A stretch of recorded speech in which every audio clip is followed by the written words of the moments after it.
Chapter 1552. Her classmates did not know that she had left school for training. On December 12th at 12:05, the students were still having lunch. Yiqian wore casual clothes and was sent to the airport by the school's car. This time no one came to pick her up, so she had to go there herself. In the afternoon class, Yiqian's seat was suddenly empty. Everyone in the class was surprised. He Jing even suspected that Yiqian was too tired and fell sick. The teacher only said, "Yiqian went out on a mission." Everyone in the class suddenly understood. No one thought that it was strange for a freshman Yiqian to go out on a mission. Last Saturday, they had a comprehensive training session with the fourth year's class. Yiqian had defeated the best senior in every subject and had become the fourth year senior's nightmare. It seemed normal for her to go out on a mission. At this time, Yiqian was walking in the crowded airport. She checked in and flew directly to the southernmost city in China. Then, she took a military helicopter to an island to complete the competition. The Snowfield Brigade led by Xia Jinyuan had already started combat training with the Storm Amphibious Frogmen Assault Team, led by Li Jinyan. After the competition between the two teams, they found problems and completed the combat training together. Yiqian, who did not participate in the early stages, only had 10 days of combat training this time. Then, there would be a 5-day competition, and finally there would be a month of combat training. Not only did she have to train, but she also had to review her homework. Besides Xia Jinyuan, there was also Li Jinyan who tutored her. Both of them were soldiers with excellent results and were qualified to be teachers. Yiqian carried only a small piece of luggage into the departure lounge and waited for her flight to Hainan at 2:40 p.m. Sharp. It was still early. Yiqian took out her textbooks from her luggage and began to review what she had learned this morning. She sat alone in a corner and set her phone to vibrate. She was completely focused on studying. She only looked up when she heard a familiar voice less than 3 meters away from her. She and Ying were really fated. The world was so big and there were countless airports in the country. She couldn't believe that she met her here. This fate was really deep. Ying did not see Yiqian. She was holding a small white phone and talking to someone. "Young Master Qin, you really don't have to pick me up. My parents and I are only going to the capital for a transfer flight, and we'll be staying there for 3 hours. There's no need to trouble you to pick me up." "It's true. I'm not lying to you. I'm really only staying for 3 hours. Yes, I'm flying to France at 8 p.m. Yes, it's confirmed. I'll be studying in France from now on." There was obvious impatience on her face, but her voice was very gentle. She didn't know what young Master Qin said on the other end, but Yi Ying's brows furrowed. After a while she said, "It's my body that's not strong enough to join the army. How can I blame you? Medical skills are advanced overseas. When the time comes, let's see if there's a cure overseas. I don't blame young Master Qin. How can I blame young Master Qin? I can only blame my body for not living up to expectations." Yiqian couldn't help but raise his eyebrows. She couldn't join the army, so she continued to use her poor health and heart disease as an excuse to regain her face. Yes, this was Yi Jifan's family's usual tactic. Ying looked extraordinarily angry on the phone. She was so angry that her hands were clenched into fists. Unfortunately, the other party was someone she couldn't afford to offend. She could only endure it. After talking for about 5 minutes, Ying hung up the phone. The smile on her face immediately disappeared. She turned to Yi Jifan and said, "An illegitimate child dares to pretend to be a young master in front of me. Dad, don't bother with this kind of person. Useless thing. He even said that he knew the Beijing government group. To think that I believed him before." Chapter 1553. After hanging up the phone, Yi Ying's tone changed. She was no longer as gentle and sweet as before. Instead, she was cold and gloomy. "How dare he call me every day after wasting so much of our family's time?" Ying seemed to have thought of something and took a deep breath. "That's not right, Dad. How did he know that our family of 3 would be transferring to France today? I didn't even mention this to him." Ever since Ying found out that Qin Yi was an illegitimate child, her attitude had changed completely. She was glad that she had made a trip to the capital. Otherwise, she would have been kept in the dark. Sun Dongqing's eyes flashed. "If I didn't tell him and you didn't tell him, then it must have been your mother." Yi Zhifan glanced at his wife coldly and said to Ying, "That's why I reminded you not to tell your mother about your affairs. Your mother doesn't use her brain. She does things based on her personal preferences. If she had treated Yi Qian better in the past and not instigated her daughter to bully Yi Qian, things would not have turned out this way." When Ying heard that it was her own mother who had done this, she could only suppress the anger in her heart. After all, this was her own mother. She could not lose her temper, but she still had to say something. She looked at Sun Dongqing with her almond eyes that resembled Yi Zhifan's. She suppressed her anger and said, "Mom, do you still want me to get involved with Qin Yi? He is an illegitimate child. He only knows how to play. Are you trying to get me killed? I'm already miserable enough. If I get entangled with Qin Yi, I won't have a peaceful life. Mom, I beg you, please don't meddle in my affairs. When I go abroad, please dress up and don't embarrass Dad, okay?" Yi Qian had gone far enough. She did not want to be surpassed by an orphan. From now on, she had to work hard. However, she could not let her own mother drag her down. Sun Dongqing did do things based on her personal preferences and temper.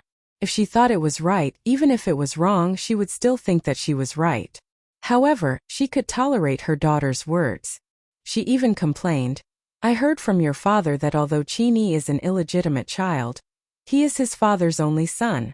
Isn't he a man of the Qin family? Isn't it a good thing to have some connections with them?" Besides, Qin Yi was from a powerful family. He also seemed to care about her daughter. If she married into the Qin family and became their daughter-in-law, she would definitely be successful. Sun Dongqing did not dare to say this. "He's nothing in the Qin family. Dad and I asked around when we returned to the capital." Ying could vaguely guess what her mother was thinking. She couldn't help but feel exasperated. His status in the Qin family means that he rarely shows up at home. Tell me, what good does he have? Yi Zhifan glanced at his wife and said sternly, "Our daughter will focus on her studies in the future. Don't talk nonsense to her. Don't contact Qin Yi. I have my own arrangements." Yi Zhifan and Ying found out about Qin Yi's identity by coincidence. Ying had caused Yi Zhixiang to be hospitalized, and now Yi Jian was involved. The combination of these two things made Yi Zhifan, who had always been calm, panic. Suddenly he thought of Qin Yi. He wanted to see if he could use the Qin family's influence to get his daughter to join the army as soon as possible. Therefore, he asked his colleagues who were on a business trip to the capital to help him find out more about the Qin family, while he stayed in Nan province to appease Yi Zhixiang. The first day, Yi Zhixiang was still making a fuss about filing a case and suing Ying. The next day, she relaxed and started negotiating with him. She demanded that Sun Yaozu win the provincial government project. Otherwise, she would not give up. Chapter 1554. In order to appease her, Yi Zhifan had to use his power to give Sun Yaozu a project. He also told him that if he wanted to work with Yi Zhixiang again in the future, it would be best for him to let her settle down at home. A project that cost tens of millions of yuan fell into Sun Yaozu's hands easily. Later, when Yi Zhixiang did not cause any more trouble, he had time to take his daughter to the capital. He wanted to find Qin Yi and see if he could solve his daughter's enlistment problem as soon as possible. However, when they had just arrived in the capital and were checking into the hotel, a colleague of the Qin family called and told them that Qin Yi was an illegitimate child. Qin Yi was not a prominent figure in the Qin family, and was also a well-known playboy in the capital.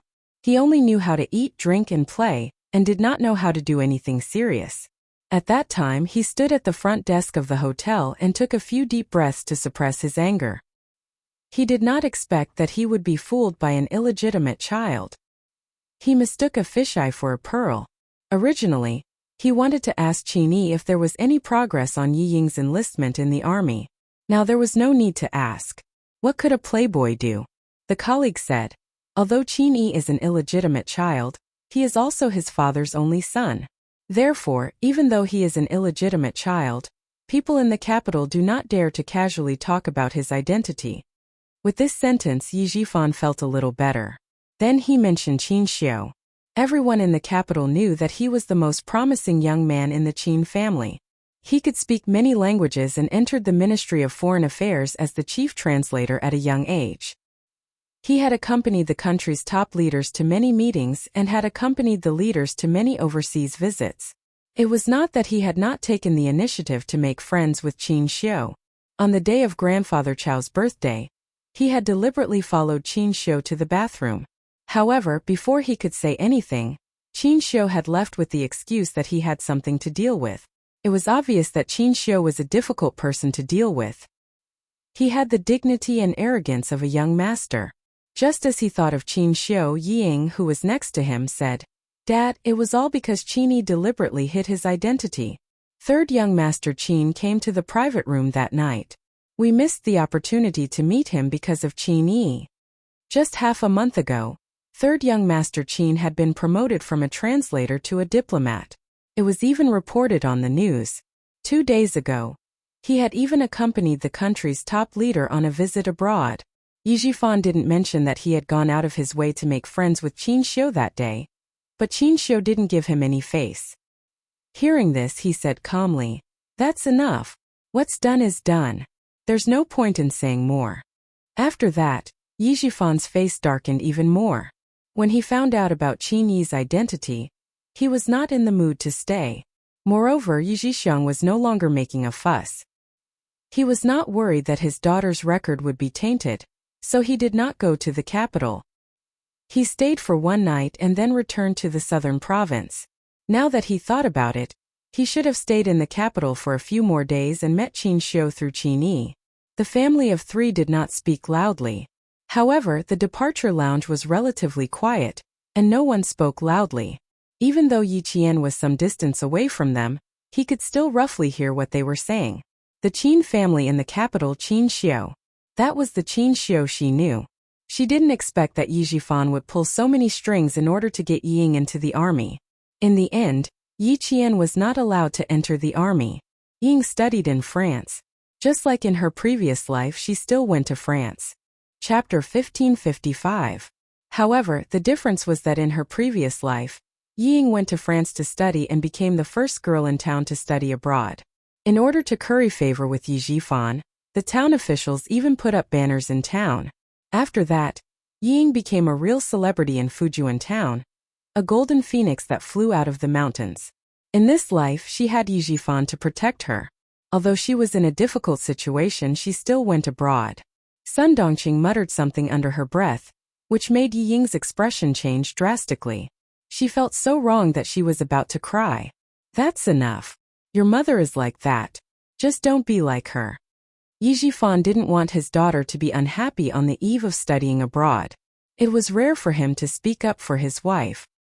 He glared at Sun Dongqing, who knew that she was in the wrong. He pressed his lips together and reminded Ying again. "If you want to take down Yi Qian and trample her into the mud again, going abroad is your last chance to turn things around." Yi Jifan lowered his voice even more, as if he was about to talk about something important. His expression was so cold that it revealed a hint of viciousness. Also, remember, Ying being tortured alive is a fate worse than death.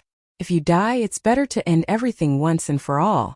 Don't keep saying that you want to get rid of her and make her disappear from your sight. You're no match for her now. Even Dad is no match for her. Yi Qian had too many people protecting her. He originally wanted Sun Yaozu to get rid of her during the National Day holiday, but in the blink of an eye, he saw her standing upright beside the country's leader and watching the celebration together with him. His thoughts of going all the way and killing her were instantly extinguished. For someone to appear beside the country's leader meant that she was valued, even more so than him, the Provincial Construction Bureau chief. Remember what Dad said. If you don't have enough power, don't try to provoke Yi Qian. Once you lose your cool, you'll only bring disaster upon yourself. In the end, you won't get anything, and Yi Qian will still be the Yi Qian you'll look up to for the rest of your life. Ying, do you want to look up to an orphan girl who used to be inferior to you in every way? No, she definitely did not wish for such a day to come. Ying shook her head. Her watery almond-shaped eyes were filled with coldness. I won't let her stand on my shoulder forever. I'll make her lie at my feet obediently and never get up for the rest of her life. Yi Qian, who had been paying attention all this time, smiled. He smiled so much that his bright eyes curved into crescent moons. His eyes rippled like black pearls that had fallen into the blue waves. Washing away all that was left was pure beauty. It turned out that Ying wanted to kill her at this time. Alright Ying, I'll wait for that day to come. Let's see who will be kneeling at whose feet in this lifetime. No wonder she was teased by Yi Jifan in her past life. Turned out, it was all because of Yi Jifan. He was the one who taught Ying how to torture her when she was alive. Just as he said, death was the end of all troubles. Only being alive was true torture. If it was in the past, Yi Qian would definitely lose her cool when she heard the conversation between father and daughter. But now, Yi Qian deeply understood what she wanted and what was important. Yi Jifan Ying Sun Dongqing old Madam Yi Jixiang Sun Yaozu just you wait. Yi Qian closed her eyes slightly and suppressed the hatred in her heart. Things had changed in this lifetime. One day, she would destroy Yi Jifan's reputation. One day she would do it. Chapter 1556. The evidence she had collected in her previous life could not be used in this life because Yi Jifan had just become the chief of the Provincial Construction Bureau. She was waiting for him to secure his position and use his power for personal gain. She remembered what Xia Jinyuan had said. Before she found out who was behind Yi Jifan, she could not act rashly. She also remembered what Grandpa Zhen had said before he died. Before she had enough power, she should not think about Yi Jifan's family. She should not let her hatred blind her eyes and make her unable to see the right path to take. You must be careful when you are abroad. You can't be as casual as you are in China. You don't have to worry about domestic matters. You should focus on your studies. As for Qini, don't worry. I will not let your mother do anything rash. Yi Jifan was indeed a responsible father. No matter what his daughter did, he would always choose to forgive her and do his best to strive for better things for her. At the same time, he did not forget to remind Ying in case she lost her sense of propriety due to jealousy. Dad, I will leave Auntie and Qini to you. Don't worry. I will not embarrass you again. Ying cried softly. She regretted it. She really regretted it. Now that she had a chance to stand up, she would not miss it. Yi Jifan did not say anything. He gently patted Yi Ying's hand. She would not embarrass him? Yi Jifan rubbed his face. To be honest, he was not as confident as he used to be. Yi Qian stood at the top. He could not compare to him. She had accompanied the country's leaders to the celebration. Even if it was just an appearance, it was enough to show that she had reached a height far beyond his imagination. How could it be easy to bring down Yi Qian? As for Yi Jixiang, there would not be any problems. If she wanted to cause trouble, she would have to see if Sun Yaozu agreed. Now it was Sun Yaozu who was in charge of the house, not the old woman who couldn't move on the bed. Sun Yaozu, who had tasted the sweetness of success, was afraid of losing their partnership in the future. He patted his chest and promised that he would look after Yi Jixiang. Sun Yaozu was an ambitious man. As long as he could bring benefits to Sun Yaozu, nothing would happen to Yi Jixiang. As for Qini, Yi Jifan thought for a while and said, "Don't worry about Qini. When you arrive in France, don't let him contact you. Also, Qin Xiu works in the French embassy. If you have the chance, you can find him and see if you can talk to him and get to know him." His daughter's appearance and temperament were not bad. If she caught Qin Xiu's eye, Yi Jifan said meaningfully, "Sometimes opportunities are fought for by oneself. Ying, make good use of your strengths and seek a better promotion for yourself." Sun Dongqing, who knew that she had caused trouble, chimed in excitedly, that's right. If you had to choose between Qini and Qin Xiu, Ying, you would definitely choose Qin Xiu." Oh. 20 minutes before boarding, Yi Qian picked up his luggage and left. The plane to Hai Province was ready to take off. It landed at the airport in less than 3 hours. By the time Yi Qian changed into his training uniform and boarded the helicopter to the Reef Island, it was already past 7 p.m.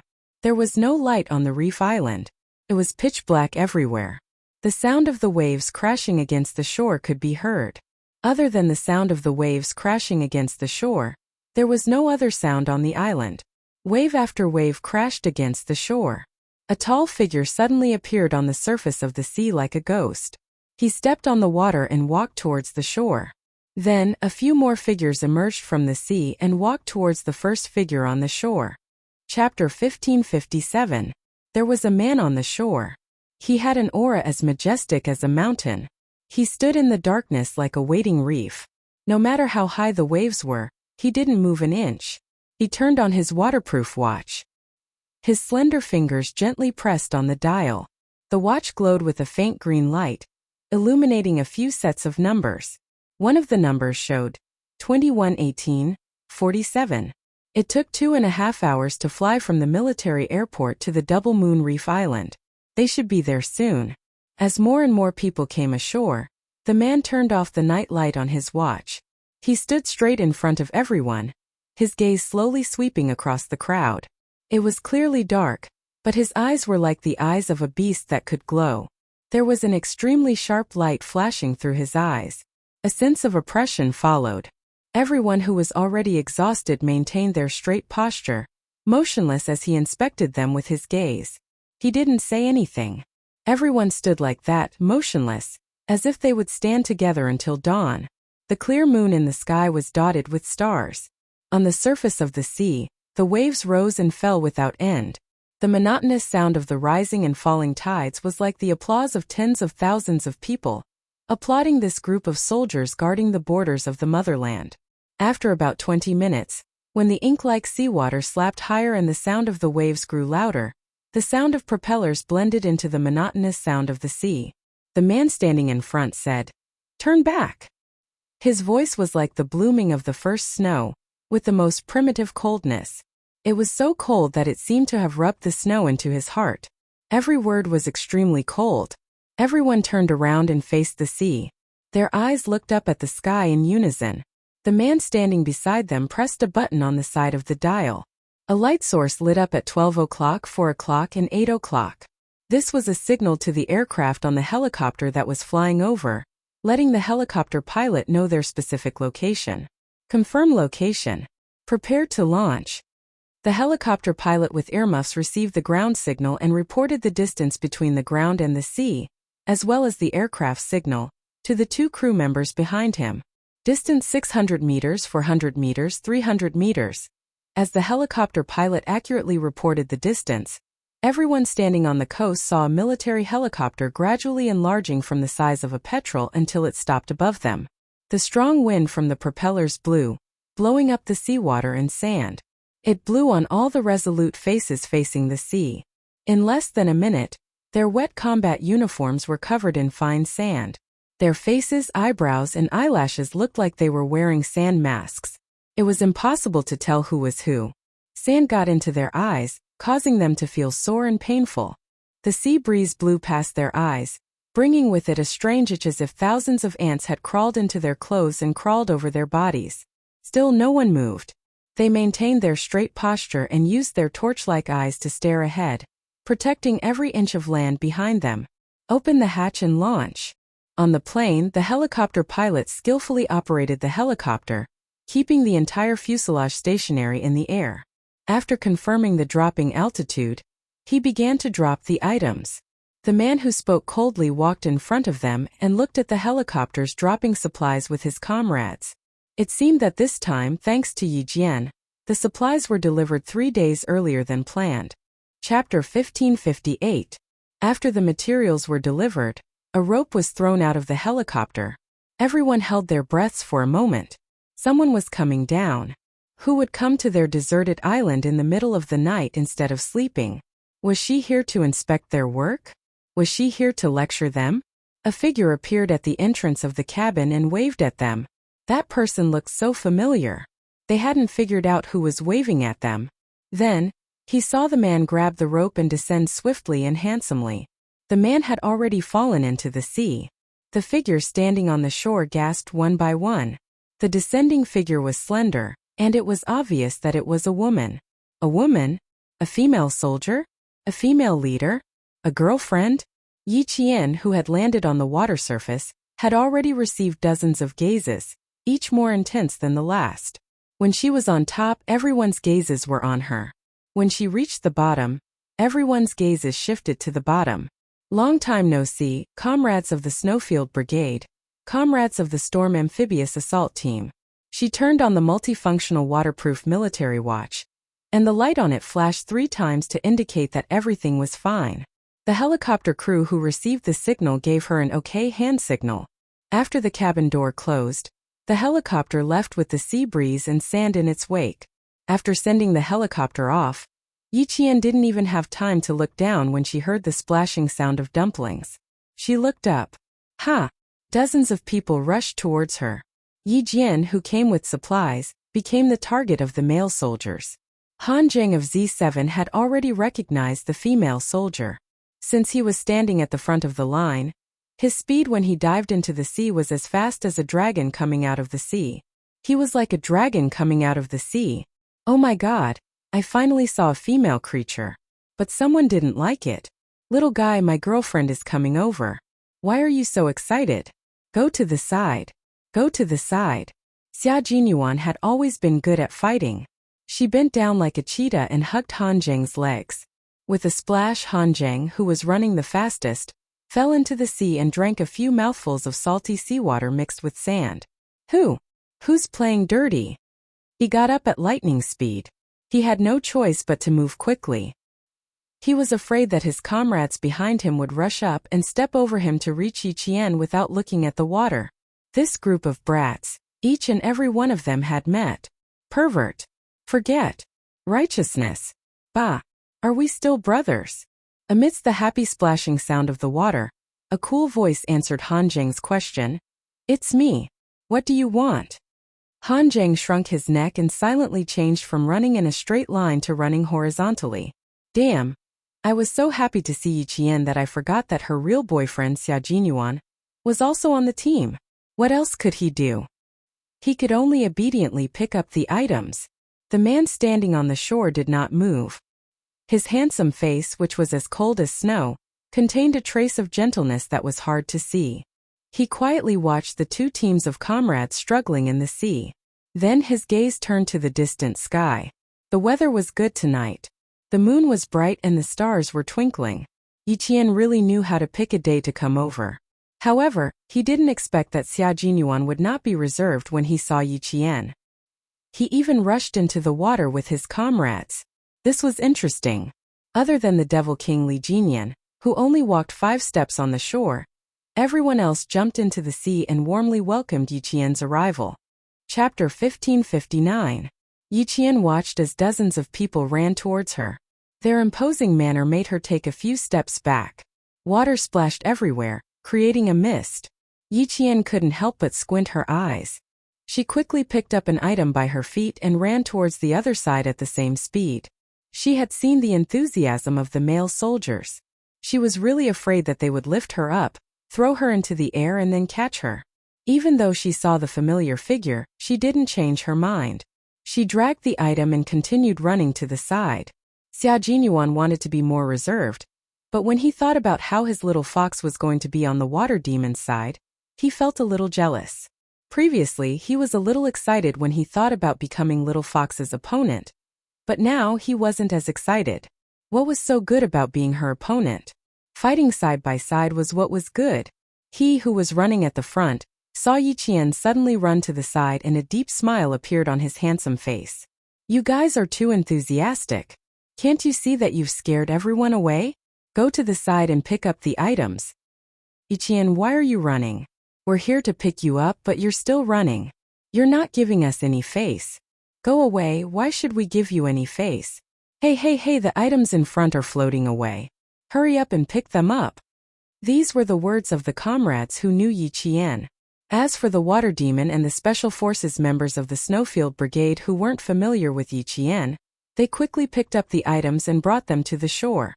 There were dozens of people who needed a lot of items. A total of 14 buoyancy boxes were dropped from the helicopter. There were a few waterproof buoyancy boxes that contained medical supplies, but they were carried dozens of meters away by the waves. Several members paddled with their hands and tried their best to catch up with the buoyancy boxes that were bobbing up and down with the waves. Because of Yiqian's arrival, the atmosphere at the scene was very lively. Everyone was in a good mood and there was a rhythm to their steps. Li Jinyan, who had been observing from the shore, looked at the two figures running to the side. His thin lips seemed to curve as he strode towards the two of them. Since the Snowfield Brigade's king was welcoming his comrades from the Storm Commandos so enthusiastically, He had to go over and remind him. Don't be too enthusiastic or you'll be sad later. Little fox, your appearance has ignited the fire in their hearts. They're so passionate that even the real boyfriend's heart can't take it anymore. Xia Jinyuan, who managed to get his girlfriend, started to gain sympathy. This man always revealed a side of himself in front of Yi Qian. After being apart for almost 2 months, Yi Qian noticed that his teeth seemed to be whiter than before. That pair of burning eyes stared at her without blinking, and the fire in them seemed to want to set her on fire. Yi Qian didn't blush as easily as before when she met his burning eyes. Moreover, she was still standing in the cold sea, so she wouldn't blush from his gaze. Yi Qian placed the buoyancy box in his hands. He blinked and said with a smile, Captain Xia, if I remember correctly, we're in a hostile relationship right now. Don't you think it's a little inappropriate for you to come over to my side like this?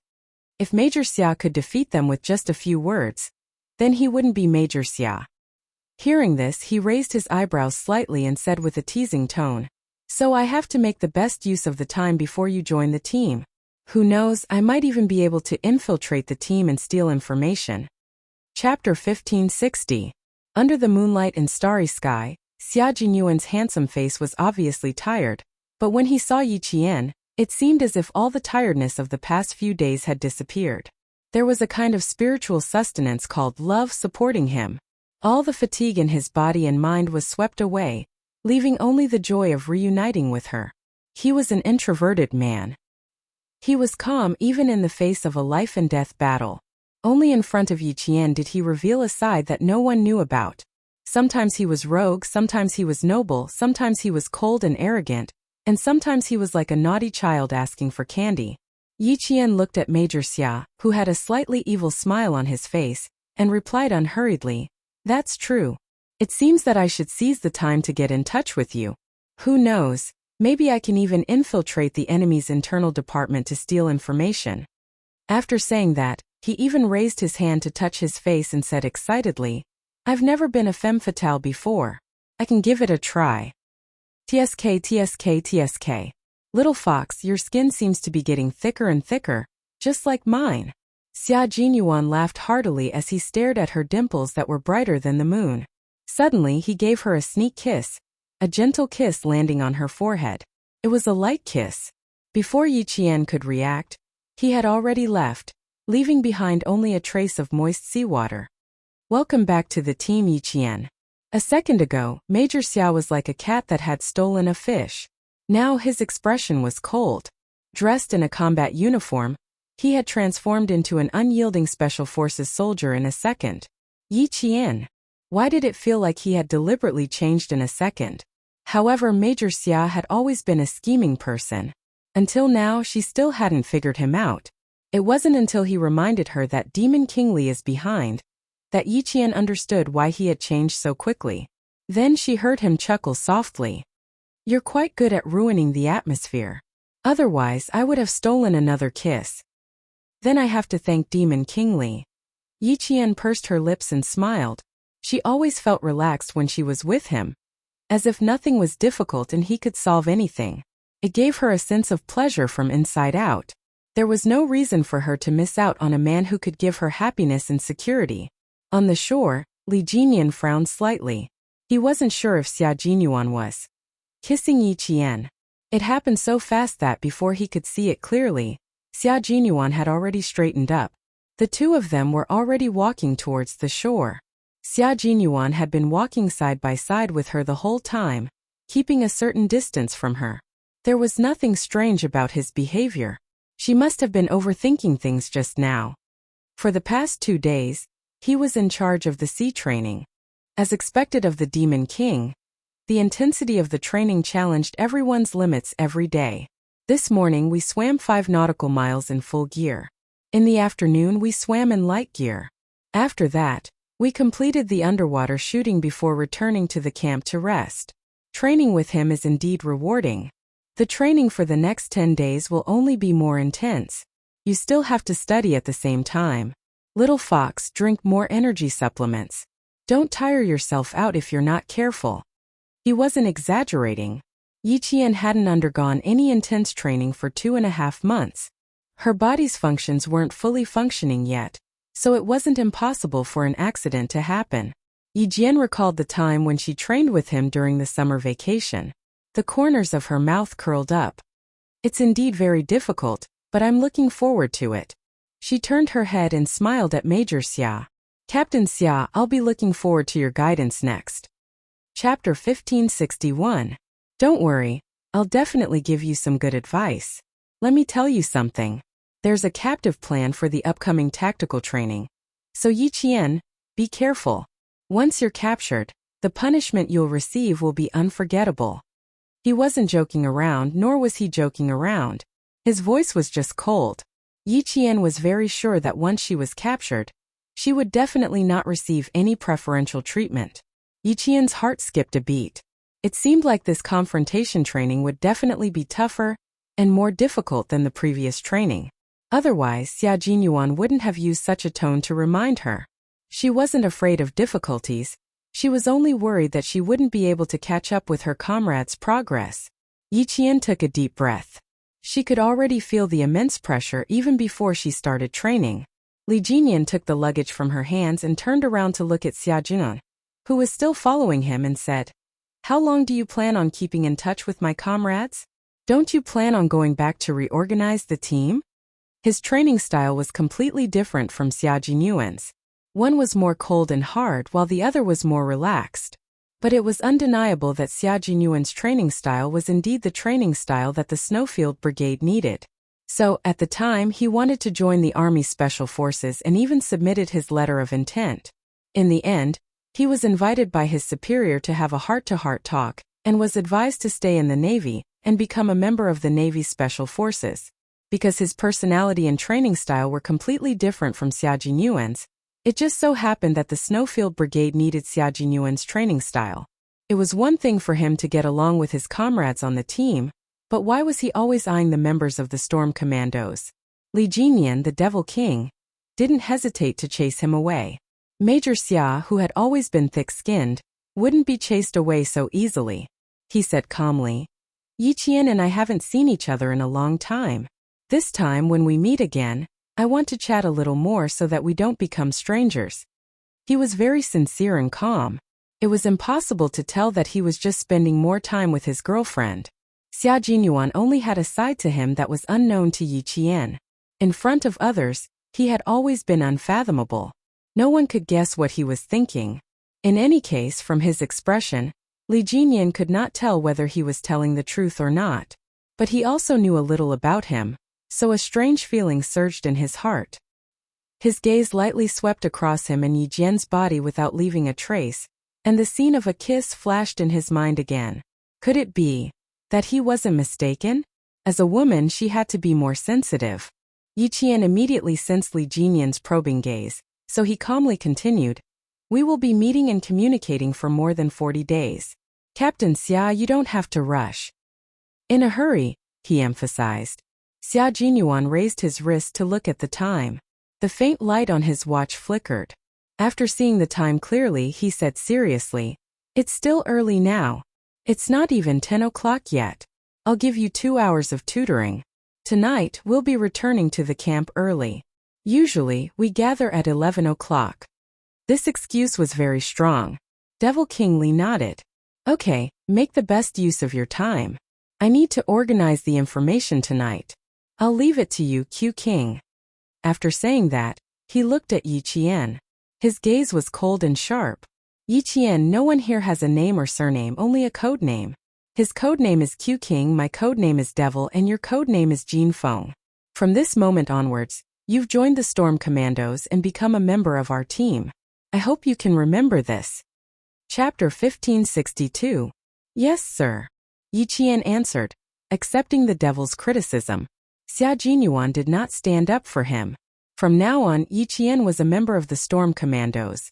As for him as a boyfriend, the time for him to welcome his girlfriend was over.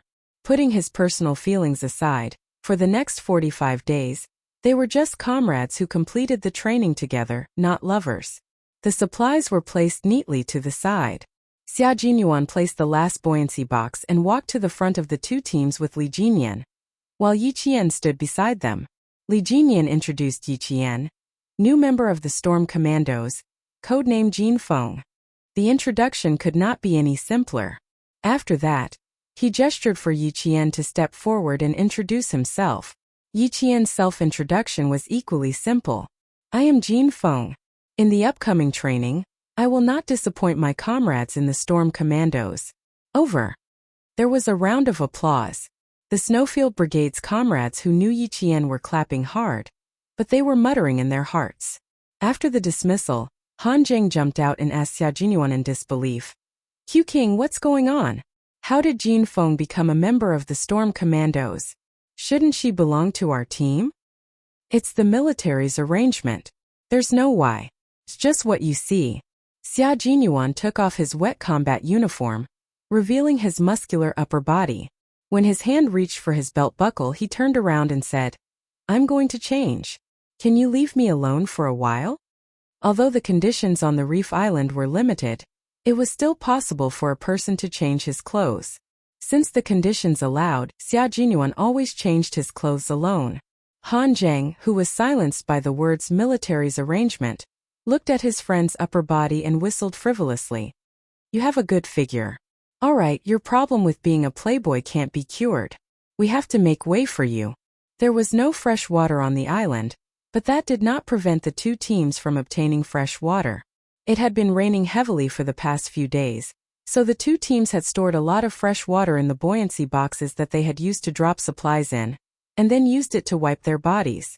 There were still 5 days left to complete the combat training at sea, so they had to use the stored water sparingly. Bathing had become a luxury, so they could only wet a towel and wipe their bodies. Xia Jinyuan changed his clothes. When the Snowfield Brigade members saw Han Zheng coming over, they were waiting for him to explain why Yi Qian had become a member of the Storm Commandos, and why he didn't join the Snowfield Brigade. It was obvious that Yi Qian only knew the members of the Snowfield Brigade. Also, Q King had gotten permission from the military and the general to tell Yi Qian what kind of special forces the Snowfield Brigade was. How did she become a comrade of water demons? It's the military's arrangement. Han Zheng walked over and said seriously. Then, he looked at his comrades with a serious expression. The Snowfield Brigade members who were listening to the sound of the waves all looked at Han Zheng, waiting for him to say something. But after waiting for a while, Han Zheng did not say anything. That's it. J5 asked. That's all you have to say? Are you sure you didn't miss anything? Han Zheng nodded seriously. Understood. J5 nodded seriously. He then took off his combat uniform as he walked. K7 also turned around and walked away. His actions were the same as J5's. What did he understand? Why don't I understand anything? I've already said that it's the military's arrangement. What else do you not understand? T6 told his comrade with a serious expression. He patted his comrade's shoulder and repeated, military's arrangement. The reason was that it was the military's arrangement. Chapter 1563. The Snowfield Brigade had a total of 22 Special Forces members participating in the training for the competition. These 22 Special Forces members were the best of the best. It could be said that if they were placed in any basic unit or field unit, they would definitely be the king of soldiers in that unit. Among them, including Xia Jinyuan, Yi Qian only knew 8 of the Special Forces members. There were also a few members who had accompanied the higher-ups to Pakistan for a secret meeting, and were in charge of security. They had secretly seen Yi Qian before, but Yi Qian had never seen them before. As for the other members, although they had never seen Yi Qian before, they were not unfamiliar with the name Yi Qian, just like Bai He did before. This was because people in the team often mentioned her name. If they were familiar with the name but not the person they were familiar with, they were probably the most familiar strangers. Didn't you guys talk about Yi Qian every day in the past? Why didn't she join our team?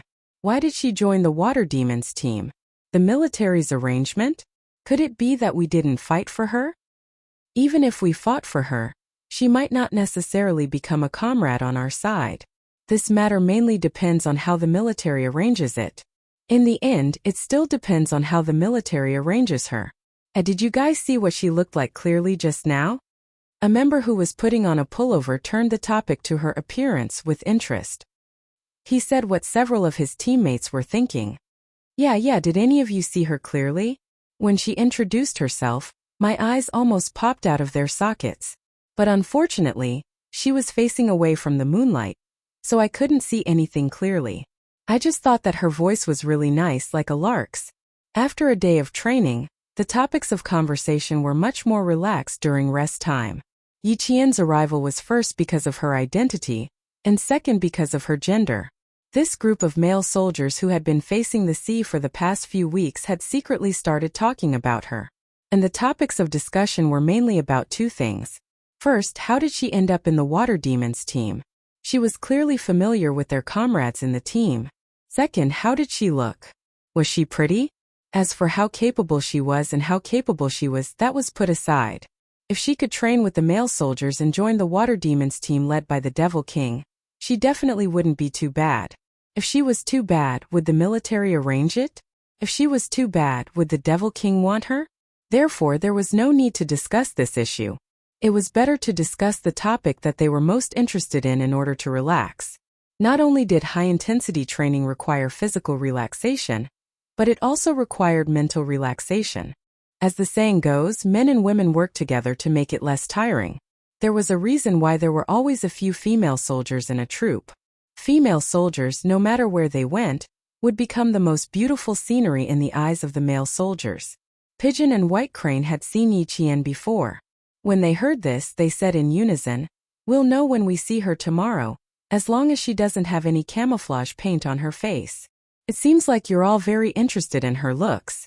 Why don't I tell the Demon King tomorrow and have him bring Yi Qian to walk around in front of you?" A faint voice with a hint of cold laughter rang out. The team members who were originally resting together quickly pulled their sleeping bags over their heads and fell asleep in a second. Xia Jinyuan took a few steps forward and walked over to the teammate who had asked, "What does Yi Qian look like?" He bent down and smiled calmly. "If you really want to see him, why don't I take you there now? It just so happens that I'm going to look for her." He sounded very sincere. It sounded like he really intended to take his teammate there. If they really believed him, they would definitely end up in a terrible state. Chapter 1564. It was not until Xia Jinyuan had left for at least 3 minutes that his teammate, who even hid his head in the sleeping bag, let out a sigh of relief. It was too frightening to be caught red-handed. His back was drenched in cold sweat from the shock. Q King, the youngest captain of the Snowfield Brigade, was also the most capable king among all the previous captains. Although he was usually able to fight with his comrades, when he sat there, other than the elegance that came from his bones, he also had the ferocity of a sleeping beast. No one knew what kind of expression this captain, who even had a noble smile, would have in the next second. No one knew what he was going to do other than change his expression. No one could guess what he was going to do, but no one believed in him. He was just like the Demon King of the Storm Assault team. He looked cold and unapproachable, but every water ghost trusted him. They never doubted his abilities, and they obeyed his orders without question. The water ghosts must be overjoyed. Look, they haven't even come to rest yet. TSK. They were going to be happy. The only female soldier had entered their camp. When they caught them tomorrow, they would definitely tell them not to be too complacent. The water ghosts were indeed happy. Although Yi Qian briefly introduced herself, she still had to introduce herself in detail when she joined the team. "I'm good at sniping long range, and close-range attacks. I can hide for a long time with a record of 92 hours. I'm good at sniping, and I'm good at using all kinds of guns." Yi Qian took the time to complete her introduction so that the water ghosts of the Storm Assault team could have a better understanding of her combat abilities. She listed out everything she was good at one by one. The water ghosts who were sitting cross-legged were already dumbfounded. She knew this, she knew that. "Female soldier, is there anything you don't know?" It wasn't a formal occasion, so the assault team could ask Yi Qian any questions at any time. Someone asked her what she didn't know. Yi Qian thought for a while and smiled. "There are many things I don't know. I don't know anything about flying in the sky. I don't know anything about running underground other than driving tanks and construction vehicles." She had never felt that she was very powerful. Every time she went on a mission, every time she learned something new, She would give it her all with 120% determination. The members of the storm assault team were already laughing and joking. You're already good enough. If you want more Jinfeng, us male soldiers will be trained to death by the Devil King. Every soldier had their own field. No matter how good a soldier was, it was impossible to be good at everything. If that's the case, I believe the Devil King will be happy. He will increase the difficulty level of training to 20 points. Yi Jian stood in front of the water ghosts and spoke without any hesitation. The Devil King once told me a famous saying from a military school in a Western country. Reasonable training is called exercise, unreasonable training is called tempering. He told me that if I have any unreasonable training in the future, I should refer to this saying. The laughter below became even louder. Li Jinyan, who was standing to the side, glanced at Yi Jian indifferently. Then, his sharp and cold gaze slowly swept over his comrades who were completely relaxed. Water Ghost, who originally had a smile on his face, instantly withdrew it.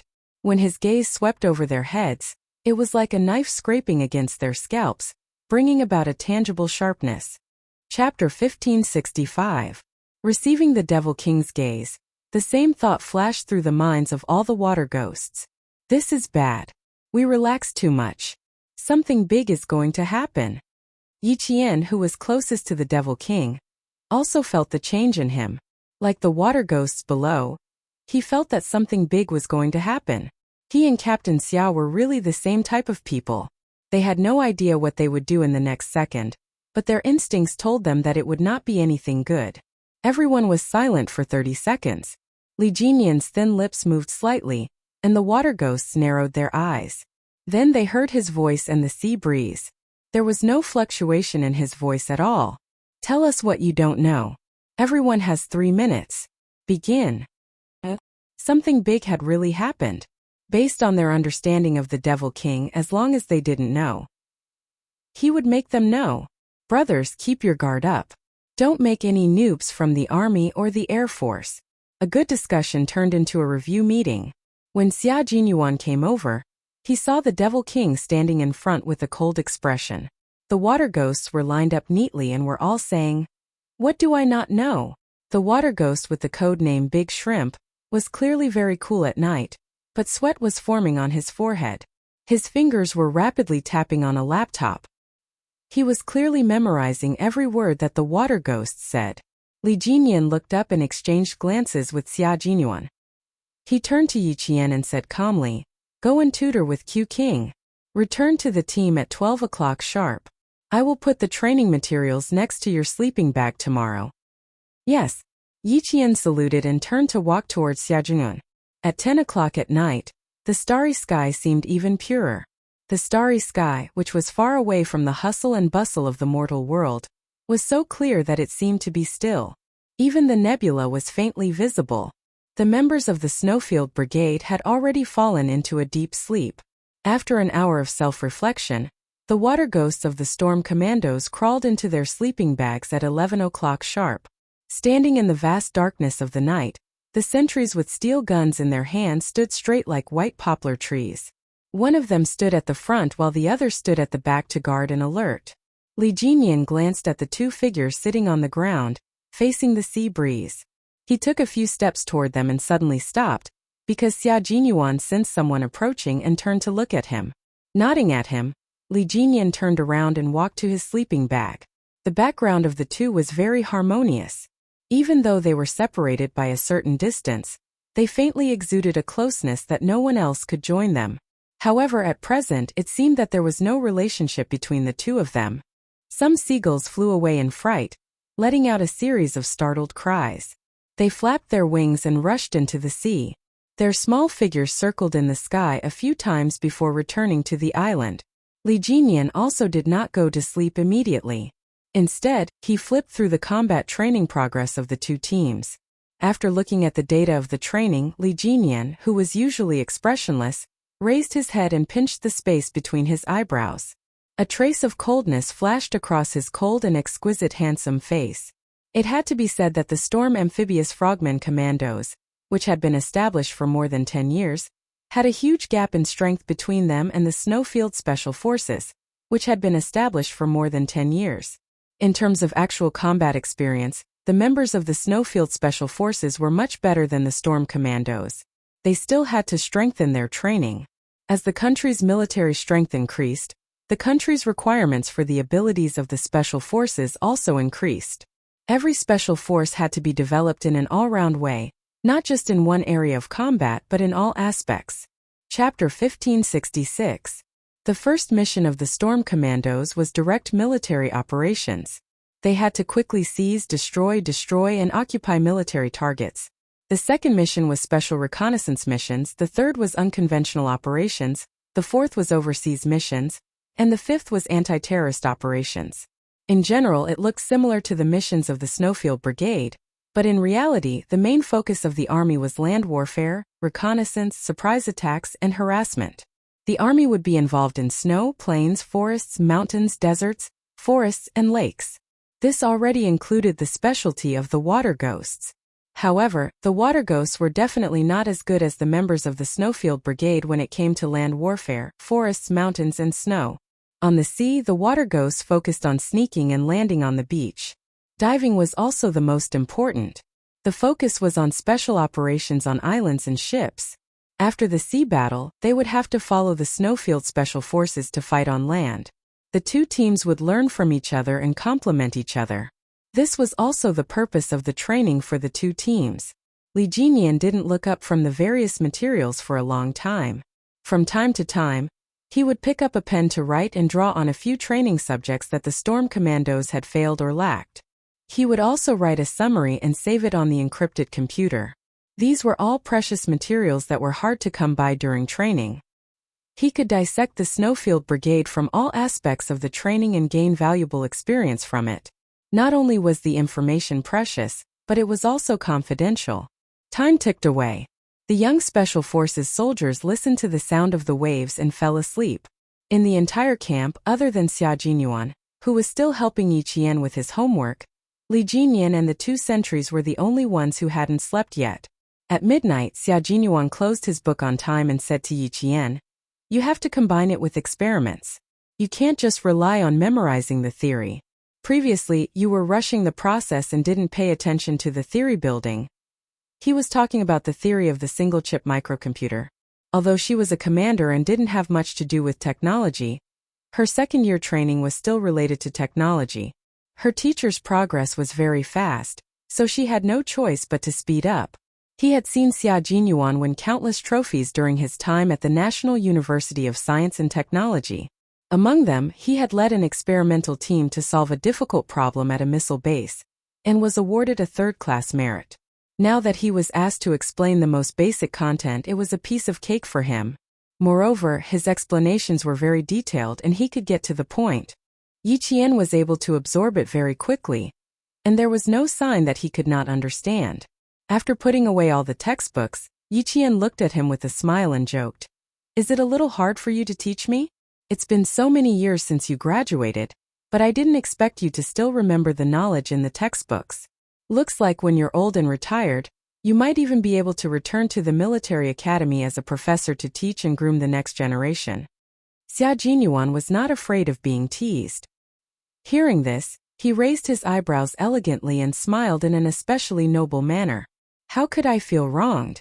I'm just afraid that I'll forget, so I'm using you to practice. But you're right. I do plan to return to the military academy as a professor when I'm old and live a comfortable life in the military." Wearing this military uniform, he couldn't bear to take it off for the rest of his life. When the day came for him to retire, he had joked with his old man that he planned to return to the military academy to teach. However, his old man had dismissed him by saying, "Don't mislead the students." Chapter 1567. He seemed to be in high spirits as he gazed at Yi Jian tenderly. The smile on his thin lips deepened. "I'm old and you're old too. Why don't we go back to the military academy to teach and mislead the students together? Q King is in his prime now. There's no need to think so far ahead. It's getting late. Thank you for tutoring me tonight, Q King. Good night." Yi Qian yawned. He stood up and said goodbye to the young major who was still interested in continuing the conversation. After saying that, he left swiftly. Xia Jinyuan was speechless. What should he do? His little fox was getting harder and harder to deal with. The more she was like this, the more his heart itched. He smiled as he watched her slender figure disappear from his sight. He stood there and watched for a long time until the gentle smile on his face gradually disappeared. Only then did he leave. The devil's light was still on. He had to see what he was researching. At midnight, Li Jinyan was still sorting out the results of the training over the past few days. In order to better see the difference in strength between the two teams, he specially drew a table and wrote down the training process over the past few days. No one knew what he was thinking. His slender and good-looking eyebrows were tightly knitted. Suddenly, he narrowed his eyes and looked at the table he had drawn and the words in it. He realized a problem. The training that Xia Jinyuan led last week was not so much a training program as it was a training course. He led the Snowfield Brigade and provided lessons for the Storm Commandos through training. From directional and narrow combat training to large-scale mountainous infiltration and close-range combat, he used a one-on-one learning mode to let the Storm Commandos catch up with them on land. Still sorting out the information, about a meter away, Xia Jinyuan spoke first. He glanced at the illuminated ground and saw a very simple sand table made of sand and stones. Studying battle tactics? Do you have any good battle plans? Usually, when the other team members were asleep, Xia Jinyuan and Li Jinyan still needed to discuss some of the problems that occurred during the training during the day, and analyze the reasons for them so that they could change and adjust the training in time. Hearing his voice from behind, Li Jinyan closed the document in his hand and stood up. He turned around and looked at the young major who had put in a lot of effort. I was studying some of the weak points in my team, and accidentally found a problem. Problem? Xia Jinyuan thought it was a problem during training. His handsome face turned cold. He pointed at the beach and gestured for the two to sit down. What problem? How serious is it? Knowing that he misunderstood, Li Jinyan explained, it's not a problem during training. The two of them sat together on the soft beach. Li Jinyan handed the document in his hand to Xia Jinyuan. Draft, please take a look. Q King of the Snowfield Brigade was indeed worthy of his reputation. If he did not want to sort out the training information, see what else needed to be added, and analyze the gap between the combat standards of the two teams, he would not have realized that Q King had put in so much effort. The duration of the competition overseas was 20 days. 5 days were for naval battles and 15 days were for land battles. At that time, Xia Jinyuan joked with him, Devil King, you're under a lot of pressure. 15 days on land, including snow, plains, and mountains are the strengths of our army.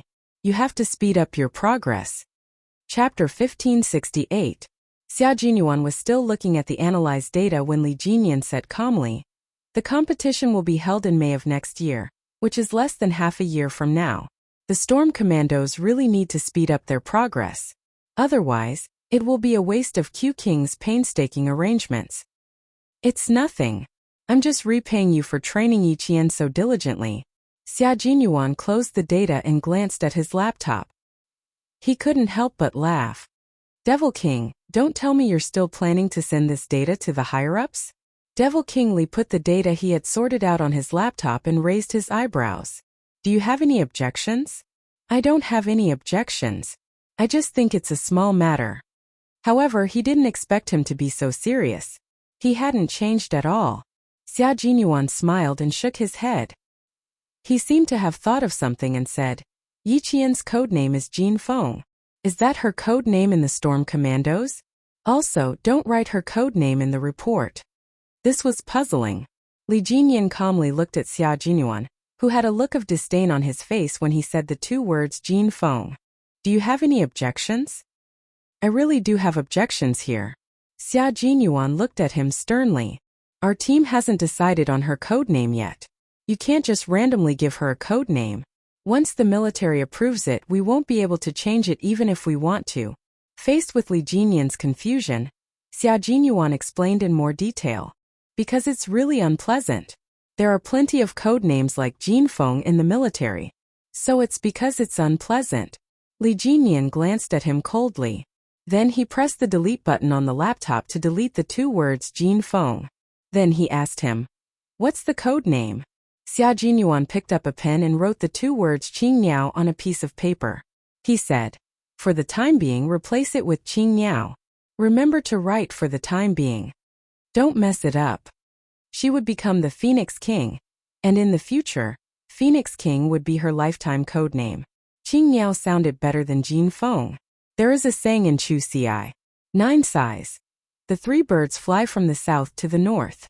I would like to send a message to the 3 birds, but I can't get it. This was a mythical bird from ancient Chinese mythology. It had a beautiful luster and a light body. Moreover, it was the predecessor of the phoenix. The little fox hadn't used the phoenix's nirvana skill yet, so she could only use Qing Niao for now. Qing Niao indeed sounded better than Jin Feng. Li Jinyan had no objection. He quickly typed the 2 words Qing Niao into the computer without asking for the reason. Xia Jinyuan straightened his back, stood up and said to him, "Rest early." Li Jinyan nodded. After Xia Jinyuan left, he didn't get up to rest. He organized the information in his hands one by one and sent it to the Navy headquarters. Only then did he call it a day. Li Jinyan placed his palm lightly on the computer screen. After a while, his cold eyes narrowed slightly. There was a hint of darkness in his eyes that were as deep as the sea. "To repay you for training Yi Qian." His words seemed to have a deeper meaning. It was almost 1 in the morning. Li Jinyan only thought about it for a while before he got up and went back to his sleeping bag to rest. No matter what the deeper meaning was, Q King had indeed helped them a lot this time. He had completed dozens of advanced individual training courses for the Special Forces.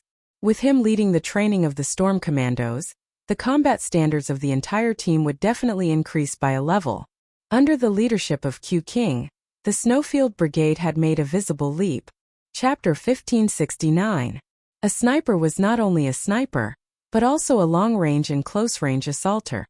An electronic explosive technician also had to focus on breakthroughs. Even the technical soldier codenamed Z7 could become a firepower specialist. That K7 should be a medic, but his professionalism and combat skills were on par with each other.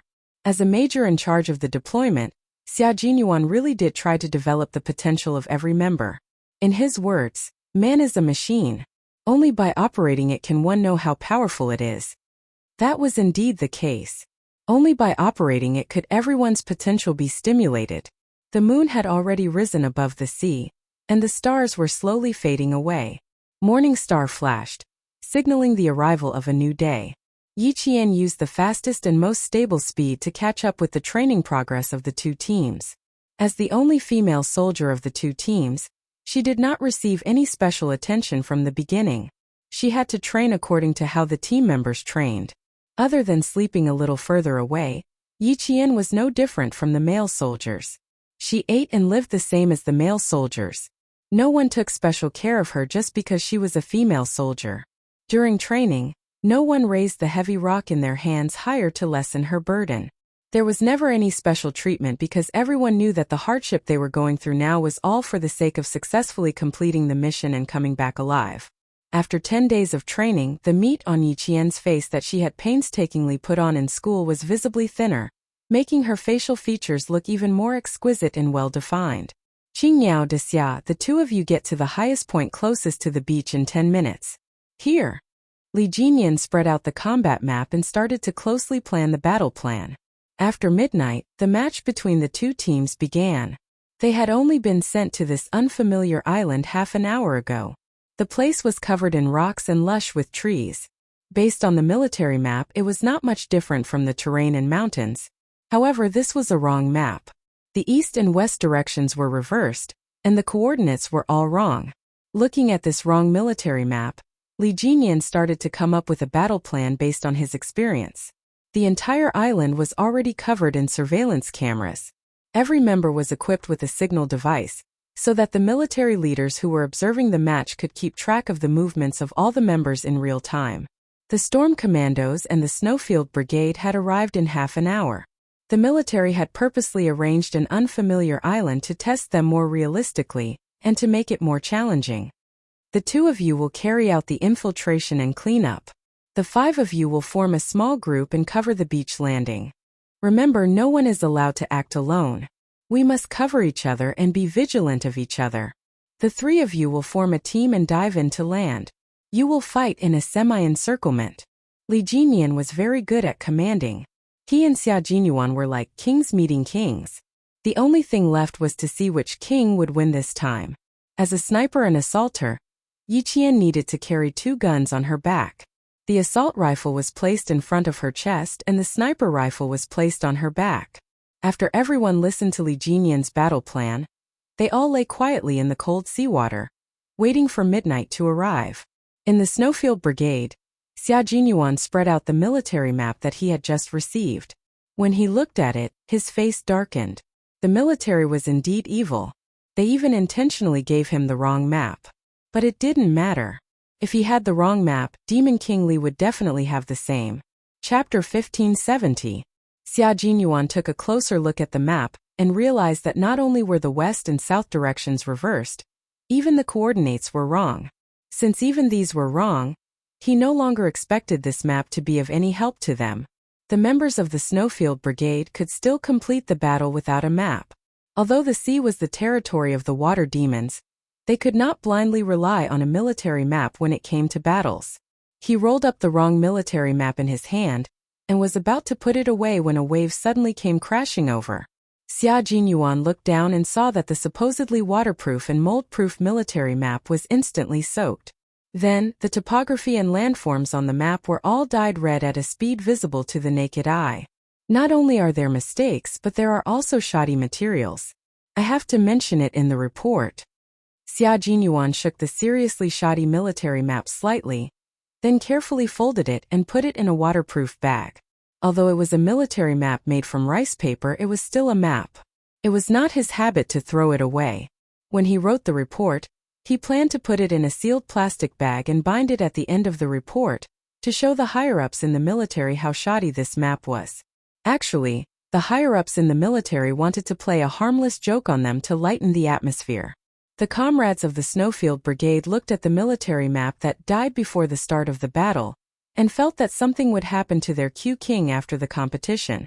Based on their little understanding of him, something would definitely happen. It couldn't be helped. As long as their Q King went against the military, he would be even more petty than a woman. Ha ha ha, but they liked it. Because Q King was petty on purpose to gain benefits for the Snowfield Brigade. In the words of a major general in the army, if a swallow flew over his head, he would pluck a few of its feathers to use as a quill. We won't use the map. I'm afraid that if we use it, it will be equivalent to pushing our comrades into a fire pit. We still have some time, so let's make the best use of the time to deploy our tactics. Xia Jinyuan arranged for 4 comrades in army combat uniforms to be sentries and quickly began to make arrangements. Their Qing Niao is familiar with our fighting style, so once we find her, we must capture her alive and never give her a chance to escape. The first thing Xia Jinyuan mentioned was Yi Qian. He also told everyone how they should treat Yi Qian. The members of the Snowfield Brigade nodded. This was a must. Having a Qing Niao who was familiar with their fighting style in the water demons camp was like having a bright and cold saber hanging over their necks. If the saber fell, there would definitely be blood. Capture her alive. Let's see if we can pry anything out of her mouth. You guys have seen Demon King Li's training. Of all his arrangements, he will definitely only choose the most fatal ones. As long as we know one, it will be like tearing off a piece of flesh from his body. When it came to fighting, Xia Jinyuan's entire aura changed. He was no longer that noble and elegant gentleman. It wouldn't be an exaggeration to say that he was a blood-soaked Azura.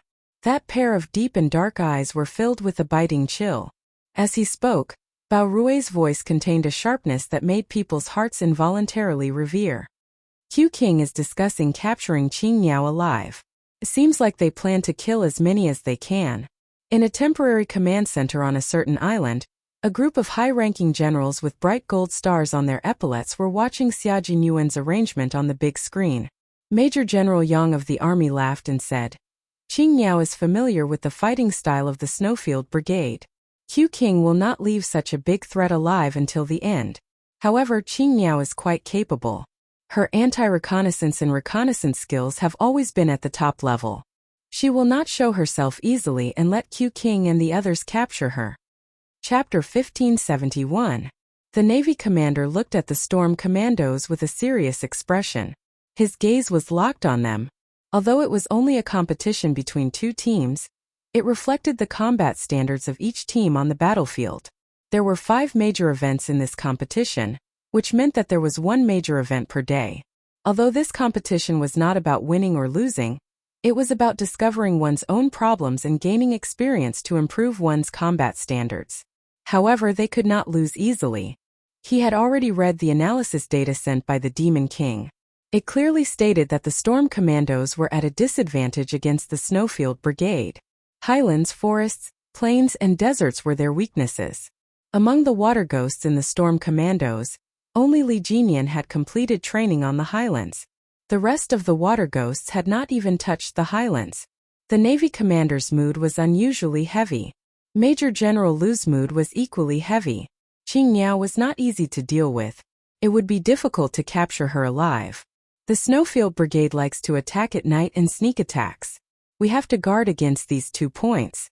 However, Q King knows that I'm familiar with their combat style. Based on my understanding of him, he will definitely adjust his tactics.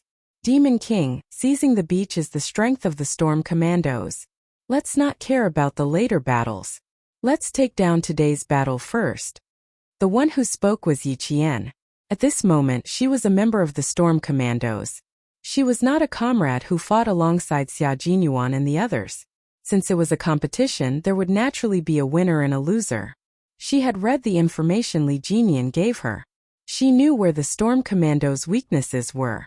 What they needed to do now was to play to their strengths and avoid their weaknesses. I'm in the same team as Prawn. Prawn's anti-reconnaissance ability is very strong. If something happens to me, Prawn will immediately inform everyone. If I'm unfortunate enough to become a captive, don't rush into action. The Snowfield Brigade will use me as bait to lure you in. So if I'm captured, I'll find a way to escape myself. Li Jinyan looked at Qing Niao, who had guns on her chest and back. His thin lips curled slightly. He said calmly, "You don't look like someone who will be captured." "Thank you, Demon King, for your kind words. I definitely won't let myself become a captive, but Q King will put me first and capture me first. After all, there's still a captive plan involved. He warned me from the beginning." Yi Qian knew Xia Jinyuan very well. Both sides had yet to exchange fire, and were already analyzing each other. All the water ghosts in the Storm Commandos listened very seriously. After they were done with their deployment, they checked their equipment. A water ghost pointed at the yellow firepower adapter installed on the muzzle and smiled. "I have to be careful with this. The firepower is a little strong." This was an underwater rifle, but it wasn't the usual underwater rifle used for training. It was the latest underwater combat rifle developed by our country, and specially assigned to the Frogman Special Forces. It was mainly used for underwater breakthroughs and beach breakthroughs. The equipment for this confrontation was pretty good, especially the supporting firepower. There were assault rifles, sniper rifles, submachine guns, and pistols. The communication equipment was also complete, but the most complete equipment was still the metal equipment. In short, everyone was filled with confidence when they saw the equipment. Of course, they were originally full of confidence. Qing Niao, a sniper is equivalent to the strength of 10 people. I'll leave the key point of beach breakthroughs to you. Li Jinyan handed the sniper rifle to Yi Qian, but the magazine was still in his hands. When Yi Qian took the rifle, he bent down slightly. His cold and handsome face was focused as he personally loaded the magazine. "Good start." Yi Qian put the sniper rifle on his back and smiled. "Good start." Chapter 1572. At midnight, an order from the military came through the wireless earpiece. The 5-day competition between the two armies had begun. Once the order was given, the members of the Storm Commandos, who were wearing black rubber diving suits, slid into the sea silently. Their hands glided lightly, and in a short while they were several meters away, diving into their territory like devil rays. Armed swimming was the specialty of the frogmen of the Storm Commandos. Because the military map was in the opposite direction, even their landing point was in the opposite direction. Therefore, they needed to carry all their heavy equipment and complete the swim before they could reach the real spot to snatch the stalls. There's an undercurrent. Be careful. The water ghost at the front, who was in charge of scouting and exploring underwater, turned around and gestured to the back with his hand in front of the underwater searchlight, reminding his teammates to be careful of being swept away by the undercurrent. Encountering undercurrents during underwater training was the most common thing that water ghosts encountered. Regarding this, as long as they sent out a signal, everyone would have a countermeasure.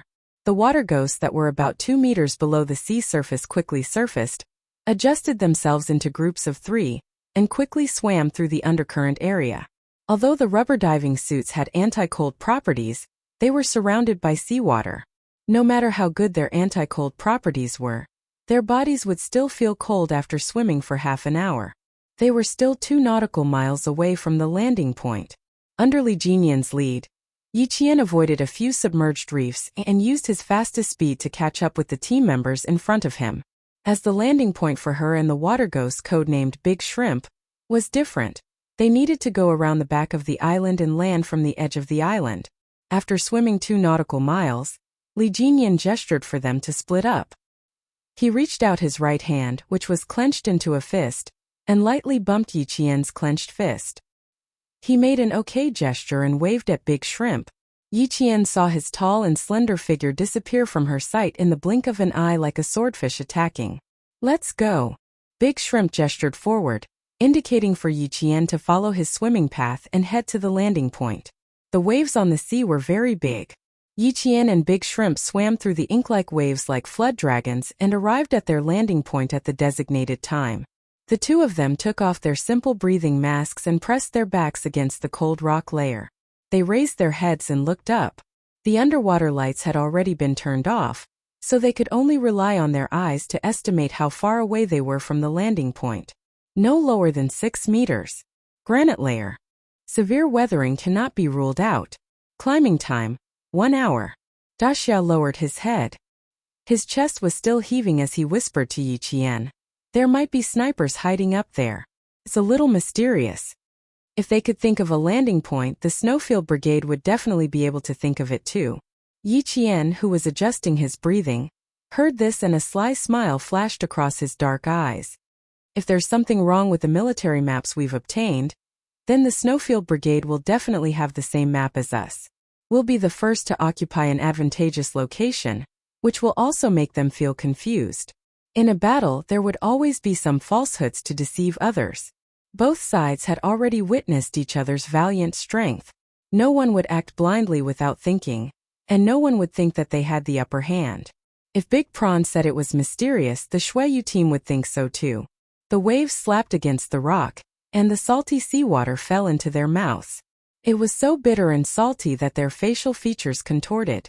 Yi Qian grabbed onto the corroded black rock with both hands and used the strength of his arms to climb to the top of the island and occupy a high defensive position. On the other side, the storm commandos swam ashore and simultaneously completed the first step of infiltration. Chapter 1573. In the Snowfield Brigade, Xia Jinyuan led his team members directly through the dense forest on the island. There were too many vines, and in order to not expose their movements, they couldn't use their hands to cut a path through the vines. Instead, they had to choose the right place to walk. Use the vines as ropes and descend directly. The reconnaissance team and commando team at the front quickly advanced. Since they had a good grasp of the terrain, they needed to quickly and accurately provide a route for their comrades behind them. When the 4 team members behind them heard this, 2 of them half-squatted behind them while the other 2 covered the sides so that their comrades could complete their descent quickly. Quick, quick, quick, quick. Descend to a height of about 3.5 meters. The Snowfield Brigade's comrades who were the first to descend quickly found cover and moved forward quickly on the rocky island. Although the military gave them a reverse landing point, none of the participating team members raised any objections.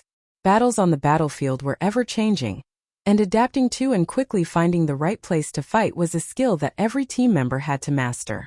J5 climbed up a tree and landed nimbly with a few movements. He whispered, "It's a protruding mountainous area. Let's occupy the highest point first and send 2 snipers to guard it. No one can get close within a radius of 800 meters. It's too late. Demon King Li always goes for the fatal point in a battle. He's already had his eyes on this place." Xia Jinyuan put away his binoculars and hung them around his neck. Then, His thin lips curled into a sinister and cold smile. Qing Miao might be up there. Pigeon White Crane, hurry forward and lock onto her position. Confirm her exact location and report to me immediately. Yes, sir. Pigeon and White Crane accepted the order and threw the assault rifles in their hands behind their backs. They jumped up and grabbed onto the exposed tree roots that had been growing for an unknown number of years. The two extremely agile Special Forces soldiers disappeared in the blink of an eye. Xia Jinyuan curved his thin lips and looked at the highest point with his dark eyes.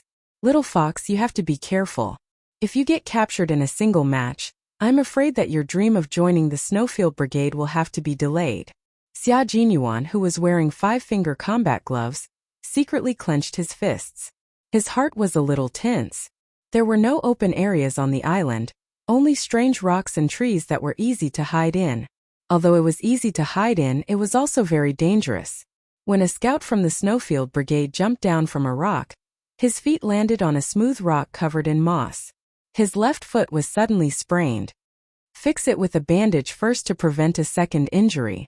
Spray it with anti-inflammatory and analgesic spray. Let's finish tonight first. K7 became a medic. He took out bandages and sprays from the first aid kit, took off his comrade's combat boots and socks, and started to bandage the wounds. After the bandaging, the injured comrade moved his ankle. It's done. All right, let's go, brother. J5's voice came from the earpiece. It was very low, and the sound of the waves could be heard. He was close to the beach. It was already 3:20 in the morning. 3 hours and 20 minutes later, neither side seemed to have made any progress, but the battle had already begun. Big Shark, 6 o'clock. The sentry position is hidden. After setting up his gun, Yi Qian used the scope to observe the surroundings. After nearly an hour of observation, he saw a few leaves swaying slightly. The wind was strong on the sea, so it was normal for the leaves to sway. What was abnormal was that the leaves were all tightly packed together. Chapter 1574. Yi Qian, who had discovered the situation, reminded the storm commandos in a low voice. She began to adjust her sights, prepare for cover, and complete the sniping. She needed to maintain the consistency of her short-range and long-range shooting, so she would need to adjust her sights occasionally. The water ghosts of the storm commandos had successfully reached the beach and began to advance into the island. After being reminded, the great merman who had discovered the sentry post avoided the enemy's line of sight and went around the side to outflank them. At 3:30 in the morning, a comrade of the Snowfield Brigade was ambushed by 2 members of the Storm Commandos and was unfortunately killed. With a good start, the Marine commander let out a long sigh of relief. With a good start, he was finally able to catch his breath. The sound of empty bullets began to ring in the air above the island. Knowing that one of their comrades had died, the Snowland team quickly took care of a water ghost that was lurking in the dark. Very good, within 5 minutes both sides were tied. The Major General of the Army also let out a sigh of relief. It was not bad to be able to win a round in 5 minutes. Li Jinyan's cold voice reached everyone's ears. They've entered the attack range. 2 teams in a team move forward alternately. During the night battle, they could focus on ambushes and sneak attacks. Using such tactics would yield good results. Although they had sufficient firepower in this match, modern equipment did not even have infrared sensors other than communication devices. They only had night vision goggles to make it easier for them to walk without falling. Therefore, they relied on their eyes and ears to receive dangerous information from the outside world, and they could quickly turn danger into safety. Xia Jinyuan sat directly on a rock, looking very domineering. He was waiting for the scout to come back with a reply, and then he would confirm the specific mission of the Storm Commandos. The military map was wrong, and the missions of both sides were unclear. In a match without a clear goal, Xia Jinyuan waited patiently with a gun in his arms. His beast-like eyes were shining with excitement. Fighting a match where both sides did not know what the final outcome would be was indeed more challenging than having a clear mission, a clear location, and a clear target to attack. That was because the entire process required one to fight while fumbling around. Whoever figured out their mission first and the other party's mission would be able to deploy in advance and seize the opportunity. Team A is 700 meters away from Team B's target. In the command room, the technician operated the computer and double-clicked on the war zone to enlarge it. On the big screen, an abandoned 3-story building appeared. The Storm Commandos needed to occupy this building in order to win the competition. The Navy commander looked at the Major General sitting beside him and sighed in admiration. The nation's sharp blade really lives up to its name. They found the base so quickly. Once they found the base, they could start defending and attacking. The Storm Commandos would have to use brute force to attack. Both sides entered from different places. If Team A still hasn't discovered the situation, I'll consider whether to remove the Q King's position. 3 hours and 40 minutes have passed. If both sides don't even know what they're guarding, I'll have to apologize to the country. Among the technicians, Group A was the Snowfield Brigade, while Group B was the Amphibious Frogman Assault Team. 5 minutes later, Xia Jinyuan suddenly jumped down from the rock like a leopard. Then he rushed into the night and entered the forest with intertwined branches. Chapter 1575. The members of the Snowfield Brigade had arrived in front of a dilapidated building that looked no different from a haunted house. It was unknown how long it had been built. The outer walls were covered with vines and vegetation. The walls were peeling and some of them had even collapsed. Z7, who was close to the wall, used his finger to dig at it. A large piece of the wall was easily plucked out by him and instantly turned into pieces. Q King. This is the position we need to cover, right? Yes, that's about it. Okay, I need to know the internal structure of the entire building in 5 minutes. Xia Jinyuan looked up at the abandoned building. It was really well hidden.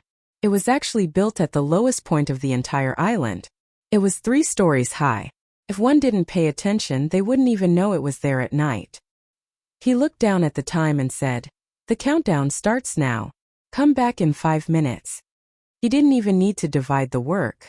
Some stayed behind to keep watch, some to ambush, and some to scout.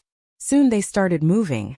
Occasionally, the members' voices could be heard through the earpiece, reporting the situation on their side. Xia Jinyuan said calmly, "We found a shelter. It's 3 stories high and dangerous. The 6 of you will guard outside while the rest of us will guard inside. Whoever is sacrificed, stay aside and think about your life. Also think about what I'll do to you." The threat was self-evident. Although there were good benefits to following their captain, it was also stressful. That night there were no stars in the sky. The weather on the sea was always changing. One second the moon might be cold and the stars sparse. The next second, it might be dark clouds, followed by heavy rain accompanied by thunder and lightning. The 6 members of the Snowfield Brigade who were sent outside deliberately misled the water ghosts of the Storm Commandos into thinking that they were all wandering in the forest and didn't dare to show their faces. However, Xia Jinyuan didn't think that this trick would fool Li Jinyan. Then, he immediately contacted Bai He and Pigeon who were sent to scout out Yi Qian's location. "How's the situation on your side? Have you found the exact location?" White Crane did not reply. Instead, it was Pigeon who replied in a low voice. "Q King, White Crane has died in battle. Right now, he's holding up his gun as a silent punishment. Cai Qingmiao's long-range sniping is a little too far. What kind of sniper rifle is she using? I reckon it's over 800 meters away. It's quite fast. Let him squat for 2 hours." Xia Jinyuan's voice was heard almost as soon as the Pigeon's voice fell. His tone was calm and he did not seem surprised at all, as if he had heard something very normal. Pigeon glanced at her pitiful comrade who had been sniped, and her expression became even more solemn. "Q King, Qing Miao has also stalled me. I'm afraid that the Demon King already knows about your stalling tactic. I didn't think that I would be able to hide it from him for long.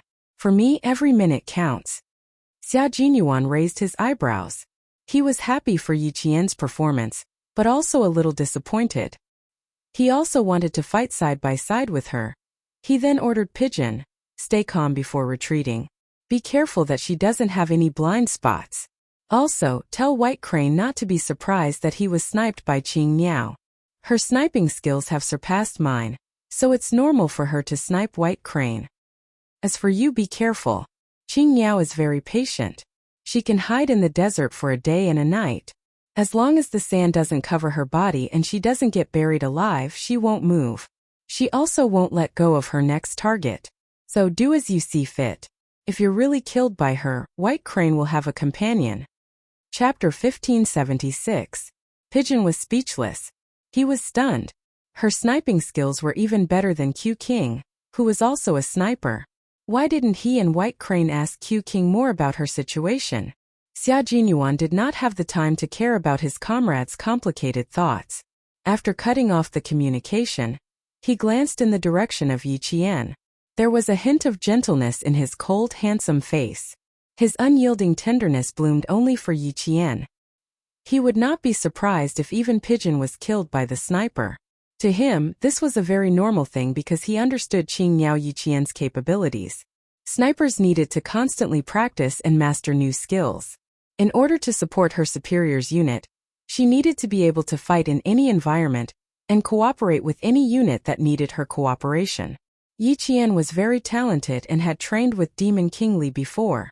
It could be said that the two of them had developed a basic level of tacit understanding. Now that her identity had changed to that of a water ghost, she did not need any buffer time and could directly engage in combat. Previously, when she came over from school, he was worried that she would not be able to keep up with the pace of the two teams' training. After only half a day, he knew that his worries were unnecessary. The military required a sniper's physical and mental strength to be extremely high. She needed to be able to use her unique skills in any environment. Once she entered an island on the sea and received sniping instructions, she would be able to quickly enter her best state. Yi Qian had an extremely high level of rapid scanning ability. She could quickly check if there were any signs of enemy activity in the area. If it was daytime, she would be able to know if there were any signs of enemy activity in the sniper's hiding spot in less than 30 seconds. But at night, she would definitely observe carefully as she walked. Once she was well hidden, she would carefully observe her surroundings through her scope. Her super strong memory allowed her to remember every single blade of grass and tree that she saw. The next time she observed something, she would know that there was something wrong. Once she noticed that something was wrong, Yi Qian would not hesitate to take action. Now, whether Pigeon could escape from the sniper's muzzle would depend on her own abilities. In the Storm Commandos, Prawn had already reported Yi Qian's situation to Li Jinyan. His tone was full of admiration. Very impressive. Even in the complicated mountainous terrain, she was able to complete an accurate long-range snipe of 800 meters, directly taking out a member of the Snowfield Brigade who tried to approach our territory. There's no need to occupy it. After Li Jinyan heard this, he gave a new order to Yi Qian and Daxia. Q King is trying to mislead the public. Only a few members are active on the island. Seizing the beach is not our focus. If that was the main point, there should have been a firefight when they entered the island, but there was no firefight. There were only sporadic sounds. Yi Qian, who had not taken his eyes off the scope, joined in the conversation. It matches Q King's fighting style. Over. There should be another target. Where was it? After saying that, Yi Qian checked the entire area she was in charge of again. She first scanned the area from left to right, then from right to left so that her vision could cover the entire area quickly to avoid missing any spots. After finding no problems, she did another full scan. She focused on dividing the area she had completed her previous snipe by the system. Starting from her line of defense, she divided the entire area into 3 sections: left, center, and right. Each section was scanned to a depth of about 55 yards. Chapter 1577. Regardless of whether Yi Qian had seen the Snowfield Brigade Special Forces before or not, they were like a towering snowy mountain that was difficult to climb, and so was their strength. To be honest, having a match with them was even more exciting than becoming their comrade in arms and fighting alongside them. Yi Qian gripped the butt of her sniper rifle. Hidden in the dark, her beautiful face was cold and calm.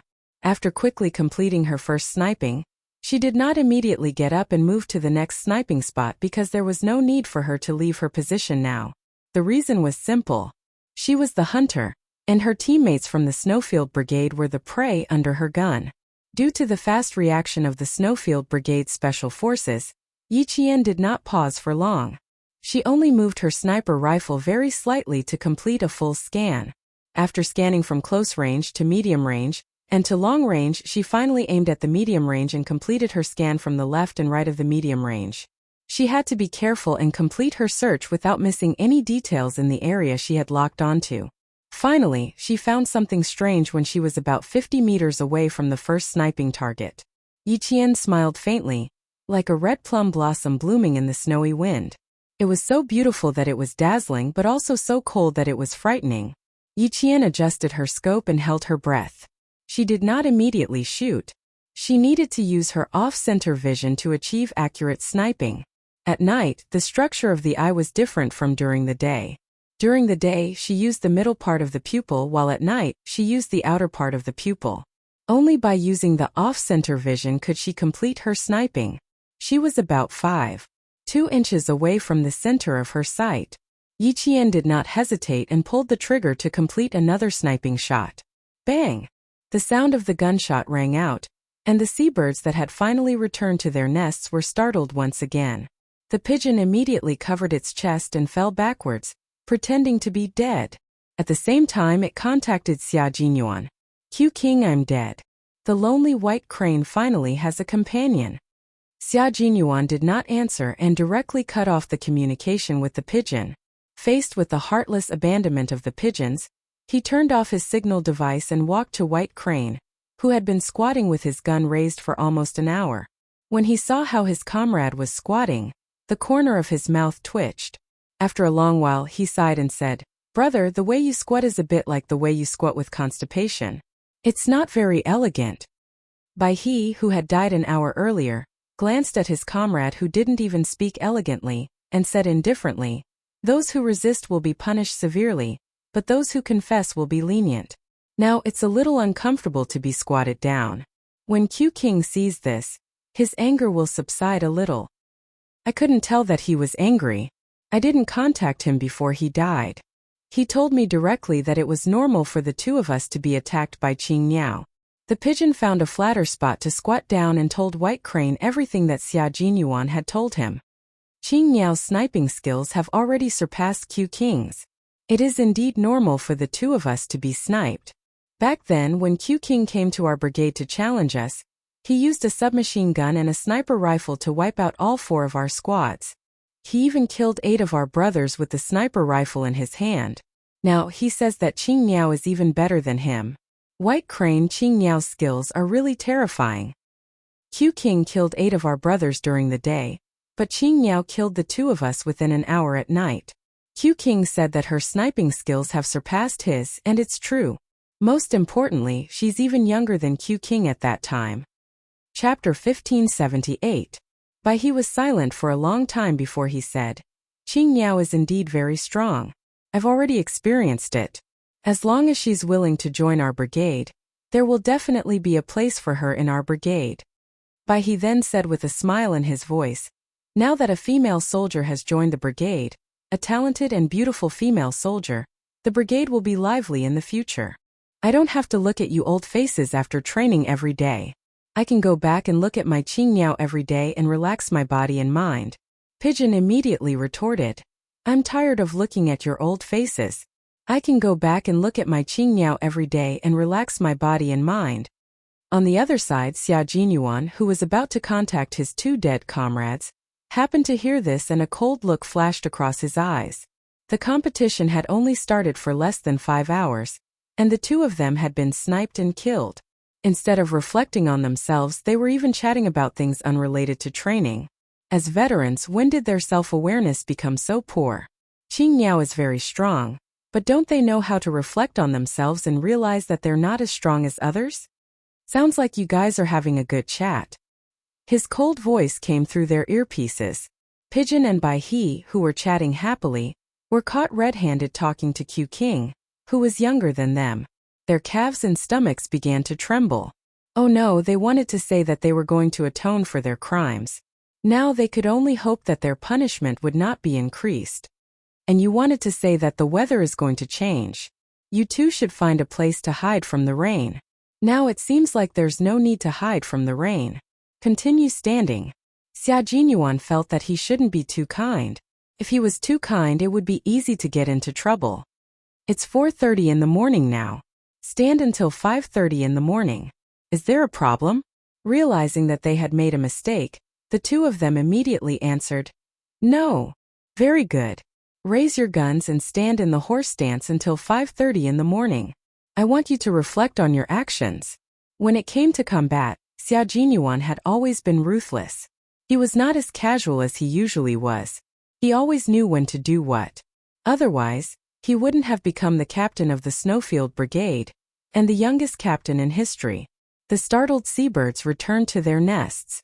Dark clouds seemed to be sweeping across the inky sky. Yiqian and Daxia quickly descended from the highest point. She turned her head to look at the sea and frowned slightly. The weather has changed. Fighting in bad weather would be even more difficult due to the environment. It all depended on how their comrades dealt with it. Even though it was only a spar and not a competition of victory or defeat, it would still be embarrassing if he lost. It's very common for the weather to change at sea. It also makes it easier for snipers to hide. After continuously sniping 2 members of the Snowfield Brigade for an hour and 5 minutes, Daxia was impressed by Qing Miao. He jumped down from the rock and supported himself with one hand. He smiled at Yiqian, revealing a mouthful of white teeth. This weather is the best weather for us water ghosts to fight in. The Major General of the army thought so too. Seeing that 2 of his generals had been sniped in one go, the Major General's eyes darkened. He asked the technician, "Who was the one who fired just now?" "Reporting Team B Qing Miao." The technician immediately replied. The technician answered immediately and zoomed in on the location where Yijian was hiding at that time, so that the leaders could know more details. After measuring the distance, the first sniper target was 802 meters, and the second sniper target was 852 meters. The sniper rifle she used was accurate and had a range of 600 meters. The maximum range was 3,700 meters. Chapter 1579. The Major General of the army was stunned for a moment. So, the 2 Special Forces soldiers under his command were killed by another Special Forces soldier that he had temporarily sent out? Suddenly, the Major General of the army didn't know whether to laugh or cry. What the hell was this? The younger generation will surpass us in time. Qing Miao's strength is indeed amazing. The Navy commander couldn't help but sigh with emotion. He joked with the Major General of the army again. "It seems that I have to consider recruiting a group of female frogmen, and then list Qing Miao as the first talent to recruit." The Major General of the army laughed heartily. Although his face was thin and his hair was weathered by the years, his hale and hearty eyes that were full of majesty made him look particularly young. He looked at the Navy commander who was making fun of him and sighed. "Don't even think about it. It's definitely impossible. This is a soldier that we have been waiting for 4 or 5 years. It was not easy to train her into a talent. How can I let you take advantage of her?" "Ha ha ha, I do want to take advantage of her. But Qing Miao's intention is not here. Even if I want to take advantage of her, there is no chance for me to take advantage of her." The atmosphere in the command room had been tense before. The 2 senior generals joked with each other, and the low pressure made the tense atmosphere a lot less tense. It didn't last long. As the battle went deeper, the 2 senior generals seriously discussed the advantages and disadvantages of the 2 teams. The torrential rain hit at 5:05. The heavy rain swept across the entire island with the wind, blowing the trees to the side as if they were about to be uprooted. The stormy waves that were several meters high slammed against the shore, as if there was a dragon under the water that was going to swallow the entire island with the huge waves. The tornado came from the horizon of the sea with the power of nature. It moved from the sea to the shore and then to the island, bringing about a devastating and terrifying disaster. "J5, please answer if you hear me. J5, please answer if you hear me." Xia Jinyuan, with a tense expression, called out to J5, who was closest to the beach. With rainwater dripping down his face, he moved forward quickly and kept calling out to J5. As the storm hit, J5 only said one sentence in the channel. "A tornado is coming. Brothers, be careful." Then it suddenly cut off, leaving only the buzzing sound of the radio waves. No matter how much Xia Jinyuan called, there was no response from J5. He immediately ordered the channel. "J5's situation is unclear. Eagle, Sparrow, Hawk support J5. 50% were captured, 50% were knocked out by the waves." "Roger." 2 robust voices were heard. Then 2 shadows of almost the same height and body shape dashed out of nowhere, braving the torrential rain to rush out for several meters. It was only the first day of the tournament, but it was already extremely difficult. Out of the 6 members of the Storm Commando sent by the Shuiyu Brigade, 3 of them were killed and 1 of them was missing. Standing in the heavy rain, Xia Jinyuan stared at the dark clouds in front of him. A cold smile gradually appeared on his face. Tornadoes came from the east and west of the island, bringing disaster to the island and breakfast to the water ghosts. They cut open the stomach of a sea fish with a dagger and dug out its innards. They rinsed the innards in the rainwater and put them in their mouths to chew. Yiqian picked up a squid. She ate it gently, cutting it into strips before chewing. Beside her, Big Prawn, who was watching her eat, couldn't help but laugh. Put a few strips in a Ziploc bag. We'll have it for lunch. Chapter 1580. They rested temporarily under a rock to replenish their energy. The 2 of them happened to be outside of the tornado. Once the tornado passed, they would have breakfast. Yiqian really did grab a few fish and put them in a sealed bag.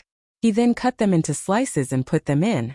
After wiping away the traces, he walked with Prawn to the rendezvous point. They needed to meet up with the rest of the team. The sky was already bright, and they could see the dark clouds above the sea clearly, as if they were going to merge with the sea. The rain was so dense that it was like a net, and it never stopped. The leaves were crackling under the rain, which covered the sound of movement very well. At 7 o'clock in the morning, 2 members of the Storm Commandos were assassinated and even their guns were taken. In terms of numbers, the 2 sides were once again tied, but from a tactical point of view, the 2 members were obviously killed by a close-range sneak attack. The Snowfield Brigade was good at sneak attacks.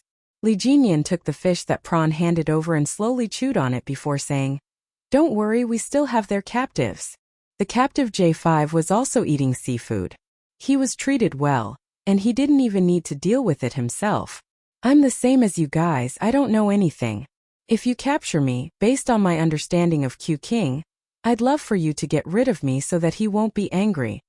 J5 used to be an instructor. He was so eloquent that he could escape with his mouth. Even if he was captured, he wasn't in a hurry and could even talk to them with a smile. Yiqian knew that J5 had once used his mouth to escape from danger. His eyes were full of pity. He really didn't understand the Devil King. Now that he had become his captive, it would be difficult for him to escape. Li Jinyan looked at him calmly and said to the water ghost who was feeding him fish, "Feed him until he's full. Don't let Q King think that we're harsh on our captives." This sentence didn't sound wrong at all, but for some reason J5 felt a chill run down his spine, as if he was being targeted by a vicious beast. He suddenly felt a sense of danger. The wind and rain made visibility quite low, but this was nothing to the water ghosts. They had changed into jungle camouflage combat uniforms upon landing. Even though they knew that there was danger ahead, they were still fearless and continued to advance. The 2 scouts sent news that there was movement in an abandoned building. They were requesting the Devil King's instructions. This news lifted the spirits of the entire Storm Commandos. Needless to say, this was definitely their target. "Give the order. Order the Storm Commandos to take down the occupied building before 12 o'clock. The command center issued the order of the Marine Commander. The originally calm eyes of the Storm Commandos who received the order suddenly burst out with wolf-like gazes. They all stared at the Demon King. Seeing this, J5's expression changed. The Water Ghoul team was about to engage in a great battle. "Oh, this. All of them were pinching him to death. After training together for so long, it wasn't that they didn't know the Demon King's strength, but they only knew how strong the Demon King was after seeing his commanding ability. "Sniper! I don't need you to snipe too many targets. Open up a gap for me." Li Jinyan used a rock as a target building. He held a tree branch in his hand and began to deploy. "The 3 of you complete the blast. Block their retreat." Chapter 1581. Li Jinyan, codenamed Demon King, was an expert in close and long-range combat. His skills were excellent and he was especially good at commanding. His goal was to annihilate the enemy. His fighting style was tough and he did not give the enemy a chance to counterattack. Li Jinyan left a deep impression on Yi Qian once again. Moreover, Demon King Li's strictness was beyond her imagination. Because they did not have a battle map, although the scouts had explored the abandoned building in front of them, they had not investigated the surrounding environment in detail. In order to make the arrangements more detailed, he ordered 2 more scouts to quickly get a general understanding of the terrain around the building. They had to take down the building before 12, and it was already 8:17. Now that they knew the mission, Li Jinyan was not in a hurry. He first went through all the arrangements in his mind, and then gave them one by one. He was the battle commander in the competition. Only by making the battle arrangements in advance could he be clear about everyone's mission. Never fight a battle that you are not confident in. That was Li Jinyan's motto. The water ghosts were not in a hurry. They patiently waited for news from the front. Yi Qian had always been patient. While waiting quietly, she leaned against a rock and closed her eyes to rest. The rain was so heavy, but she was still able to calm down and rest. Li Jinyan could not help but look at her a few more times. There was a faint, inexplicable darkness in his cold eyes. Qing Niao, able to endure hardships, stronger and more resilient than he had imagined. She was a very outstanding female soldier. He did not look at her for too long. After looking at her a few more times, Li Jinyan moved his gaze away and contacted his team members who were also fighting on the periphery. Demon King, one of our brothers died. 2 people from the Snowfield Brigade died, and 1 was bitten to death. Both sides did not show up easily. The Big Shark reported the situation of their battle on the periphery. Like Xia Jinyuan, Li Jinyan would not gather all his team members. He would split a small team to eliminate the smoke bomb team that Xia Jinyuan had released. Both Li Jinyan and Xia Jinyuan received the report from the Great Mermaid. So far they had 1 more casualty than Xia Jinyuan. The strength of the 2 teams was already quite strong. Now there was only one difference in the number of deaths. The Major General of the Army and the Commander of the Navy discussed and analyzed. In addition to the analysis of other generals, they estimated that the Storm Commandos had a chance of winning, but they would have to pay a high price. The advantage of the Storm Commandos was that they were familiar with fighting on the island in such strong winds and heavy rain, and they could quickly make advantageous judgments based on their experience. The Snowfield Brigade, on the other hand, was tenacious and had rich combat experience. Although they were fighting on the sea, they were still grounded.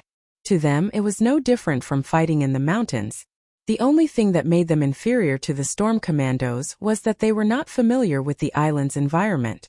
In the future, we should have such a competition once a year. Only then can we advance together and encourage each other. Major General Chang Ken reflected on their shortcomings and pointed out their shortcomings. All this time we've never focused on fighting on the sea and focused on fighting on land. This is a huge mistake.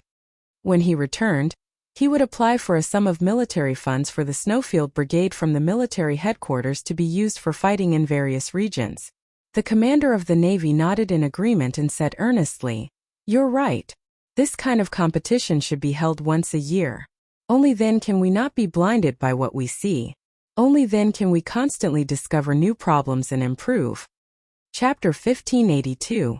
Why was there a need to carry out normal military preparations, drills and confrontations between different types of soldiers? Firstly, it was because they were afraid that if the peace lasted too long, the soldiers' bloodlust would fade and they would think that they were real soldiers after just 1 round of training.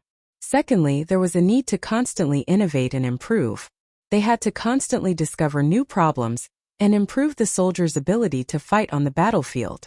As the saying went, "Those who love to fight will die, those who forget to fight will be in danger." If they did not fight, did not practice, and did not engage in confrontations between different types of soldiers, they would only guard their own fields every day. It was all for show. If the enemy attacked, the entire army would be wiped out. The soldiers were the guardians of a country. If even the guardians became vegetarians, what awaited the country would be destruction. As special forces, they were the sharpest sword of the country. They were the sword that could turn the tide at critical times. If even they were unable to see the big picture, there was no need for the country to attack. They would be digging their own graves. After seeing the shortcomings of each other's teams, the 2 senior generals understood what kind of targeted training plans they had to arrange in the future. The battle situation changed on the big screen. Team B ambushed a member of Team A, and then Team A directly entered Team B's defensive zone to launch a sneak attack. No one could take advantage of the other, and no one would end up well. The Storm Commandos scouts brought back news at 9:30. Li Jinyan's battle deployment was even more meticulous. Split into 5 sectors. 3 teams will be responsible for clearing out their own sectors. The 7-shaped building had a team in the front, back and middle sections. One team would be at the back and the other team would block the retreat. The Demon King's ruthlessness could be seen from his tactical deployment. This was a man who was equally ruthless and steady in battle. He was on par with Captain Xia. Yi Qian listened attentively until Li Jinyan pointed at her. Qing Miao, the 2 of us will be the first to enter within 1 kilometer of the target. I will scout and you will complete the breakthrough. Okay. Yi Qian nodded. This time she was not the only sniper. There was another sniper who went around the back of the building to intercept them. Demon King Li's plan was very clear. He would press everyone into the urn and fight until there was no one left on both sides or no bullets left. J5's face was extremely solemn when he heard this. The Demon King's battle was very stable. So stable that no one could find a single flaw. He was a little worried for his comrades in the Snowfield Brigade. It was exciting to meet such an opponent. Unfortunately, he had been captured. What awaited him was still unknown. There was no need to wait any longer now that there was a thorough deployment. Escorting the captive, J5 shuttled through the dense rain like a net, advancing towards their destination. The rain showed no signs of stopping. The phantoms on the island started to move closer to the abandoned building. Yi Qian and Li Jinyan were faster than the other members. The 2 of them covered each other and braved the heavy rain to get within 1 kilometer of the target. Using a pair of binoculars disguised as leaves, Li Jinyan carefully observed the building that was less than a kilometer away. After he finished observing, he bent down and gestured for Yi Qian to crouch down. His slender fingers, which were wearing combat gloves, directly divided the ground into various regions. He pointed at one of the regions and said, "This is their escape route. This is a breakthrough point. You are responsible for tearing it open. Come and take a look at their terrain." Yi Qian took the binoculars from him. After she finished observing the terrain, she pointed at the region that she was responsible for breaking through. "I will hide here. This is a turning point in the crossfire between the 2 sides. I can attack and provide cover." Chapter 1583. The island's environment was complicated and the rain was heavy, which provided her with a lot of hiding spots. This spot could be used for both attack and cover, and it was also convenient for her to change positions quickly. This was also the spot that Li Jinyan was optimistic about. Seeing that she pointed it out so quickly, there was a hint of appreciation in his cold eyes. "Okay, I'll wait for your news." At 10 o'clock sharp, the members of the Storm Commandos all went into battle. Yi Qian did not approach directly like they did. She fought alone and carried out a sniper operation. Therefore, while maintaining contact with the water ghosts, she reached the spot that Li Jinyan had agreed on with her. This spot could be used for both attack and cover, and it was a sniping spot with a wide field of vision. Sniper Qing Miao in position. Over. After sending her position and coordinates, Yi Qian began to aim her gun at the bottom of the building, waiting for the water ghosts to arrive so that they could finish the battle together. The comrade in charge of reconnaissance noticed the situation and reported that the water ghosts of the Storm Commandos were approaching them. Xia Jinyuan immediately said to Inkei and Xiaoying, "You 2 work with G3 to attack the periphery." There were originally 6 comrades in arms moving around the periphery, but only G3 was left. With Inkei and Xiaoying, who were good at shooting, providing support, Xia Jinyuan was very calm. The 2 special forces of the country were fully engaged in battle. The water ghosts directly sneaked into the building and started to kill. Yi Qian was even faster, aiming at the entrance on her side to complete the mission that Li Jinyan had given her. The big screen in the command room showed the situation of the battle between the 2 forces. All the data was analyzed by the technical staff so that the senior generals in the command room could understand it in time and send the data to the military headquarters in time.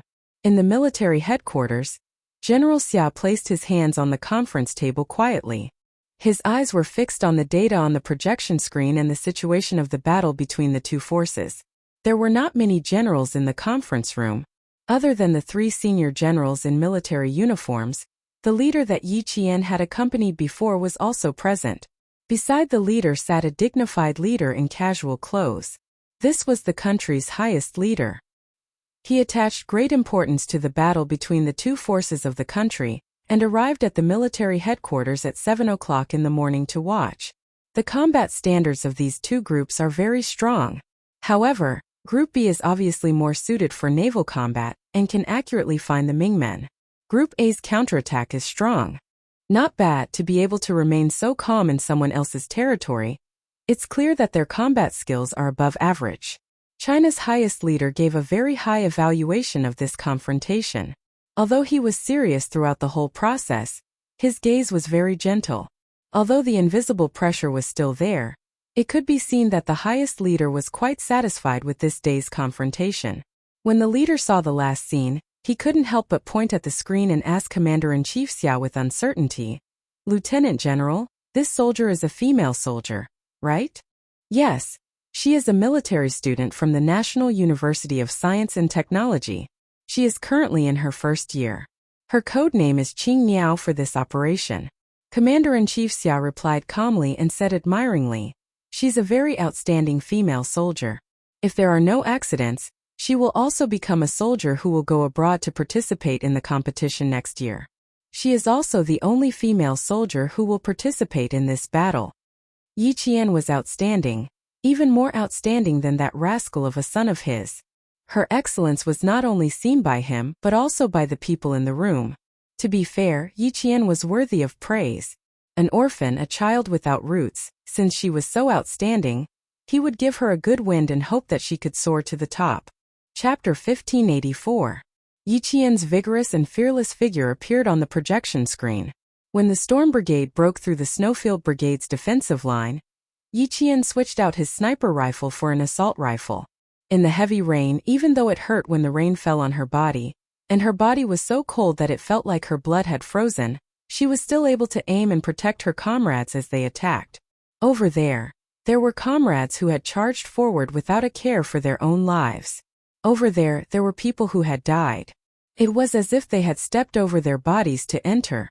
Over there she saw the cruelty of war and the sorrow of blood and tears. The rapid sound of bullets could be heard amidst the rain.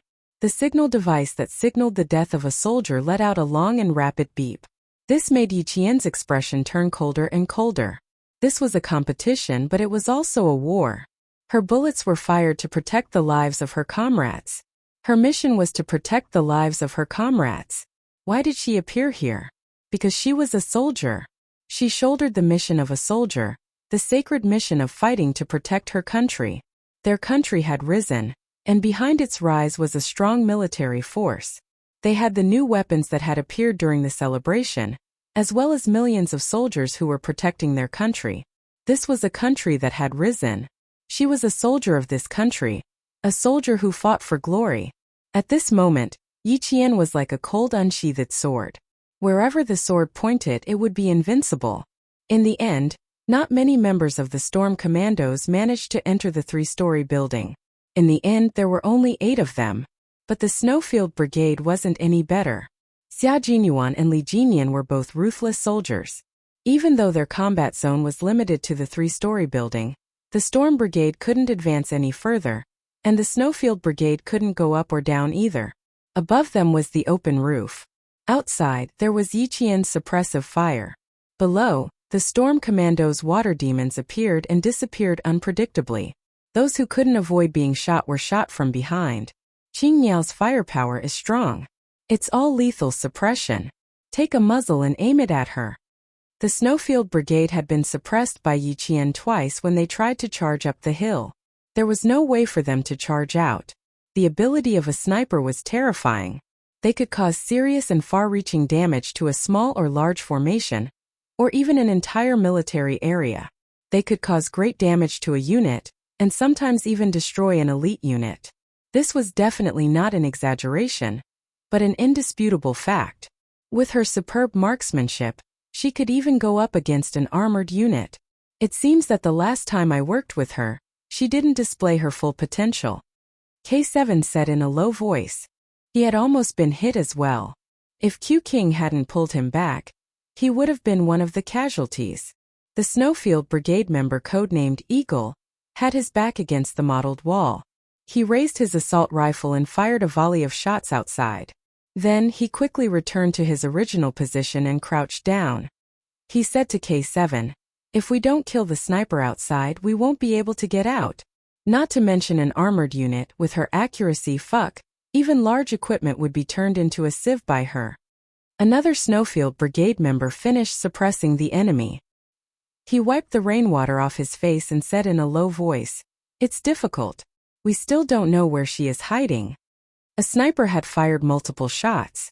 She had fired so many shots that no one knew where she was hiding. This ability was enough to make people fear her. Chapter 1585. As for why they said that even an armored vehicle could be destroyed by a sniper, they weren't just making an analogy to describe how powerful the sniper was. If a sniper were to fight against an armored vehicle, such as a tank, people who didn't know better would think that a sniper wouldn't be able to defeat a tank. If they had such a thought, they would be gravely mistaken.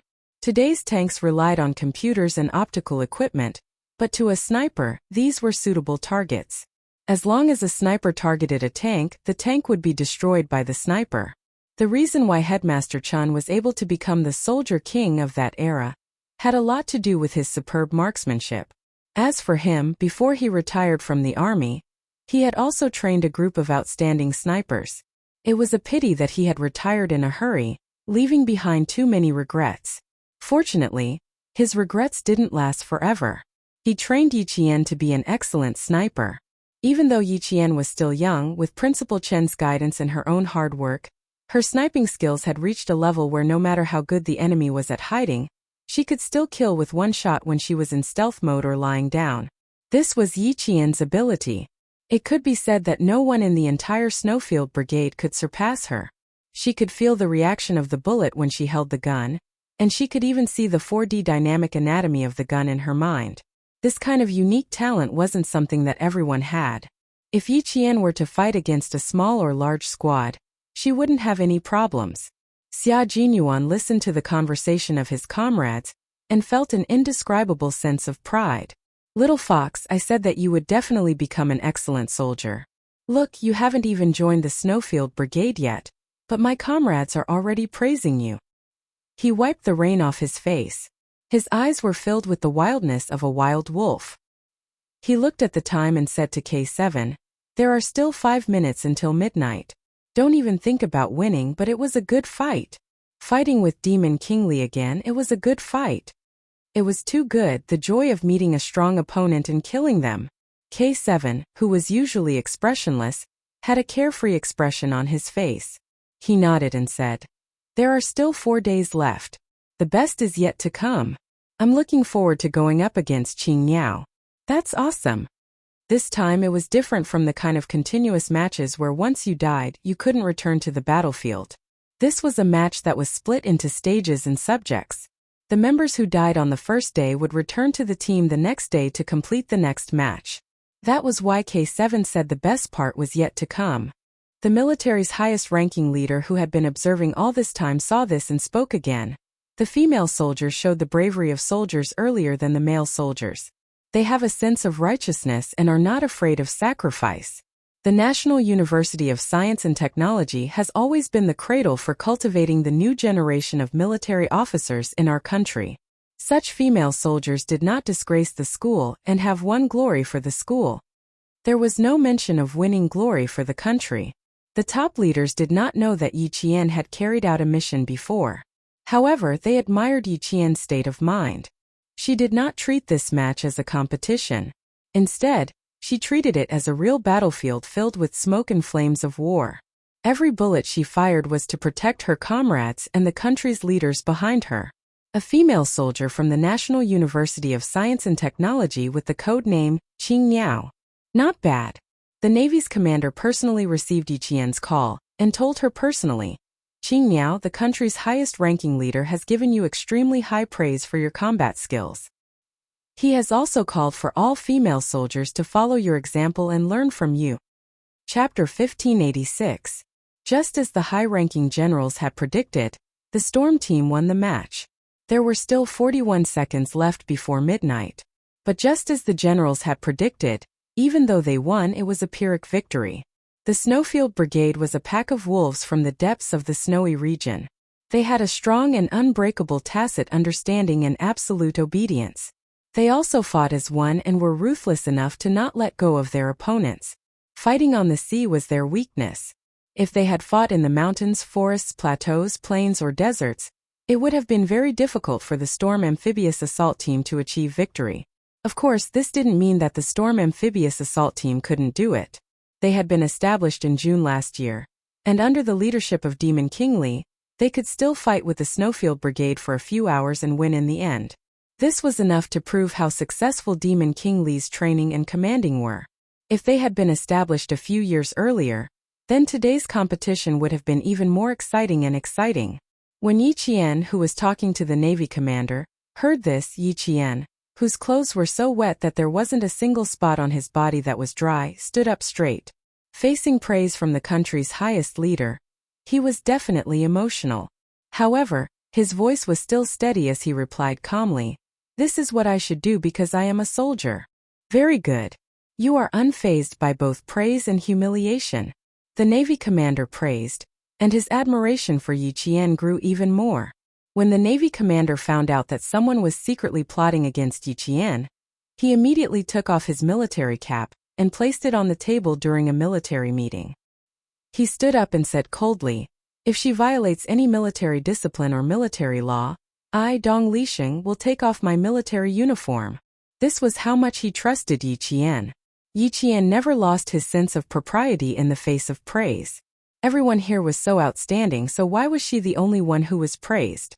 There was another reason. Because she was the only female soldier in the two brigades. Just this identity alone was enough for the country's highest leader to pay extra attention to her.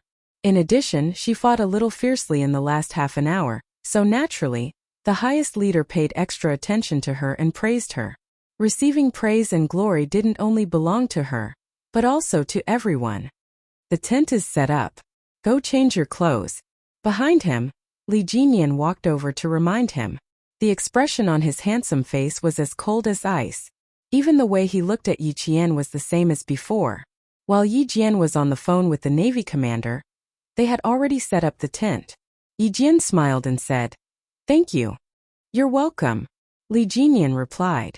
Looking at the approaching female soldier, a faint smile flashed across his cold eyes. When she came closer, he said indifferently, "Today was very exciting. We'll continue tomorrow." Yi Qian, who had never praised anyone before, was suddenly praised by the Demon King, who had never praised anyone before, but this time she was really surprised. Fortunately, she reacted quickly and replied calmly, "My comrades cooperated very well, which was why I had the firepower in the later stages of the game. Otherwise, I wouldn't have been able to achieve such results." "Yeah, but you're really good at sniping." Li Jinyan, who didn't talk to the female soldier as they walked, suppressed the awkwardness in his heart and tried his best to not let the conversation turn cold. He had no choice. He was now shouldering a very heavy responsibility. The Navy commander had secretly ordered him to make Qing Niao stay and join the Storm Amphibious Frogman Assault Team, no matter what method he used.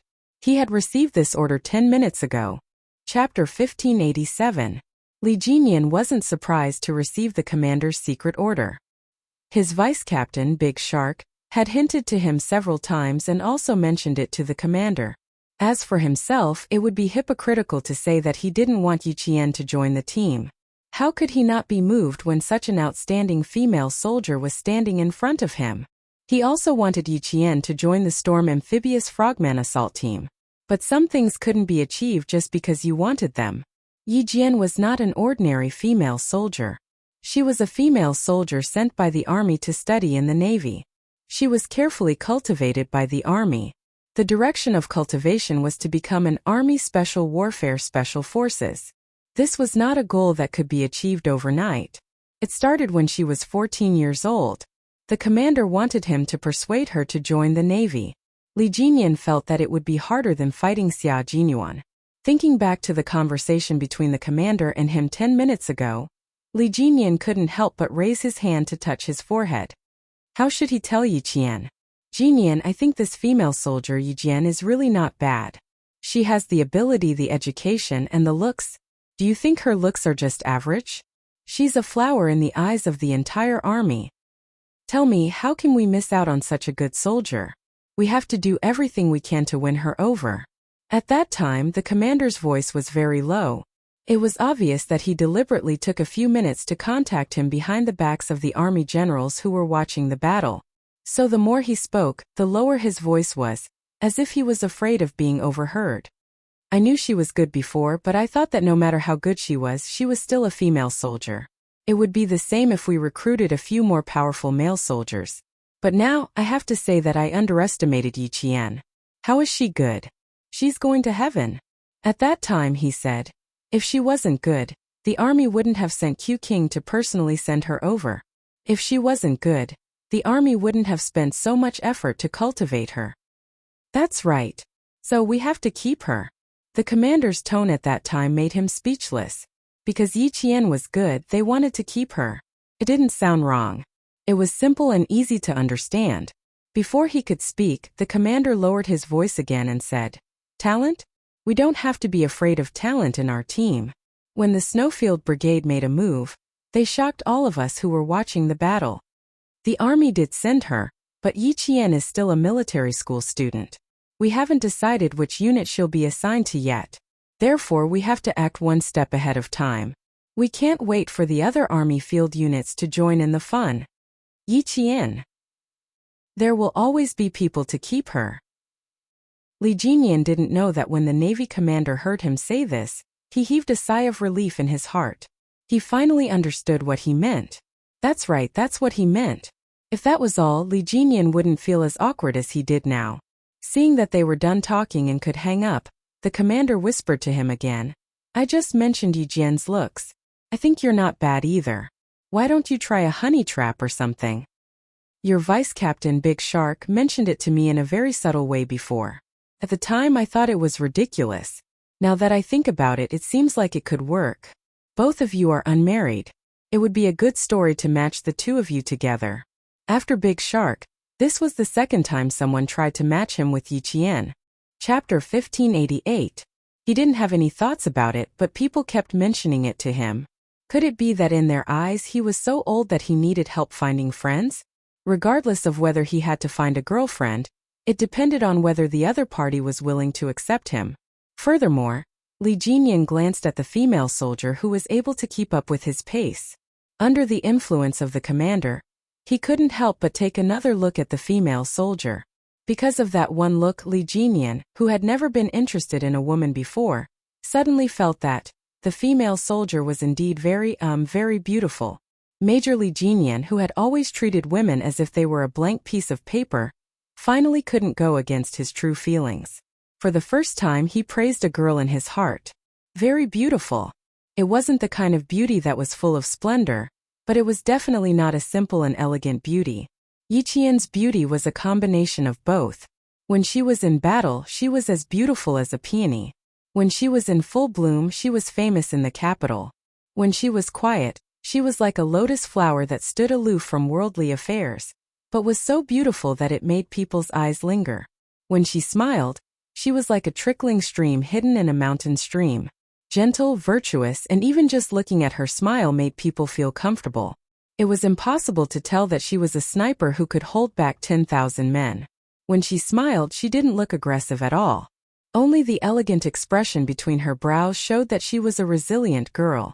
Yi Qian could tell that Li Jinyan was intentionally trying to find a topic to chat with her. So, no matter what he said, she responded with a slight smile. She didn't say anything more, nor did she say anything less. From beginning to end, she maintained her elegance and politeness. They were still a short distance away from the camp.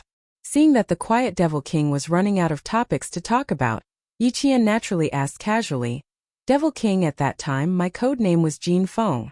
Why did it change to Qing Ya the next day?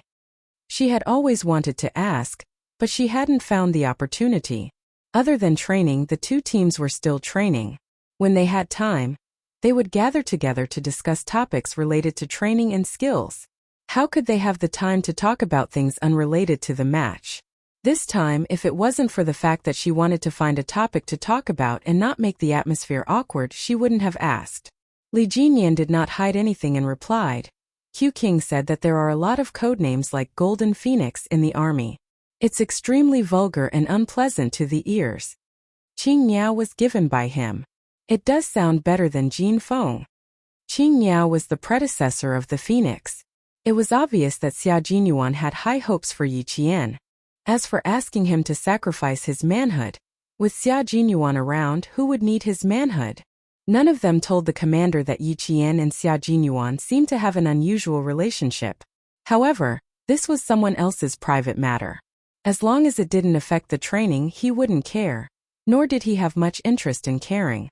No matter how beautiful Yi Qian was, he had to keep his distance.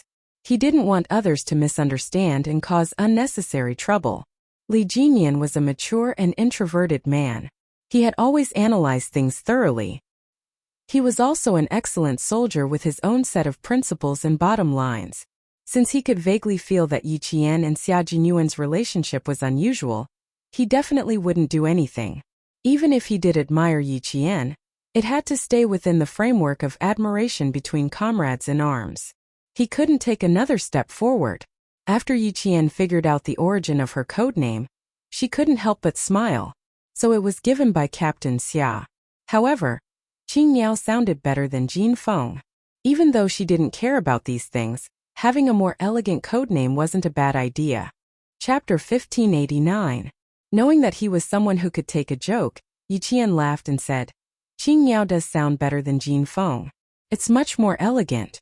Demon King, did you come up with the team's codenames? So simple. They were all related to the fish. Yes, easy to remember. Thinking of this codename, Li Jinyan's eyes flashed with a smile. Last year, when they formed the team, everyone was required to have a codename. Coincidentally, they caught a lobster during a deep dive. And the team member who caught the lobster said, Big Lobster. Big Merman replied, Codename Big Lobster? Then I'll codename Big Merman. That was how the team's codenames came about.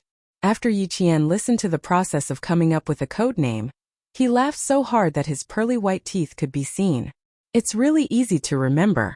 I just have to shout like a sea creature, and someone will answer me. Li Jinyan could hear the teasing in her laughter, but he did not think much of it. Their team's codenames sounded worse than the Snowfield Brigade's codenames, but they were easy to remember and could not be shouted wrongly, so it did not matter if they sounded bad. Ahead of them was the mountain camp that they had arrived at tonight. Li Jinyan saw her shoulders shrink and quickened his pace. Change your clothes and come to my place to discuss the competition tomorrow, and the day after tomorrow.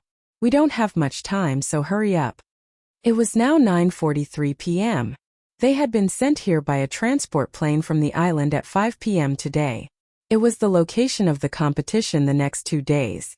It was a mountain range that was 3 hours away from Hai Province by flight. The command center calculated the time very precisely because they needed to avoid being seen, so everything could only be done in the dark. Darkness was the best cover, so once the wind stopped, they immediately sent a transport plane to the island. When they arrived at the mountain, it was almost 9 p.m. Even though the competition was only going to last for 5 days, there were 3 locations: the sea, the mountain, and the plateau. The training that followed would focus on the plateau, the plains, the mountain, and the forest. The storm commandos who were participating in the special training would be led by Li Jinyan. This was what the water ghosts were hoping for. They needed this kind of training. You've already received the order? When he heard about the confrontation tomorrow and the day after, Yi Qian's eyes lit up. Our 2 teams didn't camp together tonight, so we don't know each other's exact location. How are we going to proceed? Li Jinyan was a little embarrassed when he thought of the Marine commander's last words. Now his heart was clear and calm. He replied in a very light tone, Our next task is to hunt. Hunting referred to killing the members of both sides within 2 days, without leaving a single one alive. While Yi Qian was talking to the Navy commander, Li Jinyan was receiving orders and instructions from the Army Major General. Along the way, they still had many missions to complete, all of which were obstacle missions. Only by completing these missions and killing the other party's members could it be considered a real hunt. He briefly explained the mission to Yi Qian, and then added, "They didn't give us an exact time, so it's possible that we'll start the battle tonight. We need to discuss it before we go to sleep." "All right, I'll come over immediately after I get changed." Without further ado, Yi Qian quickened his pace. It was a little cold. They had been in the wind and rain for the whole day. After 4 hours on the transport plane, they finally managed to dry their combat uniform a little. But when they got off the plane at the mountain, they were met with another cold rain, and the combat uniform was completely soaked again. But this time it was a little cold. It was autumn in the mountains, and the temperature at night was not even 20 degrees. Even Yi Qian, who had a good physique, felt a little cold. Chapter 1590. Hunting was the longest mission in this competition. When Yi Qian saw the arrangement, he could not help but purse his lips a little. It was even more difficult than today's building invasion. It looked like a mission, but it was not. This competition was divided into 3 small missions, each more difficult than the last. This time they had to carry 25 kilograms of combat equipment and complete the hostage target, search shooting, support shooting, and shooting with 100 bullets in a 300 time limit. The reason Yi Qian pursed his lips was because of the last mission, which required him to partner up with 100 bullets in a 300 time limit. Everyone has to complete the shooting with 100 bullets in a 300 time limit. You have to pass through 4 large obstacles in the middle. Li Jinyan emphasized the fact that the Storm Commandos and the Shuiyu Brigade had a limited time limit of 100 rounds of accurate shooting. This was the strength that both the Storm Commandos and the Shuiyu Brigade had. The difficulty was that they had to change guns and switch targets midway. Li Jinyan looked at Yi Qian. "Who do you want to partner up with?" Changing guns in the middle of shooting meant that one of the team members would quickly change the magazine and hand over the gun in his hand to his partner after firing 50 bullets. The partner would then have to finish firing 50 bullets at this time to complete the change of gun and switch their target positions. This training not only required the two to have good teamwork, but they also needed to know how many bullets they had to fire. Furthermore, both parties had to maintain synchronized shooting. Only when the other party was changing magazines would the person holding the gun need to slightly control their shooting speed. Only then would they be able to reload the magazine properly. Yi Qian had just finished firing 50 bullets and managed to switch guns at the same time as the other party. Why did Li Jinyan ask Yi Qian first? It was mainly because she did not have much time to train with them, so she had to choose who had the best teamwork with her. "Devil, you and Qing Niao are the best partners." Big Shark, who had a band-aid on her face, suggested. "Qing Niao usually trains with you. You two also work together during the final battle today. This time it's still the two of you." Yi Qian had no problems, but he did not know if the devil would have any problems. "Sure." Li Jinyan nodded. The rest of the team members already had their own partners, so there was no need for him to arrange them one by one. They could just discuss in private. He glanced at Yi Qian indifferently, then continued with the next topic. "Search shooting, hostage shooting, and support shooting will be done in 2 groups. I will be in charge of one group, and De Xiao will be in charge of the other group." As for Yi Qian, he was naturally assigned to Li Jinyan's team. Because they needed to march tomorrow and the next 2 days, and because the 4th and 5th days were continuous confrontations, the 2 teams had to finish arranging everything according to the events of these 4 days. It was already late into the night, but none of the members of the 2 teams had fallen asleep. They were all gathered together to discuss the battle tactics for the next 4 days. Xia Jinyuan pointed to the sniper team duel in the last round, and Junyan said coldly, "We're using a single-cycle method. Every member of our team needs to duel with every member of the Storm Commandos. Our teams have the same number of people, which means that each person will need to duel 21 times. It's the same for Qing Niao. She needs to duel with all of you once. Those of you who have not seen her sniping before, take a good look at how she completes her sniping. It's a very beautiful sniping skill. Even if you can't learn it, just take a look." Chongying said, "I want to be the first to experience it." Chapter 1591. "Then I'll be the second," said Pigeon Hawk. "Changing is more cowardly than me. I'll cheer him on from the back so that he won't faint from Qing Niao. No one will come out to drag him back to the team. J5, who was sitting cross-legged, glanced at the two who spoke. The twins in the team had a tacit understanding of more than 98%, and they also had the legendary telepathy. The two of them were not to be trifled with. One of them attacked while the other defended. Their coordination was perfect. At the same time, they also liked challenging difficult things. Yesterday, the two brothers did not see Yi Qian's best firepower. They only heard their comrades discussing it, so it was normal for them to be aroused. J5 smiled and said, "Young man, you're brave. We have no problem with the two of you taking the lead."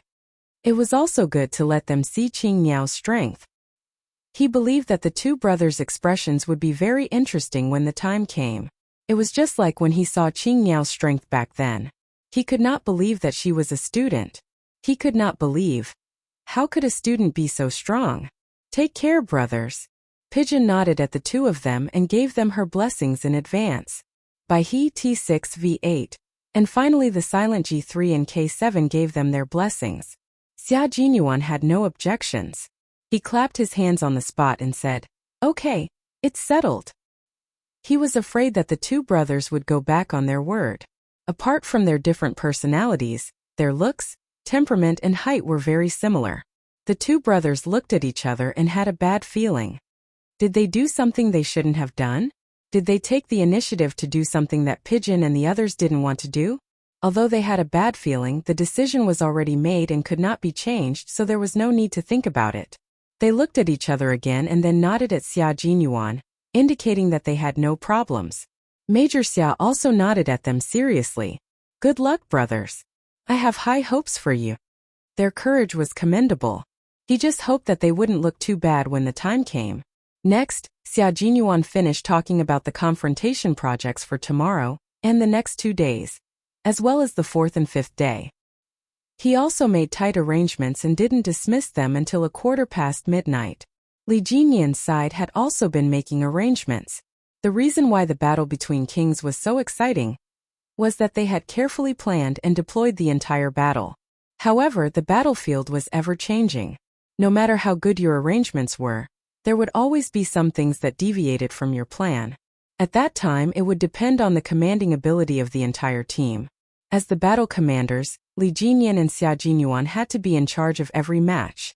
Whether they were capable or not was clearly seen by the senior generals on the big screen. The battle in the mountains is the Snowfield Brigade's territory.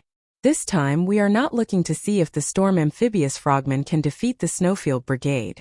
We are mainly looking to see the Demon King's commanding ability and adaptability on the battlefield. Lieutenant General Xia's figure appeared on the big screen. His voice was clear and dignified as he conveyed the orders from the military. A newly formed Marine Special Force that has been established for less than a year and a half. We can be harsh on their training, but we can't deny their achievements based on their results. The military has seen the Storm Amphibious Frogmen Assault Team's efforts and have high hopes for them.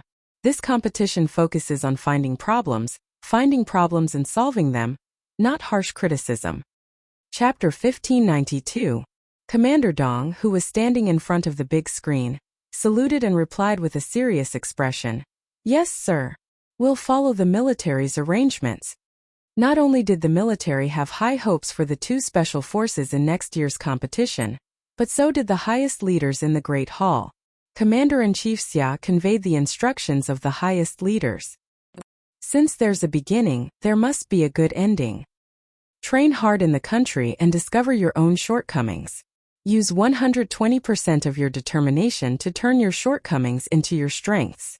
Then, use 120% of your perseverance to shoulder the responsibilities of a soldier.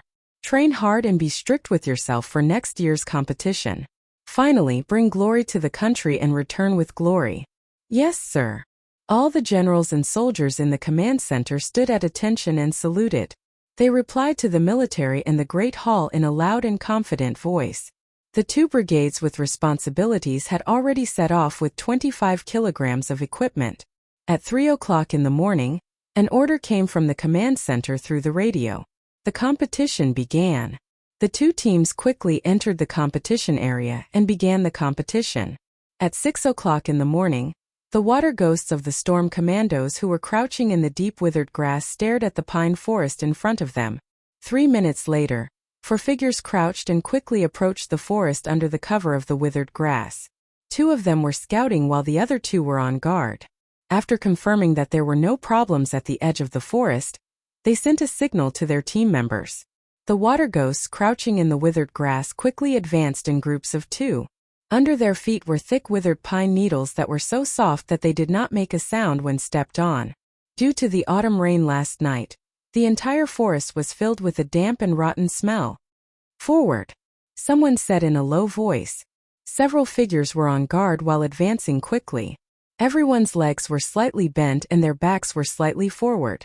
They held their guns with both hands and entered the depths of the pine forest in a combat state where they were ready to shoot at any time.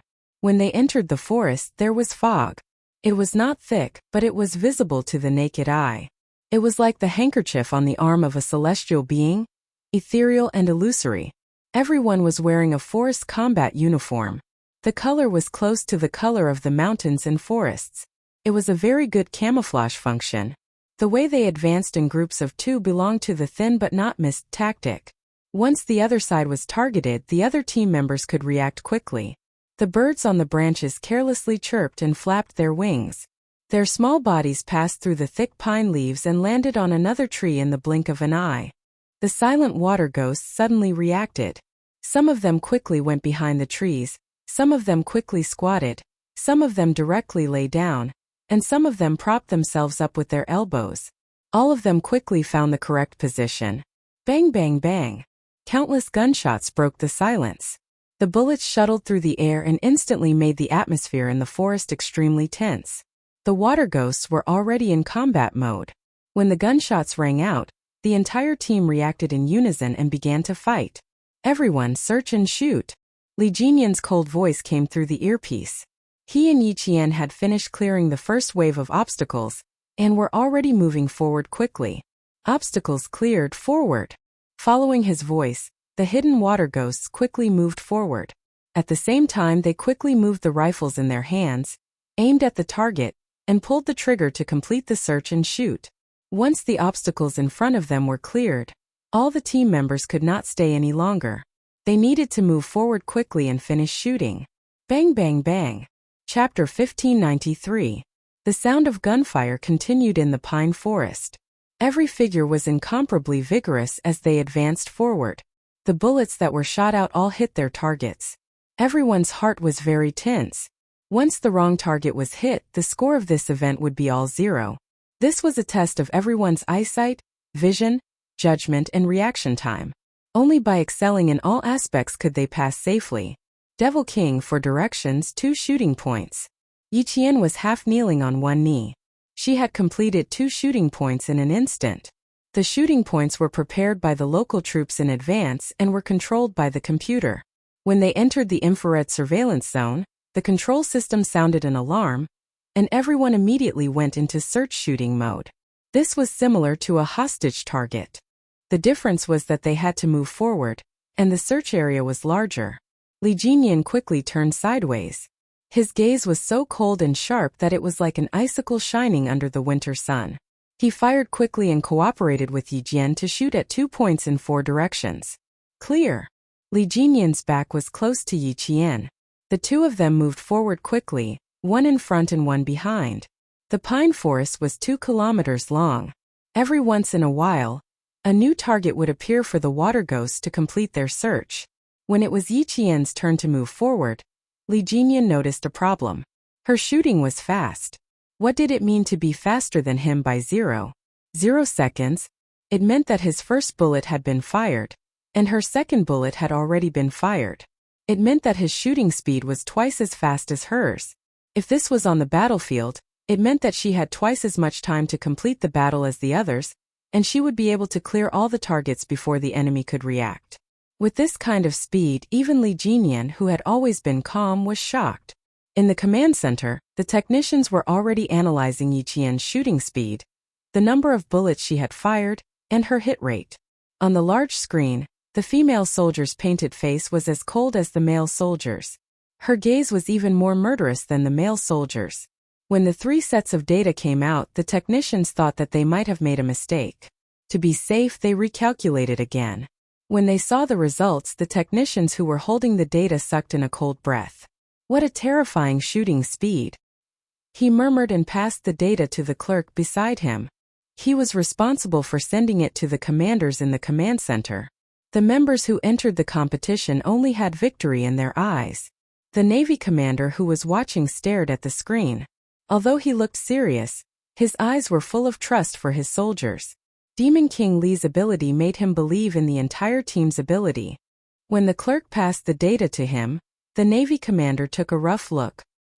His expression changed, but his face remained serious, unchanging. He leaned forward slightly and whispered to the Major General of the Army, who was watching the Shuayu team's search and shooting. "Old Yang, look at this data and see who it belongs to." His voice was a little low, but there was a hint of excitement in it. The Navy commander wanted to keep Dong Shuebing in suspense, but the Major General took a look at the data and laughed. "Old Dong, I don't need to guess anymore. I know whose data it is." "You know?" The Marine commander's body moved again, and there was some disbelief in his eyes. The suspected Major General laughed. "Of course I know. Why else do you think I spent so much effort to train her? I've watched this girl grow up." Chapter 1594. Major General's words forced the Navy commander to face reality. Old Yang was right. Yi Qian had indeed grown up under the Army's watch. Last time, in order to allow her to join the Storm Commandos and train with Jinyan, Old Yang had sent her a set of personal information about Yi Jian. This information was classified as a military secret.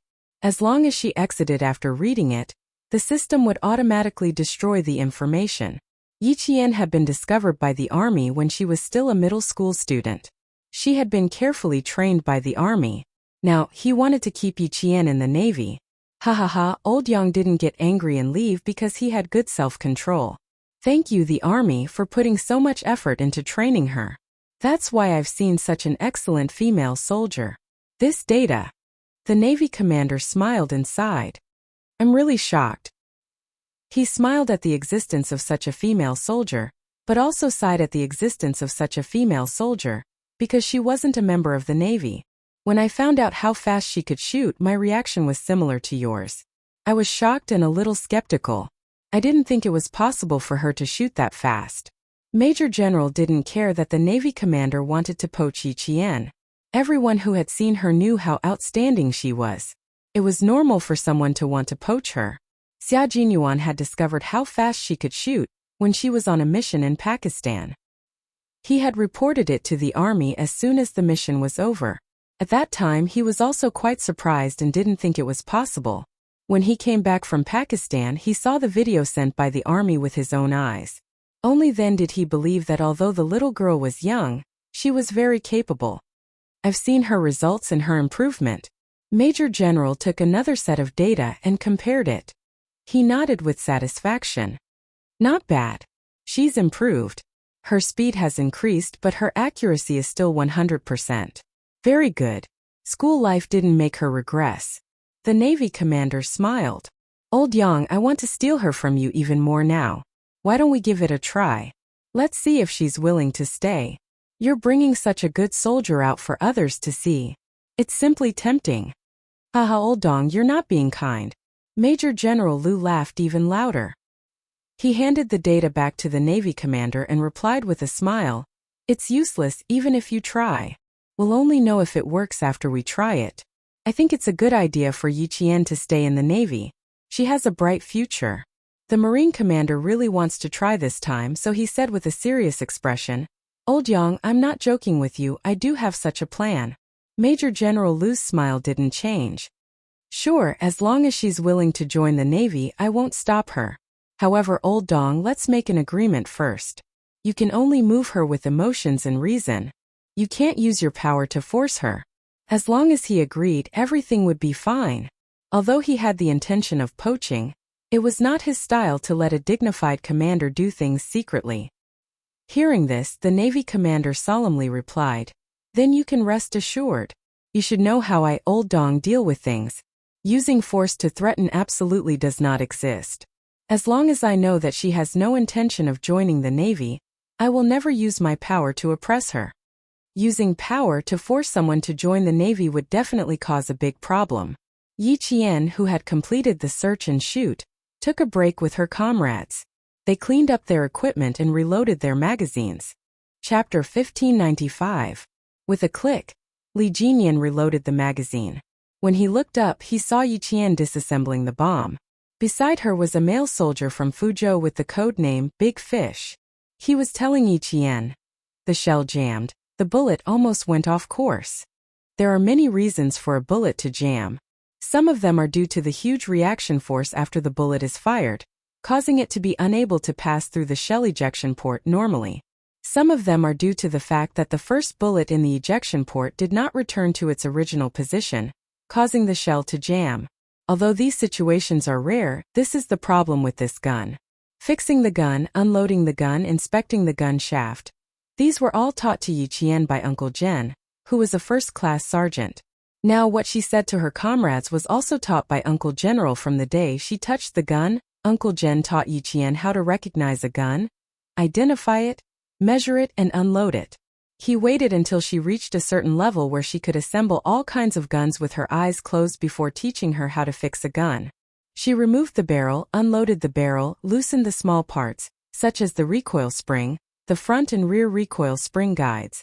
Then, she loosened the iron on the automatic mechanism, removed the hammer reducer, and found the key to the problem. Big Fish was dumbfounded. Come take a look here. There's no way to fix the ejection port. Let's manually return the thimble to its original position. Then the ejection port will automatically return to its original position. Yi Qian used a blank bullet to move the thin, sharp, and extremely short thimble. With a soft clang, the ejection port returned to its original position. Yi Qian smiled at him. Her small face, which was covered in oil paint, was so gentle that it seemed to have a soft glow. It's fixed. You even know how to fix guns? Big Fish stuttered. In the beginning, he really thought she was joking. Who knew? She really knew how to fix guns. I know a little. I don't need to use big tools to fix the small problems. Now that the damaged parts had been fixed, it was time to assemble the gun. By the time Yi Qian finished speaking, she had already assembled the 3 parts. Her hand speed was so fast that Big Salmon's eyelids twitched. Li Jinyan had been watching her the entire time. He watched as she took Big Fish's gun and disassembled it skillfully as she spoke.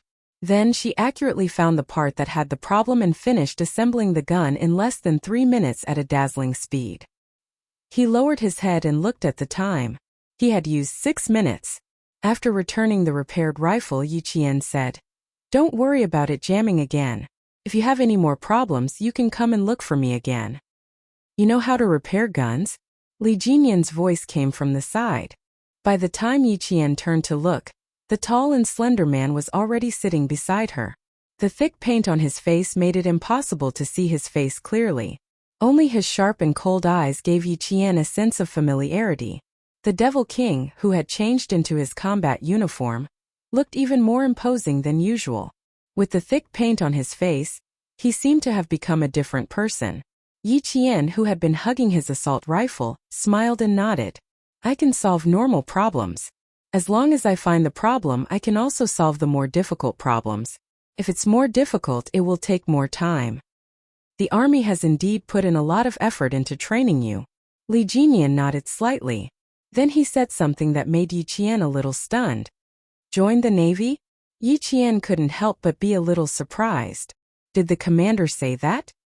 Chapter 1596. That's right, Li Jinyan was talking about this. He didn't think that there was anything to be surprised about, nor did he think that it was difficult to answer. Seeing that Yi Qian was a little surprised, he asked, "Are you surprised?" Of course she was surprised. She was sent by the army to study as a soldier. Didn't the commander of the Navy know that? Why would he still want her to join the Navy? I'm a little surprised, especially when I heard that you wanted me to join the Navy. Yi Qian laughed. She couldn't guess what the devil was thinking. He seemed to have a deep personality, but sometimes he was very straightforward. For example, shouldn't he be a little more tactful when asking her this question? Li Jinyan seemed to have guessed Yi Qian's thoughts. He looked straight at Yi Qian with cold eyes. He didn't avoid her gaze and simply answered her. You are very outstanding, so the commander of the Navy wants you to stay. Isn't this a very normal thing? Oh. Yi Qian was speechless. Was this a very normal thing? This was directly trying to poach her. You can think about it. Whether you want to stay or not, you just need to tell me the result. The devil was as concise as ever. He didn't say too much and only wanted to express his meaning clearly. As for why he didn't try to be tactful, the reason was simple. He didn't think that Yi Qian would stay, and she would tell him with certainty that she wouldn't stay. He didn't even need to think about it. Just as he counted to 2 in his heart, he heard Yi Qian reply with a smile. Thank you for your kind intentions, Commander of the Navy. I'm really sorry, but I only want to stay in the army and become a soldier in the Army Special Forces. As he thought, there was no need to think about it. With a smile on her face, she answered him firmly. She didn't want to join the Navy, and she had never thought of joining the Navy. Okay, I got it. You still have 2 minutes to rest. Tidy up your equipment. Li Jinyan got up after receiving the reply. After taking 2 steps, he turned around and looked at Yi Qian, who was already tidying up her equipment. I believe in you. No matter which branch you are in, which position you are in, you will be an outstanding soldier. Yi Qian was like a ball of light wherever she went. She could illuminate and warm others. He had no reason not to believe that she would not become an outstanding soldier. At this moment, the female soldier Yi Qian was an outstanding soldier. A female soldier who could shoot faster than others would definitely have great achievements. She would definitely go further in her career and become a resounding rose that would be revered by everyone on the military road. After a short rest, they resumed their journey.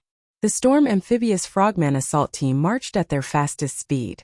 They needed to be the first to complete all the tasks and then secretly hunt the members of the Snowfield Brigade.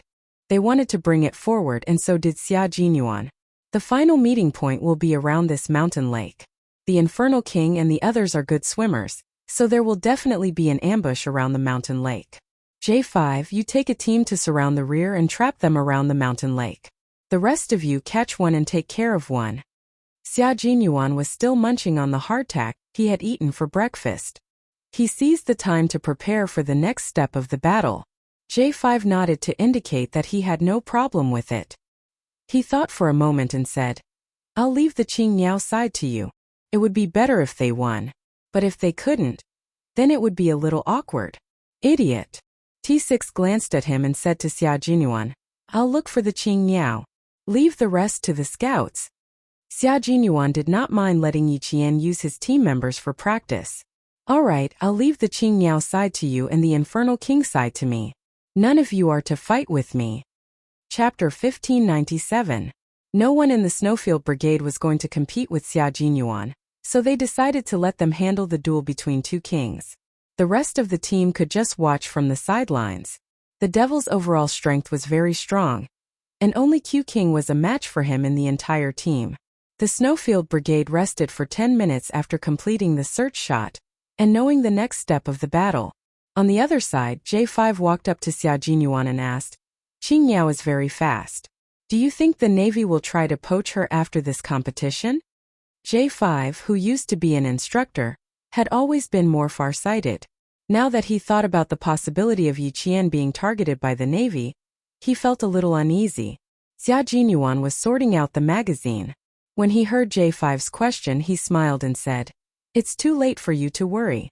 She has been training with Devil King Li's water ghosts for 10 days, and they even fought together yesterday. The Navy already has a certain understanding of her strength. It's normal for them to want to poach her. His little fox was a ball of light wherever she went, so it was normal for the Navy to target her. J5 became anxious when he heard this. When he thought about the details of the 2 people switching guns during the search shot, his expression changed. He stared at Xia Jinyuan and asked very slowly, If that's the case, then we have to ask the Major General to step in. We can't let the Navy commander take her away. Looking at J5, who initially opposed Yi Jian's relationship with him and even talked to him several times, Xia Jinyuan raised his eyebrows and deliberately said, If Cyan Bird really goes to the Navy, you should be the happiest. After all, at that time you were afraid that something would happen between us. That's because you liked her when she was in junior high school. Of course I was afraid that something would happen between you two. J5 knew that he was doing it on purpose. He glared at him and said, "The situation is different now. Qing Miao is now a college student. She's already an adult. Why would I be afraid that something would happen between you two? Other than the fact that you can't get married, you can have sex with her." J5 was sometimes very tough when he spoke. Xia Jinyuan was shocked by his words. Soon, the thick-skinned major nodded seriously. "You're right." "Oh?" J5 was puzzled. "Q King, which part of what I said was right and which was wrong?" Xia Jinyuan, who had finished loading the magazine, smiled at J5. His handsome face was obviously painted with thick paint, but J5 saw a trace of something he had never seen before: evil. That's right, it was evil. Even if he was wearing a combat suit, it couldn't hide his evil. When J5 blinked his eyes, he still saw the familiar painted face, as if he was only seeing things for a moment. "Everything you said was right. Especially the part about you can even do it in bed. It was very true." Major Xia looked at his comrade with sincere eyes and answered seriously, "Don't worry, I won't let the Navy take Qing Miao away. She can only be our comrade, a member of our Snowfield Brigade." J5 was convinced. Q King loved Qing Miao so much. How could he be willing to let other troops take her away? However, he still had to be on his guard. "But we still have to be careful, mainly because the other party is very strong." J5 moved closer and looked at Xia Jinyuan's face, stopping at his chest, and then at his crotch. Then he looked up again. Xia Jinyuan held the gun in his arms and said with a faint smile, "I'm a real husband. I'm a real man. Don't be jealous." Chapter 1598. This was a conversation between men, and only men could understand each other. J5 sighed. "The Demon King is a true husband. He's the real deal. Q King, don't be overconfident. Not only do you have to be wary of the Navy commander, but you also have to be wary of the Demon King." He raised his hand and patted Xia Jinyuan's shoulder. Although his facial expression is a little cold, he's not bad looking. He's very handsome. Compared to your handsomeness, Q King, he's very handsome. He really couldn't scare Xia Jinyuan. He couldn't deny that Demon King Li was indeed charming, but his little fox wasn't someone who was fickle. He had spent 4 years to get her nod. Could it be that she had fallen in love with someone else after spending less than 100 days with Demon King Li? In response to J5's earnest words, Major Xia Jinyuan directly replied with a creepy gentle smile. "No matter how powerful the Demon King is, he's just an instructor who taught Qing Miao some skills. No matter how handsome and outstanding he is, he's still someone else's man." He had never doubted his little fox's sincerity, and he wouldn't worry about such things. Of course, it was still necessary to be jealous occasionally. No matter what, this young captain was always so confident, even when it came to love. In that case, should he do the same for himself? J5, who was slightly distracted, couldn't help but purse his lips. After a while he nodded. "You're right. No matter how outstanding the Demon King is, he's destined to be someone else's man."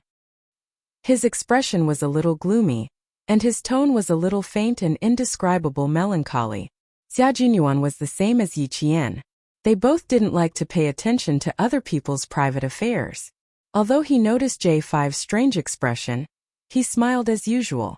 "Yes, I believe in Qing Miao, just like how Qing Miao believes in me. A little more trust, a little more sincerity, a little more effort, and a little more effort, and you'll get all of it." It was time to rest. The members of the Snowfield Brigade set off on time. What awaited them ahead was a bloody hunt. Only by killing their opponents could they live. A confrontation was also a war. As long as there was war, there was bound to be slaughter. There would definitely be death and life. As soldiers, they had no choice in the face of war. Since they chose to live, their enemies must die. At 8 o'clock in the morning, the sky was still drizzling. The two teams carrying 25 kilograms of equipment set off again after a short rest. At noon, the storm commandos who were carrying 25 kilograms of equipment on their backs walked through a stream in the mountains. They walked past a piece of land that was abandoned and was not very tall. However, it was burnt by the fire and was covered in ash and black. The mountains that were mainly made of fir trees appeared in front of everyone.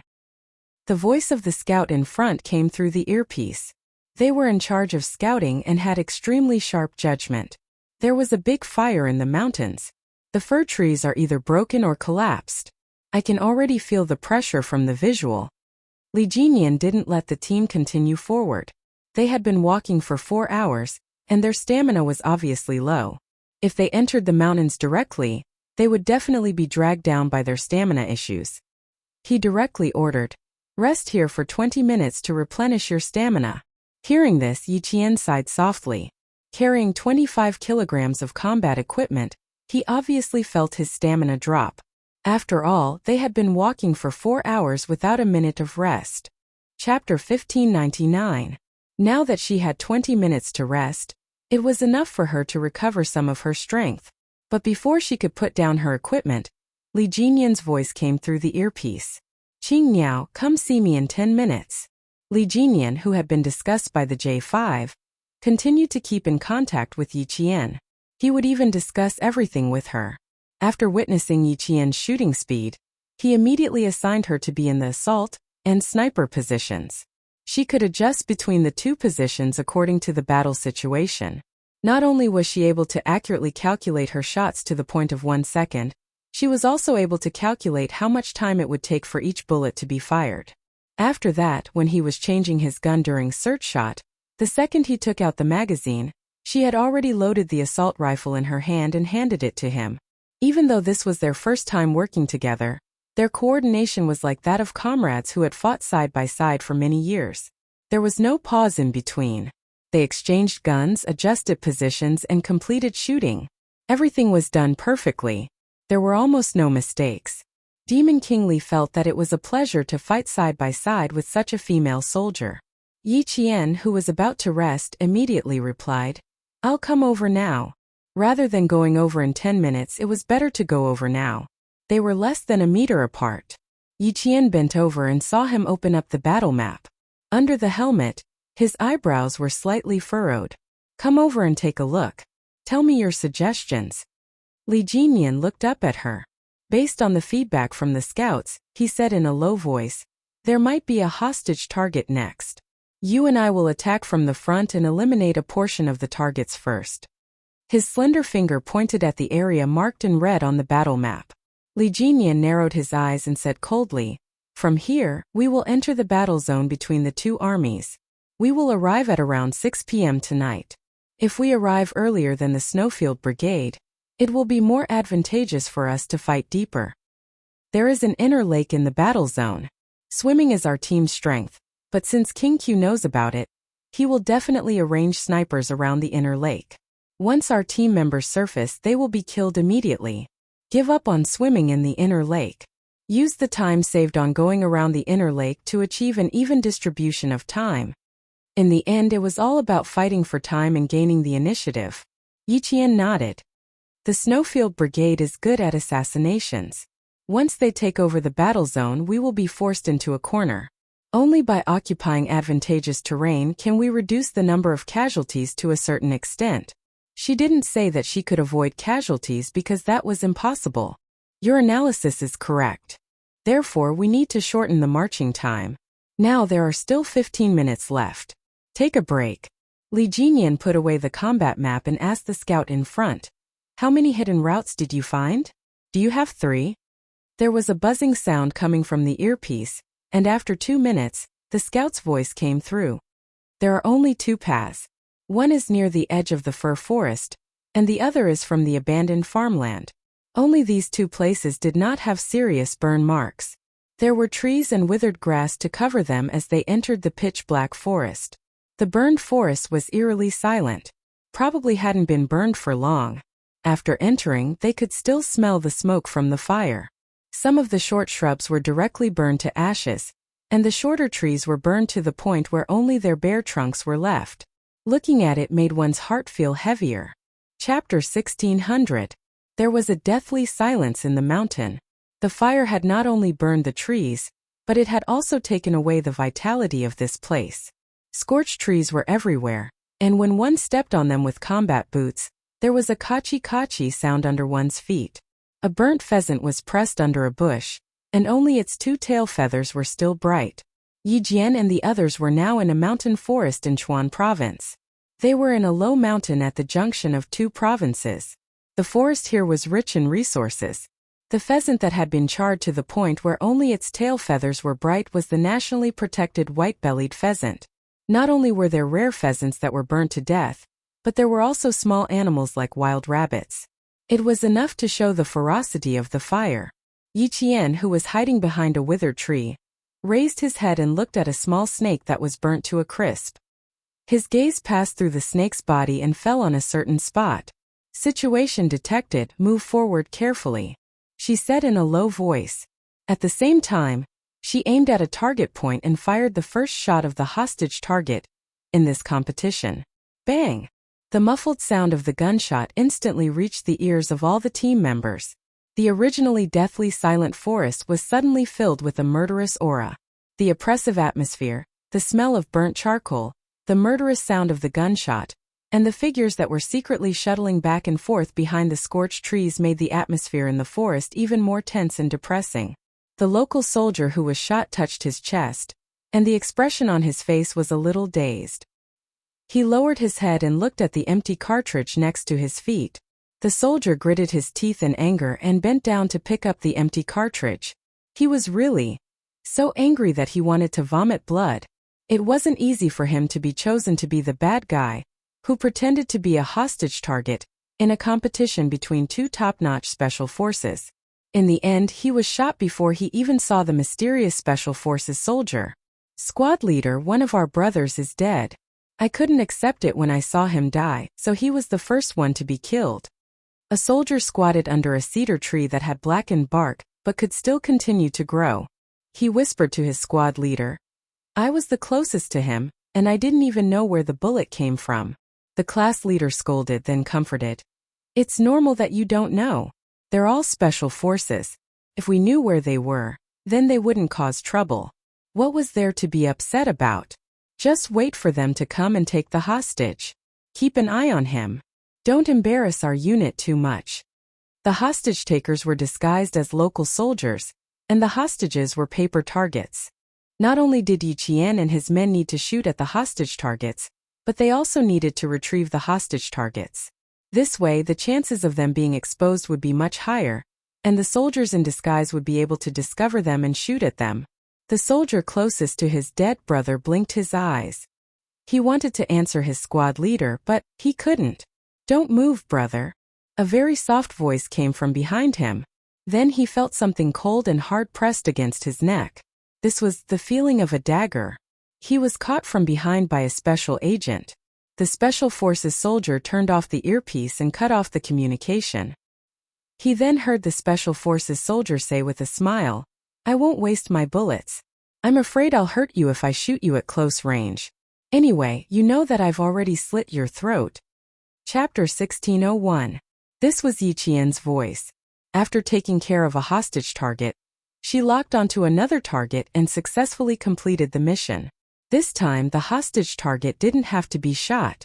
As long as you were able to get close to the target and successfully rescue the hostage, you could activate the signal device on the soldier and shoot the hostage target. Hearing her voice, the soldier who had a dagger pressed against his neck froze.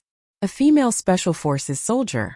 He was killed by a female Special Forces soldier. The soldier wanted to move his body and turn his head to see what the female Special Forces soldier who killed him looked like.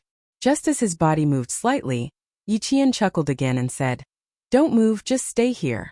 After she finished speaking, she took out the assault rifle from the soldier's hand, unloaded the magazine, and put it into her own carrying equipment. At this time, Yi Qian didn't mind loading the equipment full of magazines. On the battlefield, you can never have too many bullets. When the soldier heard the sound of the magazine being unloaded, he became anxious. Bro, don't take my weapon.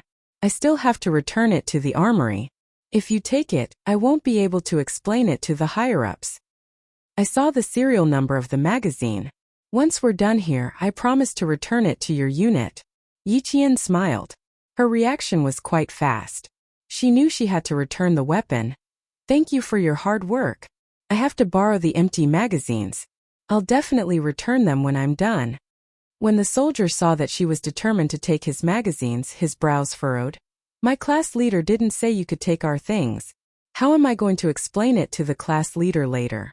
Bro, you really can't take it. We'll contact your unit. We definitely won't affect you. Yi Qian comforted the young soldier and cut off all communications. Stay here and don't contact anyone outside. Come out when we're done here. Without waiting for the soldier's reply, Yi Qian picked up the hostage target. As soon as she finished speaking, she nimbly moved and disappeared in the blink of an eye. She came and left silently. The soldier could only hear her voice the entire time, but didn't see her. When he turned his head, the female Special Forces soldier was nowhere to be seen. He didn't even know where she went. What made the soldier's head hurt even more was that she took all the magazines of his assault rifle. How am I going to explain this to the class leader? Then the soldier touched his neck. He could still feel the cold touch of the dagger on his skin. It was icy cold, as if he moved slightly, the other party could easily slit his throat. The soldier sighed softly.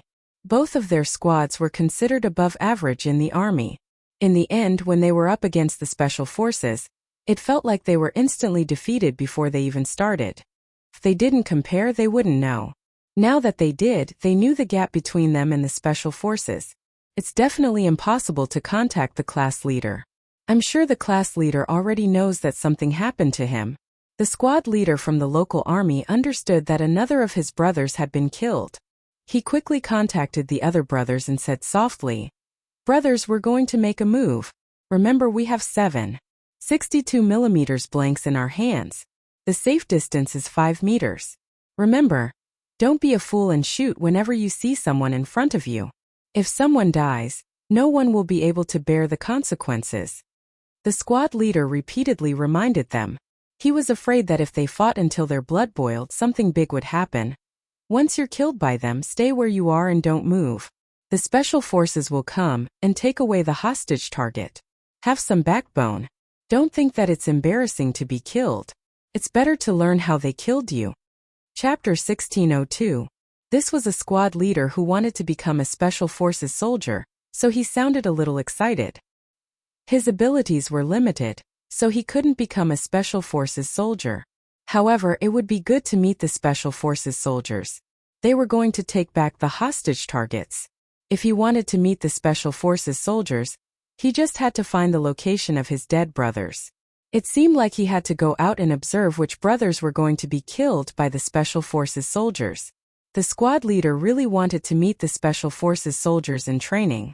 The platoon leader said that the Special Forces soldiers coming this time weren't ordinary Special Forces soldiers. They were the top Special Forces soldiers in the country. They were the real blades of the country.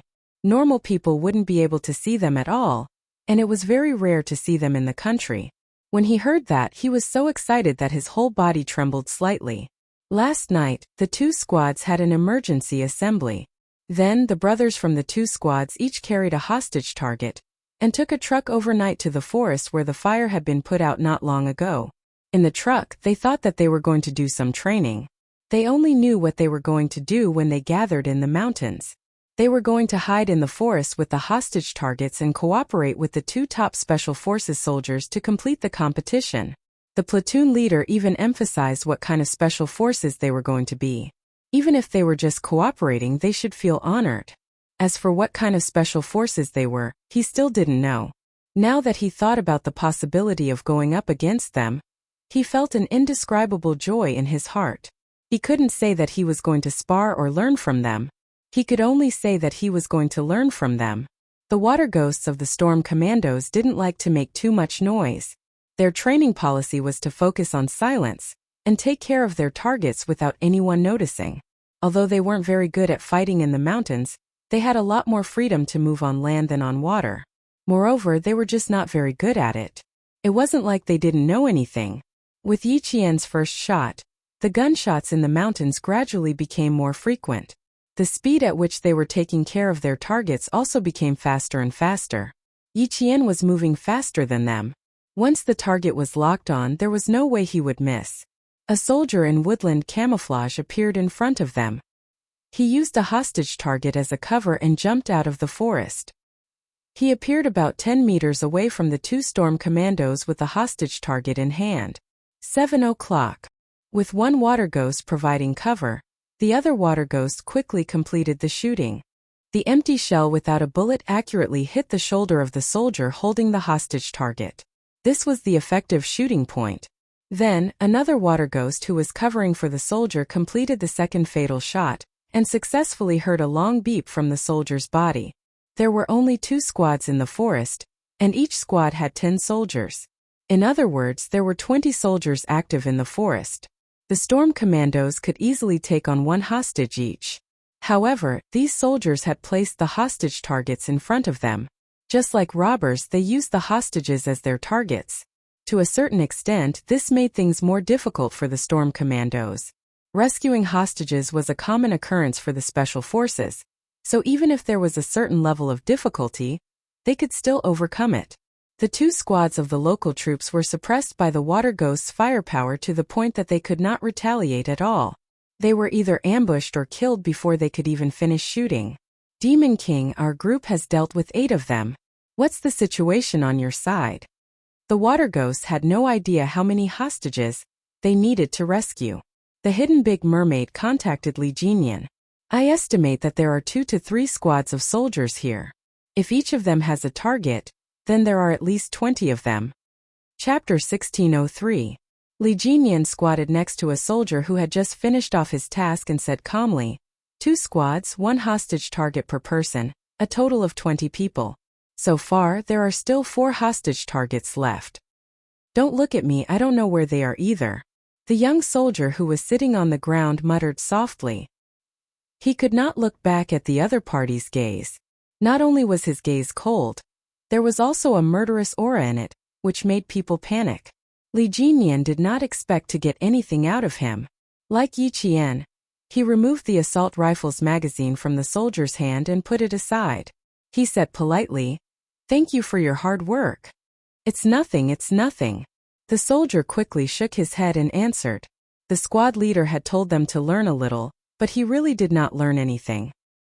He did not know where the squad leader had come from, but he was easily defeated and taken care of by him. The special forces were indeed powerful. There were still 4 hostage targets that had not been found. 2 of them were squad leaders and the other 2 were vice squad leaders. As the team leaders, the overall strength of the 4 people was naturally more outstanding. I'll be the bait later. I'll carry the hostage targets and flash in front of them. Don't worry about whether they see you or not. Just shoot a few shots and scout the way out. The squad leader who wanted to fight the special forces the most said to his vice squad leader, and the other squad leader with the surname Lu. The 2 of you don't move first. Wait for us to shoot before you move. You must only move when you see a shadow. Otherwise, we'll have done all this for nothing. After he said that, the squad leader sighed. We have 20 brothers, so we should at least show some results. Don't make us lose face. The 2 squad leaders and the 2 vice squad leaders were hiding in a ravine. This was a trench dug to stop the fire from spreading and igniting another patch of fir trees. It was 1 meter deep and 30 meters long. It was almost dug around the entire mountain.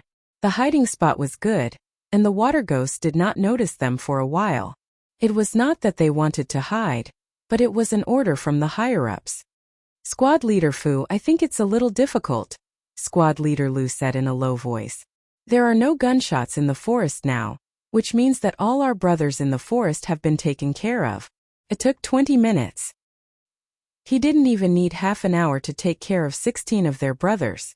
Squad leader Fu cautiously poked his head out and glanced outside. Then he slowly squatted down. That's right. I originally planned to rush to the side of the brothers who were taken care of and observe the special forces at close range. However, I quickly got rid of the idea. There was no other reason. He was really worried that he would be dealt with as soon as he showed himself. Let's stall for time. The platoon leader ordered us to stall for time. Stalling for time is also our ability. Squad leader Fu looked at the time and said to squad leader Lu, let's split up. If they find out, we'll catch all 4 of us at once. Assistant, let's go to the other side. As he spoke, he bent over and led his assistant to the other side of the ravine. In the smoky Shanmu mountain, the water ghosts began a comprehensive search. They were still looking for the missing hostage targets. Only when they had found all the hostage targets could they receive the order to leave. If the higher-ups hadn't given the order, it meant that they still hadn't found a hostage target. Li Jinyan was not anxious because of this. The more it was like this, the calmer he was. He said in a deep voice, "Search the area thoroughly. Complete the search in 5 minutes." Chapter 1604. There was no way the command center would let the two teams pass so easily. They would only make the arrangements more complicated so that they could observe the commanders of the two teams and see if they could adjust their tactics in time. From there, they could observe everyone's combat ability. After Li Jin finished giving the order, he turned to look at Yi Qian, who was in charge of security. Just as he was about to speak, Yi Qian, who sensed his gaze, turned her head. It was obvious that she had something she wanted to say. Li Jinyan pointed to the front, then pointed to Yi Qian and himself. He did not ask, but looked at Yi Qian questioningly. Yi Qian, who wanted to voice her opinion, instantly understood what he meant, because she thought the same. They both suspected that there were no more hostage targets in this area, and that they might be in the periphery. The reason for this was very simple. First, it was to delay them. Second, the general in the command center needed to see if Li Jinyan could detect the abnormality in the situation and immediately make the correct decision. This time, the command center could not see their real-time combat situation. They could only see the changes in the data. Therefore, the command center could roughly estimate the performance of the two teams based on the time taken. The Snowfield Brigade was close to the location closest to the two remaining hostage targets. Xia Jinyuan, who was as sharp as a leopard, gestured for them to surround the two Snowfield Brigade members. The two members of the Snowfield Brigade were like beasts charging out of the mountains as they pounced directly at the location where the hostage targets were hidden. Bang! Bang! 2 gunshots rang out. From 7 meters away, the other two members of the Snowfield Brigade finished shooting. They hit the effective shooting points of the hostage targets and completed the mission in 22 minutes. The Snowfield Brigade won this round. When they finished the last effective shooting point, the command center immediately knew that the Snowfield Brigade had completed the hostage target shooting and successfully rescued all the hostages. No hostages were accidentally shot. Team B has completed all hostage target shooting.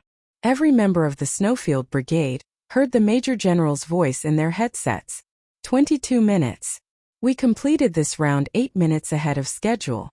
The Snowfield Brigade only knew that they had completed it, but they did not know if the Storm Commandos had completed it. They walked up to the local soldiers who had already gathered and cooperated with them. With Xia Jinyuan's salute, all the members of the Snowfield Brigade saluted the soldiers who had unconditionally cooperated with them to express their gratitude. Thank you. Thank you. Led by Xia Jinyuan, every member of the Snowfield was shaking hands with the local soldiers. Taking off his combat gloves, his thick and calloused hand held the other's calloused hand. A thank you and a smile. There was no sense of unfamiliarity or distance between them, because they were both wearing the same military uniform and were soldiers who protected the country together.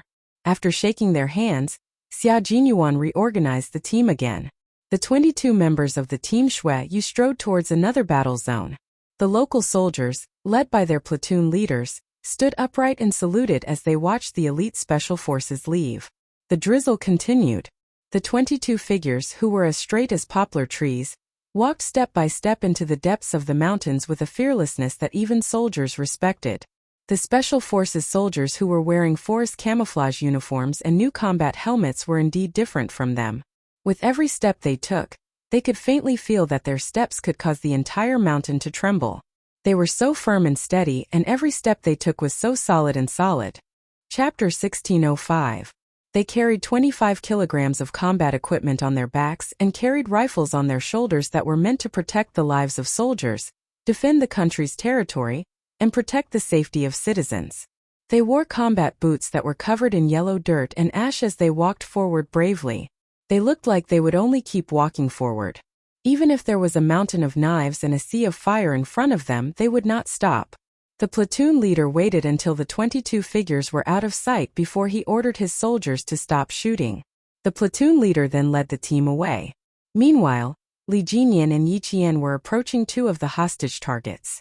The two of them glanced at the man-made pile of soil and knew that there was a ditch underneath. They then looked at the mountains across the ditch. It was a stark contrast to the burnt fir forest. One was burnt to the point of being lifeless. The other was a charming autumn scene with red maple leaves swaying gently in the drizzle. Down there. Yi Qian pointed towards the ditch and used hand signals to communicate with Li Jinyan. You take the left, I'll take the right. Let's go down together. Li Jinyan gave her an okay hand signal and moved to the left. When he heard Yi Qian say, "Get ready," the two of them reached the ditch at almost the same time. Yi Qian fired and hit a soldier in the back. The signal device was activated and made a long beep. She and Li Jinyan each took care of one soldier at almost the same time. Platoon leader Fu's eyes widened. It was not because he was shot in the back, but because the Special Forces soldier who shot his deputy platoon leader's back was too familiar. It was so familiar that his eyes widened in disbelief.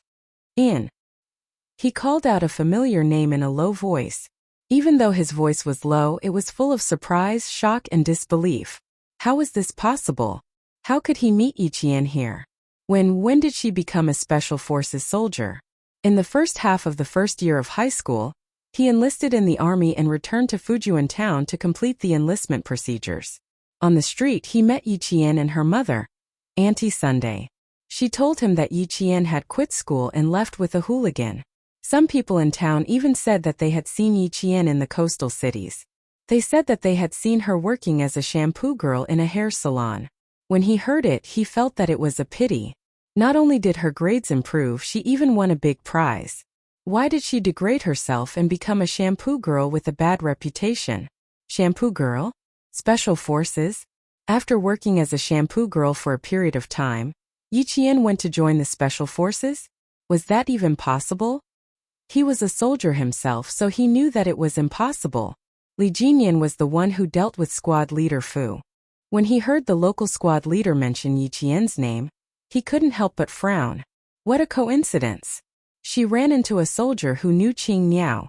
Yi Qian was also very shocked to run into her former middle school classmate, Fu Dong. Squad leader Fu's full name was Fu Dong. He came from Fujian town in Anyang City, Nan Province. He was Yi Qian's former middle school classmate, and he was also the only male middle school classmate in Yi Qian's class who joined the army. Running into an old classmate in a competition and going over to say hello? It was not appropriate at all. Besides, even though she and Fu Dong were classmates, they didn't have much of a relationship. Middle school was the toughest period of her training. Other than Zhang Jiesin, Zhang Bin, Zhang Na, and Zhou Liao, she was only acquainted with the rest of her classmates. There wasn't much to talk about. Chapter 1606. Now was not the time to reunite with an old classmate. Yi Qian, who pretended not to hear him, stopped walking over.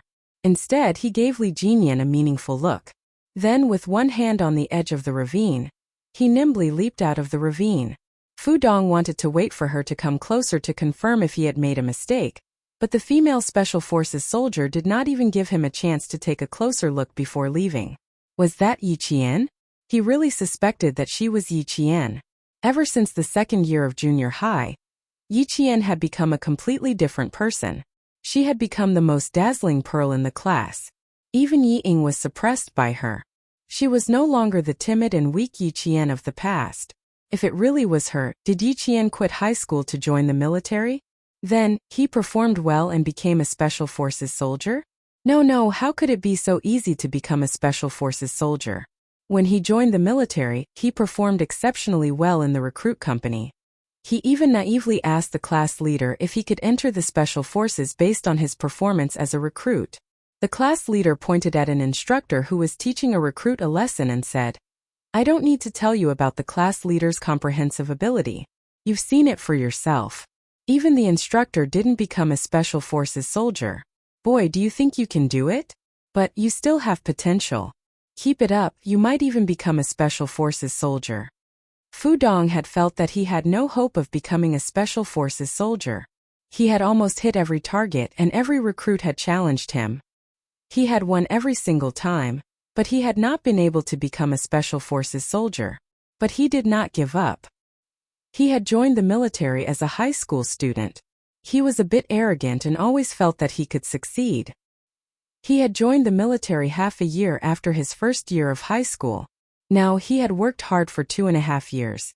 At the same time, he also understood how difficult it was to become a Special Forces soldier. To him, there was no hope in this life. But now he actually saw Yi Qian. A girl actually became a Special Forces soldier. Was this possible? A cold male voice came from behind him. It was like an icicle in winter. It was so cold that he immediately snapped out of his daze. Fu Dong turned around and looked at the Special Forces soldier, who had easily taken care of her. She couldn't help but look at his armband. Unfortunately, there was nothing on it. What he said to her just now was, "Thank you for your hard work." Fu Donglian, who was still a little confused, restrained her expression and reached out her hand to shake his. She smiled and said, "You're welcome. We're all brothers. It's my duty." Fu Dong, who had been training in the army for nearly 2.5 years, had learned to remain silent. Even though his heart was filled with questions and shock, he did not think of chasing after the female soldier just now to confirm whether or not she was Yi Qian. When the platoon leader brought them into the mountains, he had warned them, "Don't look at what you shouldn't look at, don't ask what you shouldn't ask. Keep your eyes open, keep your mouth shut. Do your own thing and be honest."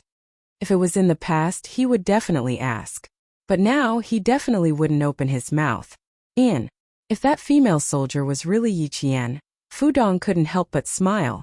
Then the rumors in class that Yi Ying's family had been secretly slandering Yi Qian were true. After coming out of the ravine, Fu Dong saw a few Special Forces soldiers carrying heavy combat equipment walking out of the forest.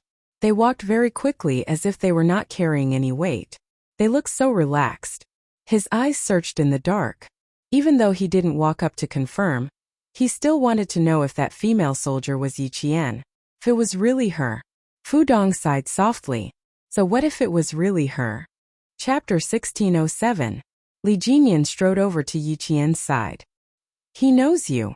"Yes, he's my former junior high school classmate." Yi Qian glanced at Fu Dong, who was organizing the troops, and sighed with a smile. "What a surprise. You even ran into an old classmate." So they were junior high school classmates. That was easier to handle. She was afraid that they would run into acquaintances from the same village. Li Jinyan's eyes darkened slightly. "Qing Miao, your identity and the unit you're serving in are confidential." "I understand." Yi Qian nodded. She understood what Li Jinyan was trying to tell her. The Storm Commandos were the same as the Snowfield Brigade. Every member's identity and which unit they were serving in were confidential. They couldn't even tell their family members. But fortunately, Fu Dong wasn't completely sure that it was her. After all, it had been 3.5 years since she graduated from junior high school. "He didn't completely recognize me. He just thought I looked familiar. I won't participate in the handshake later, or I'll come over after he leaves." Yi Qian didn't have the slightest intention of acknowledging her old classmate, nor did she have the slightest intention of showing off.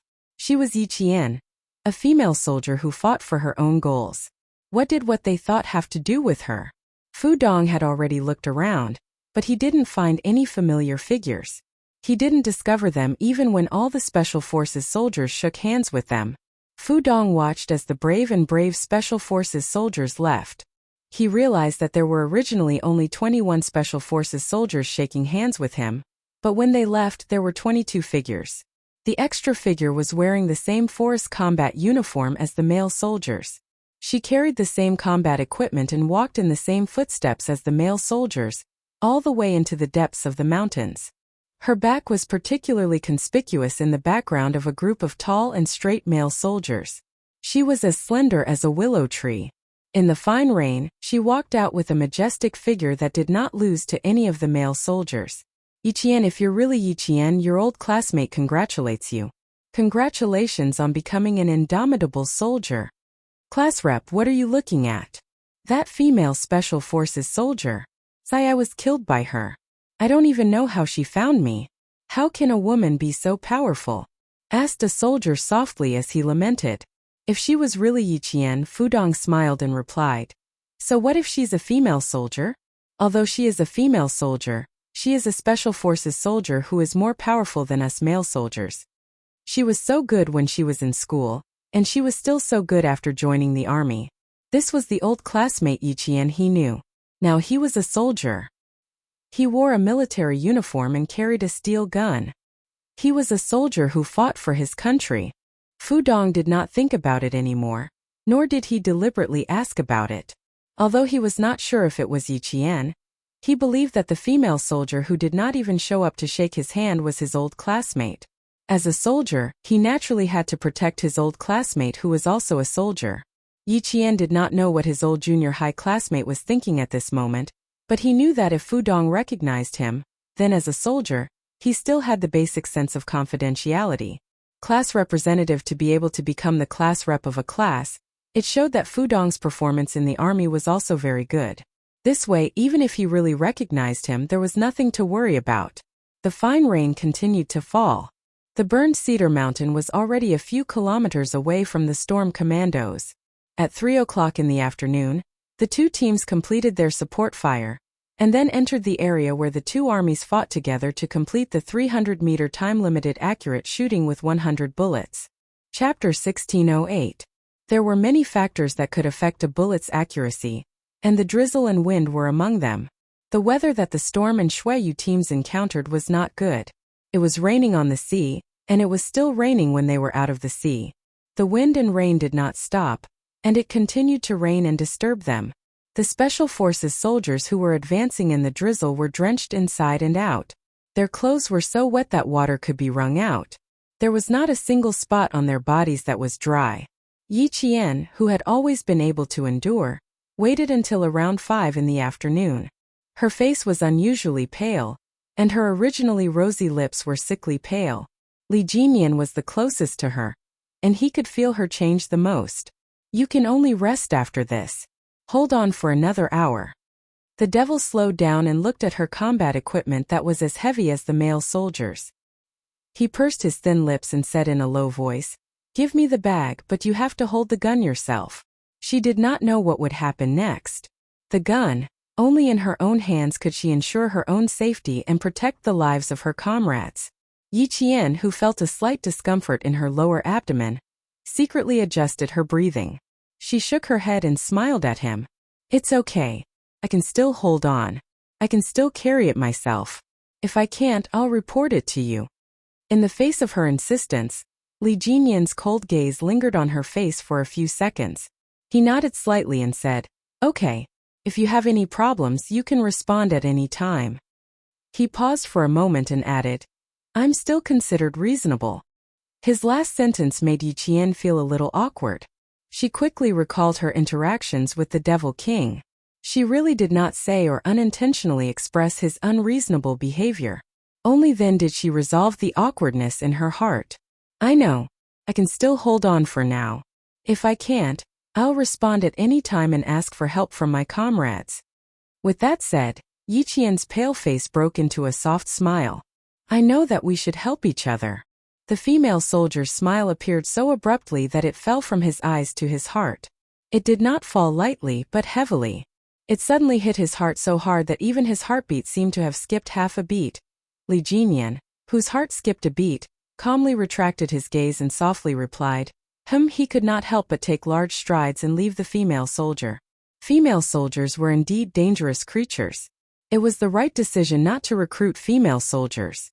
The commander wanted to keep Qing Niao, but, forget it. Li Jinyan's mind was in a mess as he left. After he left, Yiqian heaved a sigh of relief.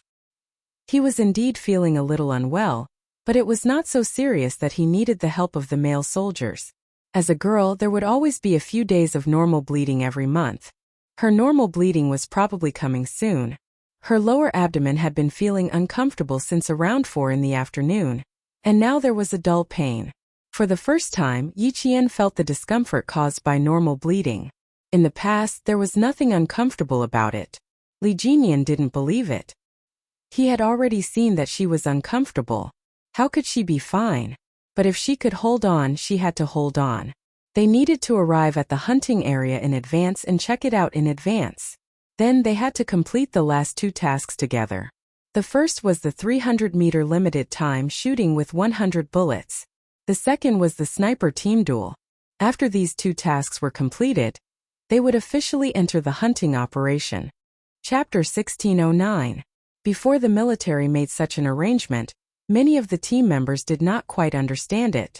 Shouldn't they have arranged for the hunt first, followed by a 100-round precision shooting and a sniper team duel? Why did they do it the other way around? Although they did not quite understand the military's arrangement, since it was an order from the military, all the team members had to accept it unconditionally. Even if they did not understand, they had to accept it first and then come out to understand why it was arranged this way. Reality proved that the military had made such an arrangement on purpose. They would exhaust all the team members' stamina to a certain extent and then arrange for the most physically and mentally intensive activities. This was to stimulate everyone's potential to the greatest extent and improve their individual abilities. As the commander of the battle, Li Jinyan understood the military's intentions when he received the order. He believed that Xia Jinyuan felt the same way. At the same time, they could also quickly arrange a plan that was beneficial to the final hunt. They could deploy and scout ahead of time to make up for the exhaustion of their stamina and end the hunt quickly. Right now, both teams were making the best use of their time to make arrangements for the follow-up battle. Even though Li Jinyan could see that Yi Qian was not feeling well, he could not stop for her alone. On the battlefield, it was absolutely impossible to delay an opportunity for personal reasons. Yi Qian naturally understood that, so she gritted her teeth and persevered. She did not want to delay the entire team's time. On a battlefield filled with gunpowder, time was life. How could she stop for personal reasons? She understood. As the commander of the battle, Li Jinyan understood it even more. An hour later, the storm commandos arrived at the mountain they were supposed to arrive at.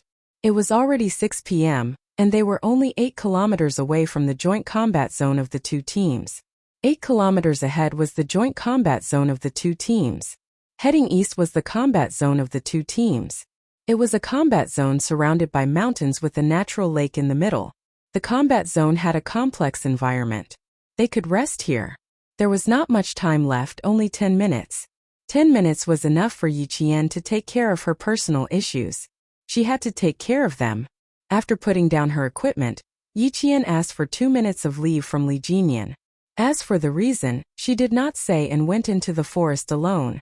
There's something wrong with Qing Miao. She doesn't look well. Da'il drank some cold water and frowned as he looked at Yi Qian's back worriedly. Do you want to go over and take a look? Could it be that he's sick? She wasn't that delicate. When she trained with them, she was soaked in the water every single day. She had never fallen sick before. Narrowing his cold eyes, Li Jinyan glanced at the direction where Yi Qian had left. A trace of worry flashed through his cold eyes. Her condition was indeed not good. He said to the big eel, "Ask Deshua to come over." The water demon with the code name Dasa was the same as K7 of the Snowfield Brigade. He was also a medic. After listening to Li Jinyan's description, Dasua's face was a little gloomy. We need to prepare some hot water for her. I'll go nearby and see if there's a suitable place to make a fire. As a medical staff, Dasua could vaguely guess what was wrong with Qing Miao's body. You know. Da'il, who was unmarried, looked at Dasua in surprise. That's amazing. You don't even need to take a look to know. He's a miracle doctor. Li Jinyan also looked at Dasa.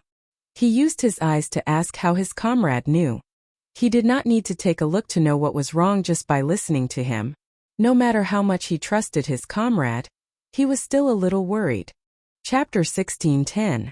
Deshua didn't know how to answer his captain's question. This was a woman's private matter. How could he tell the unmarried captain? As for the other unmarried comrade, Da'il, it was easy to get rid of him. He said, "Da'il, go to the side. Don't cause trouble." How am I causing trouble? I'm just standing here and listening to you. I'm not disturbing you. Me too. Before Da'il could finish, he received the Demon King's gaze. He quickly turned around and walked away, not daring to stay. After he left, Li Jinyan asked in a tense voice, "What's going on?" Qing Miao's health was so serious that she had to hide it from her comrade? Yi Qian was a female soldier. Her training was no different from that of a male soldier. However, now that she was in trouble as the captain, Li Jinyan had to be more concerned. After sending away his unmarried comrade, Deshua, who was still hesitating, cleared his throat and said vaguely, It's not a big deal, Captain. As long as you know it's not a big deal, Yi Qian can solve it herself. What's with the hot water? Li Jinian the bachelor still hadn't reacted. It wasn't that he was slow, but that he had never encountered such a situation before. De Shua was married. He was 31 years old and his child was already 3 years old. Male soldiers who had a wife knew more about women's matters. Seeing that his wise and powerful Demon King still didn't understand, De Shua sighed and said, Demon King, it's time for you to find a girlfriend. Yi Qian is uncomfortable because of what girls do every month. Junior high school biology. I know. As long as he mentioned that, Li Jinian immediately understood. His expression was a little stiff as he interrupted De Shua and said in his usual cold tone, Hot water? How do you want to solve it? De Shua looked around. It wasn't easy to solve. They needed a fire to have hot water. This place wasn't suitable for a fire. Let's wait for Yi Qian to bring it up herself. We will pretend we don't know so she won't feel awkward. Pretending not to know was indeed a good way to resolve the awkwardness. When Yi Qian returned, he found that his equipment was already being carried by the Demon King. Seeing her come over, he said calmly, You don't look too good. We'll take turns carrying the equipment. There were no more superfluous words. His tone sounded like he was telling Yi Qian that the reason they made such arrangements was because they did not want to affect the marching speed of the army. Yi Qian, on the other hand, noticed a subtle change in the atmosphere. For example, when the Demon King was talking to her, he was not looking at her. Instead, he looked away as he spoke. This was not the Demon King's style at all. Li Jinian suddenly felt that he could not withstand Yi Qian's gaze. He lowered his head to look at the time to hide the unnatural expression on his face. There are still 7 minutes left. Take a break. With that, he turned around and left with Yi Qian's equipment. Yi Qian stared at his back as he left in a hurry. She could not help but narrow her eyes. She did not even get a chance to say a word before he left immediately after he finished speaking. Something was obviously wrong. Her gaze was also very tangible, especially when she was only looking at one spot. Although it was very faint and did not seem to be aggressive, it contained a sharpness that could see through people's hearts. Li Jinian, who was still carrying a backpack, could not help but quicken his steps. It would have been better if he did not know.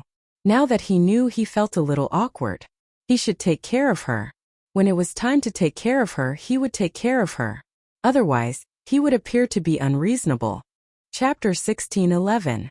When Big Eel saw that Yi Qian had returned, he was about to go over and ask her if she was feeling unwell, and if she wanted De Shua to take a look. However, just as he got up, he was stopped by De Shua. If Qingniao really has any problems, she'll tell us. She's not telling us now because she doesn't want us to know. Do you want to make Qingniao feel uncomfortable? He managed to persuade Big Eel. However, it could be seen from this that although Yi Qian had only spent a short time with the members of the Storm Commandos, they were like old comrades who had been together for a few years. Yi Qian was already shy when it came to such matters.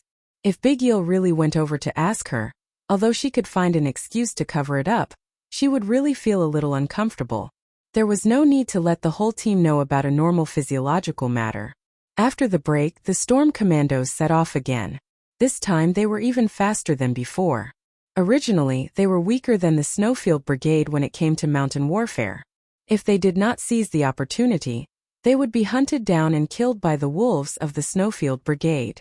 The Snowfield Brigade also rushed towards the hunting area as fast as they could.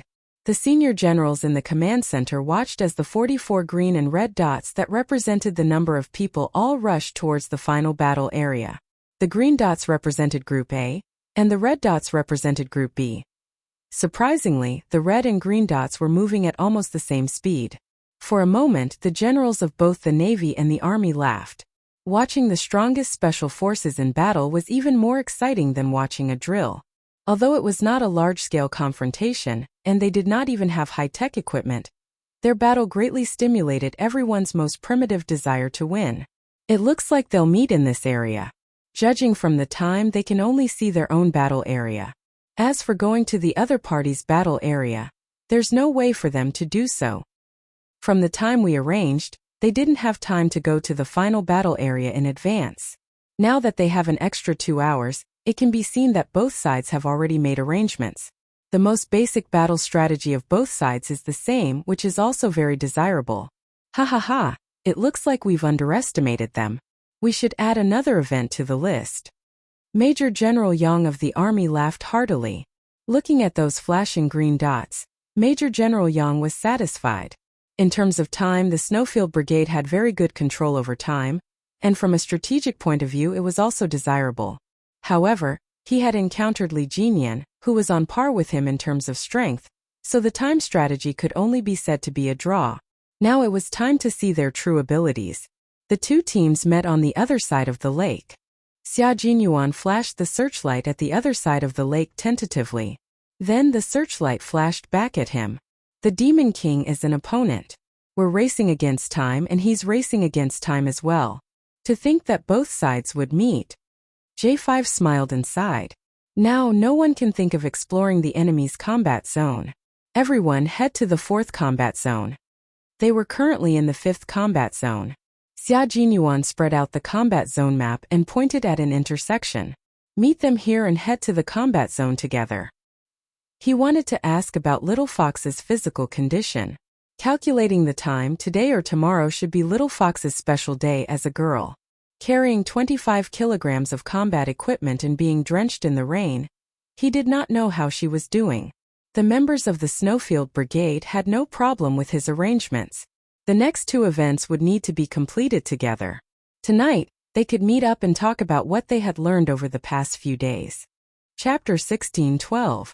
After this warm-up match was over, they would organize another match on a larger scale next year. It would be a match between the two teams the entire time, and it would be even more exciting than this. At 7:40 p.m., the two teams met at the intersection of the 4th combat zone.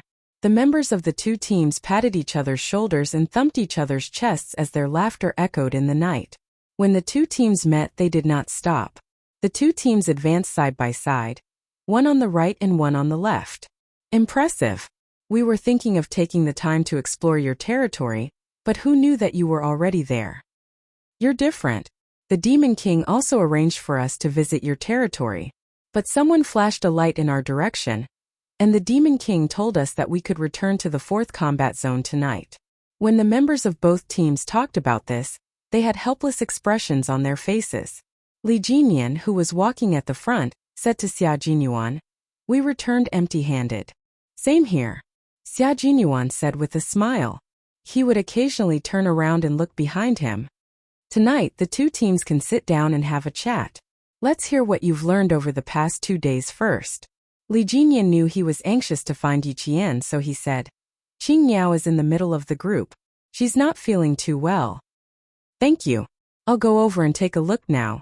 When Xia Jinyuan heard that his girlfriend was not feeling well, he got a little anxious. "I'll come over to look for you later." "Sorry." With that, he turned around and strode off. Li Jinyan turned around and looked at his back. There was a hint of darkness in his cold eyes. Once again, he felt that Q King treated Qing Niao differently, but he could not pinpoint the difference. Xia Jinyuan had already walked up to Yiqian. Yiqian was talking to T6. When he came over, T6 wanted to make room for him, but he saw his captain holding his girlfriend's hand domineeringly and leaving the group. T6 pursed his lips and chuckled. He gave his captain a thumbs up. Xia Jinyuan only had eyes for his girlfriend. He did not have the time to look at his comrades. He held Yiqian's hand under the cover of the night. The coldness made his heart sink a little. Other than the warmth in his palm, his fingers were cold. "Are you on your period?" he asked directly. He knew Yiqian was shy, so he said, "I'm your boyfriend. As a man I should know this. And as a boyfriend I should know when my girlfriend's special days. How are you now? Are you feeling unwell?" Yiqian's face stiffened. She really didn't know that he knew about this. "I'm fine." After taking a deep breath, Yiqian lowered her head and said softly, "Don't make a fuss. I don't feel uncomfortable anywhere." He tightened his grip on her hand slightly, his low voice filled with heartache. "You're so stubborn. Even Demon King Li has noticed that your body isn't in good condition. And your hands are so cold. You should be more careful when you're on your period." Yi Qian felt uncomfortable. Why did he keep bringing up her period? Let's talk about something else. My hands will be cold after being in the rain. Will our teams be spending the night together tonight? We'll split up again after the two events tomorrow. Yi Qian started to change the topic. It's a little different from what I imagined. At first, I thought it would be two teams competing every day. She was so shy that she even avoided talking about such a topic with him. Xia Jinyuan sighed softly. There was nothing else he could do but feel sorry for her. Let me warm your hands for you. I'll come over later to help you warm your feet. Chapter 16:13. Don't doubt that Major Xia was just joking. He was serious about this matter. Sensing that Yi Jian didn't take his words to heart, Major Xia raised his eyebrows slightly. He didn't say anything, but he planned to put his words into action tonight, and let her know that he wasn't just joking. Yi Qian did not take his words seriously. The members of both teams would be together tonight. No matter how bold he would not come to her place in the middle of the night. It was already past 10 p.m. when they arrived at the 4th combat zone. The members of both teams who had not slept in bed for a few days were already used to sleeping at night. They found a large rock that could shelter them from the wind. The two teams spread the waterproof cloth on the ground, then divided into groups to quickly set up the waterproof cloth. A simple shelter that could temporarily shelter them from the wind and rain was presented perfectly. To them, setting up a temporary tent to shelter them from the wind and rain did not take much time. It took less than 20 minutes for the 40-odd people to work together. Yi Qian was arranged to sleep in a position slightly further in. She was a female soldier, so she could train like a male soldier. However, in terms of daily life, there were still differences between men and women. The sleeping bag was a multi-purpose sleeping bag that was the same color as the forest combat uniform. It was windproof, rainproof, and coldproof. If there was an enemy situation, she could quickly stand up and hide. It would not affect her flexibility. Xia Jinyuan and Li Jinyan were still talking. Both of them lowered their voices as they talked about the battle that had taken place over the past few days. Yi Qian, who had spread out the sleeping bags, glanced at them. Then she silently spread out the sleeping bags that the two of them did not have time to spread out. Following that, she went to settle her own personal matters. She felt much more comfortable now. There was no longer that faint feeling of falling. Her body also felt much lighter. She believed that she would be able to completely recover after a good night's sleep. She didn't think that normal bloodshed would occur during the mission. How diligent. You even spread out sleeping bags for the two of us. Xia Jinyuan watched as Yi Qian left the team alone. He originally wanted to chase after her, but he held himself back. If he followed her at a time like this, his little fox would blush again. Also, she could have just spread out a sleeping bag for her boyfriend. Why would she spread it out for Demon King Li? Wasn't she tired? He would tell her about it later. Li Jinyan narrowed his eyes and said thoughtfully, "You have a good relationship with Qing Yao." "Not bad. After all, I watched her grow up." Xia Jinyuan answered calmly. It was obvious that he understood the meaning behind the Devil King's words, but he didn't want to answer directly for the time being. She's a very unique female soldier. I've only seen her in my life. In his entire life, he had only met her. Even though he didn't give a direct answer, he did explain a little to Li Jinyan. This explanation caused the darkness in Li Jinyan's cold eyes to waver a little. He had only seen her in his life. He wanted to say, was she the only one in his eyes? His heart suddenly felt a little stuffy. Xia Jinyuan did not give him time to think further. Instead, he went straight to the point. I've been training with you guys at the beach every day, so I really thought you guys weren't familiar with mountain warfare. Your commander is too humble. He's so humble that I really thought you guys weren't familiar with land warfare. During these 2 days of mountain warfare, I realized that you guys were definitely humble. I really admire you. You managed to lead the Storm Commandos in a little more than a year. You're proficient in all kinds of martial arts. You've made a newly formed team from nothing into an elite force. Demon King, you've contributed a lot. Chapter 16:14. With a cold expression, Li Jinyan stretched his long legs and changed into a more comfortable sitting position.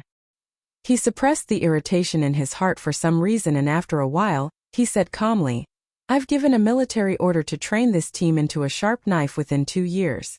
It's been exactly 1.5 years now, so I only have half a year left.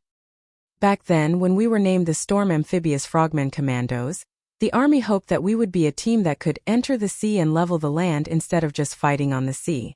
If I slack off even a little, Commander Dong won't be able to answer to the Army.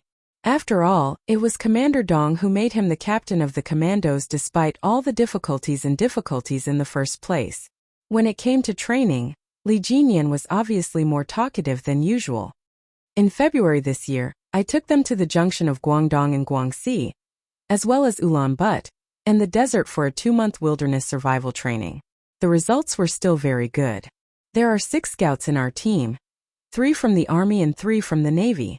Through systematic training, the 6 of them exchange their experiences from time to time.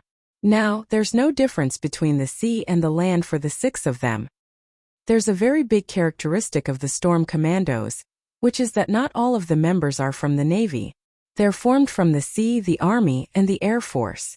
Therefore, although our daily training revolves around the sea, we've never slacked off on land training. Otherwise, we wouldn't be qualified to be amphibious. His words made Xia Jinyuan nod repeatedly. He could already tell that although the Storm Commandos focused on the sea, they were not like stranded whales on land that could not move.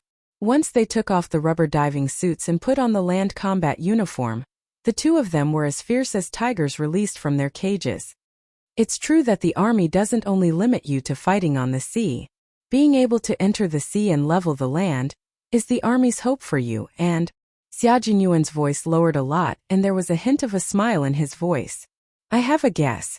This unusual competition is very likely to be the Army's observation of us.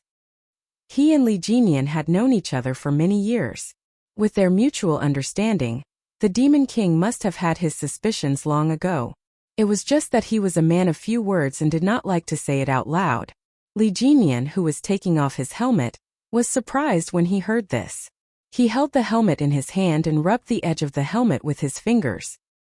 He said thoughtfully, "It seems that I'm not the only one who thinks so. I feel that the military headquarters is selecting the best of the best." After saying that, the 2 people in the dark instantly fell silent. The night was too dark, and even though they were sitting so close to each other, they couldn't see each other's faces clearly. They could only feel that each other's expressions were a little tense. Selecting the best of the best. It seems that not all of the members will go to war, but the quota is limited, Xia Jinyuan said softly. Now that you think about it, everything makes sense. This explained why they didn't fight together in this competition. Instead, they split up at the beginning, met up in the middle, and split up again at the end. Exhausting their abilities and stimulating their potential was one of the goals. But the most important goal was to select people. Even in a group of outstanding soldiers, there were superior, intermediate, and inferior ones. What the Army wanted was the most superior soldiers. They wanted the best of the best, the best of the best. When Yi Qian, who had just returned, heard the phrase selecting the best of the best, she couldn't help but raise her eyebrows slightly. When she heard Xia Jinyuan's last words, there was undisguised surprise in her eyes. Chapter 16:15. What's going on? Could it be that not everyone can go abroad to fight? She paused. Xia Jinyuan, who had been paying attention to her movements, saw that she hadn't moved. He apologized to Li Jinyan and hurriedly got up and walked over. His lowered voice couldn't hide his worry. Are you not feeling well? Do you need some hot water? No, I don't need it. Yi Qian didn't expect him to come over directly. She quickly explained, I'm fine. I was just a little surprised when I heard what you said. Previously, the Major General said that she was going to train with the 2 teams to represent the country to fight abroad. If there was a selection, then she only had a 50% chance of being selected. Thinking of this, Yi Qian's expression became serious. There was a hint of stubbornness between her eyebrows. If there was a selection, she definitely wouldn't run away. She would work harder to fight for the opportunity. That way, she wouldn't disappoint the Major General. The searchlight on the helmet was turned on. Xia Jinyuan looked at her face worriedly. Yes, her complexion was indeed much better than before. Her delicate lips also had a faint pink luster. Come and sit down. Let's talk about something. If there was a selection, of course he wanted her to go. If not for anything else, he wanted her to fight for his pride. In the command center, the Major General and the Navy commander looked at the red and green dots representing the two team captains. They had been in close contact for 10 minutes. The Major General raised his hand and rubbed his forehead. He said to the Navy commander helplessly, "Old Dong, why do I feel like something is wrong? It's like they'll make a move tonight." There were certain loopholes in the arrangement of this competition. It wasn't surprising that they found out about the military's specific intentions. The Navy commander sighed and said, "Paper can't wrap fire. The competition has been going on for 3 days. The two team captains must have a lot of questions in their hearts. Now that they've met and asked each other a little, our ultimate goal can't be hidden. Or maybe they found out. Now they've guessed." Before he could finish his sentence, the Navy commander saw the small dot representing Qing Miao approaching. "This is great. The three Zhuge are together. Tonight they'll definitely know what we're trying to do." The Major General heard this and immediately looked back at the big screen. He laughed and said, "I'm sure they've already guessed part of it. Now that the three of them are together, they're probably discussing this topic." Participating in the competition next year was no small matter. It was a matter of national glory. Although there were 44 elite special forces training together this time, there was a limit to the number of people who could represent the country in battle. Yi Qianjian had taken up one of the spots, so there were only 19 spots left.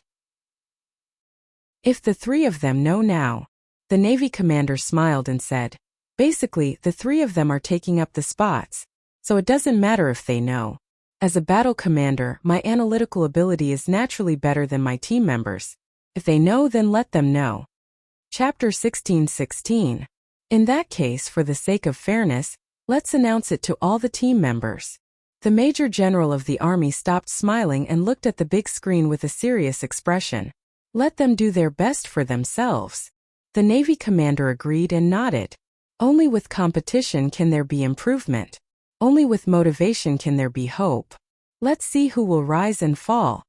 Just as the two senior generals had guessed, the three of them were indeed discussing this matter. Yi Jian said, "If that's the case, then I."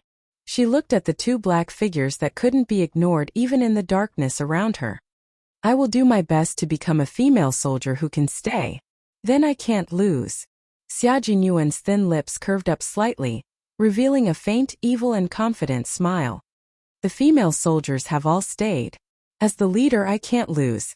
Li Jinyan's answer was concise as usual. "Same here. Then there's a very important question. Do we need to tell our comrades? The military didn't give us any clear instructions. It's obvious that they don't want us to know."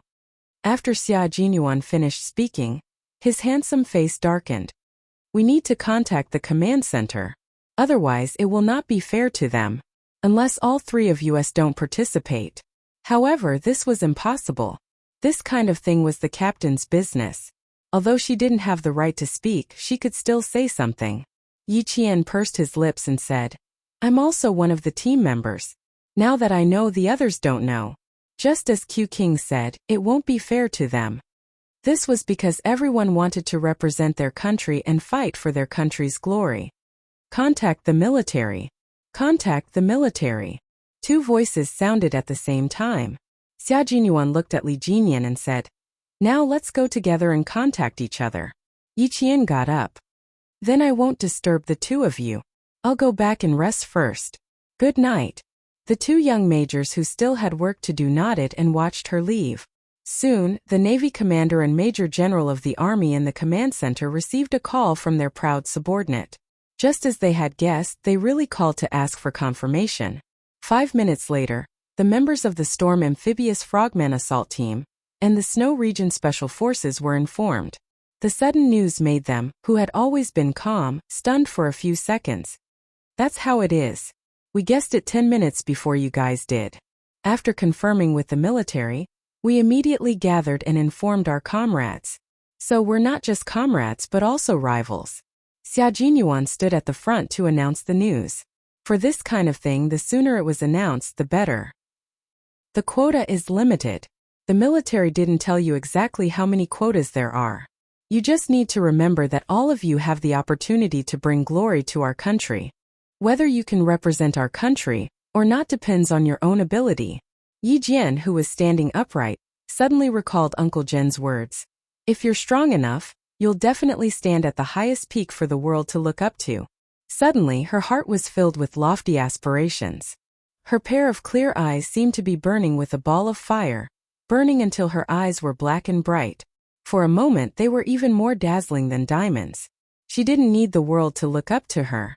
She just needed to live up to this new life. Chapter 16-17.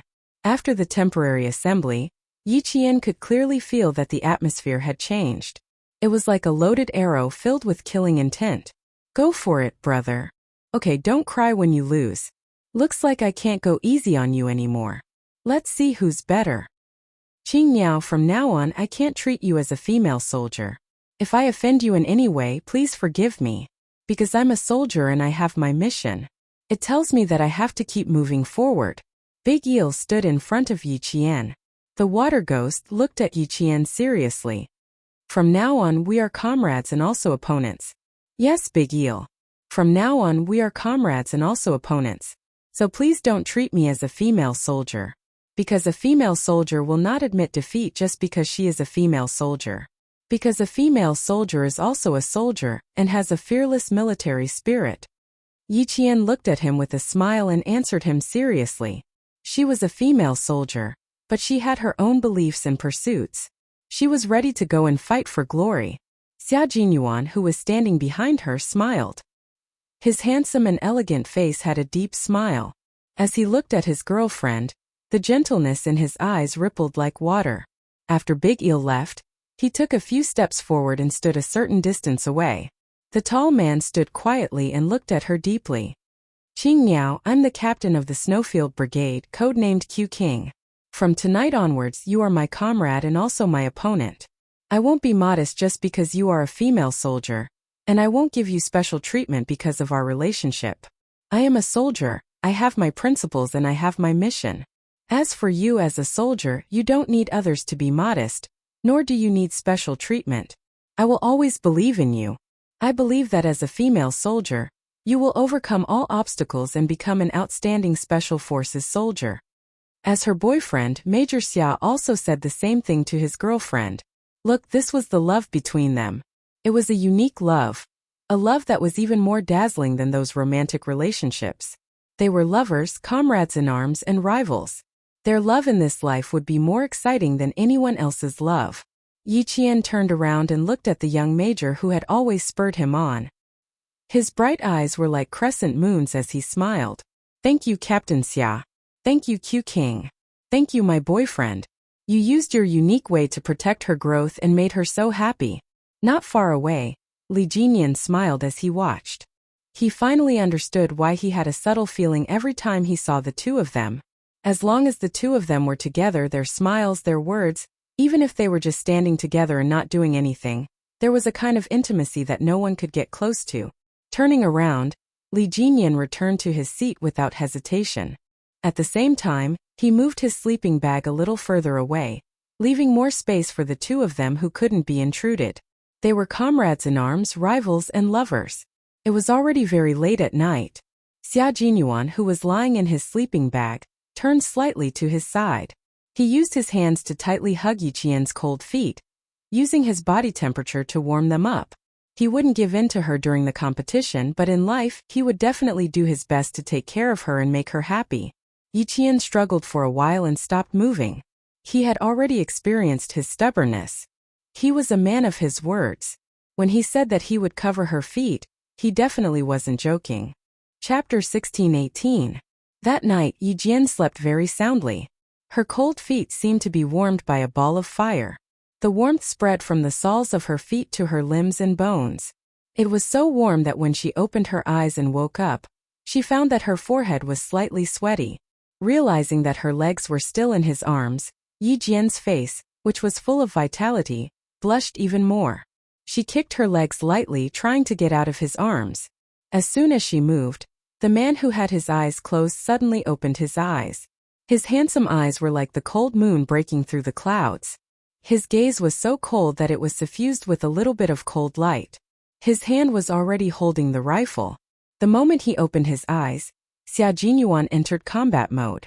This was a man who, as long as he was wearing his military uniform, combat uniform or training uniform, was always in combat mode or in preparation for combat, no matter what he was doing at the time. At this moment, Yi Qian quickly pulled her feet back and sat up quickly, looking like she was about to get out of bed and get ready to get up. It was still early. The assembly time was 5:30 in the morning. Right now. Yi Qian looked at the time. It was still 15 minutes to 5 o'clock. She remembered that Xia Jinyuan didn't agree to it. He hugged her feet again and didn't get up. He lazily said, "You can still sleep for a while. Don't worry. None of our comrades are up now. If you stand like this, the sentinels will notice you. If they notice you, they will notice me. Little fox, do you think the sentinels will see me hugging your feet?" Major Xia, who had his eyes closed, said softly.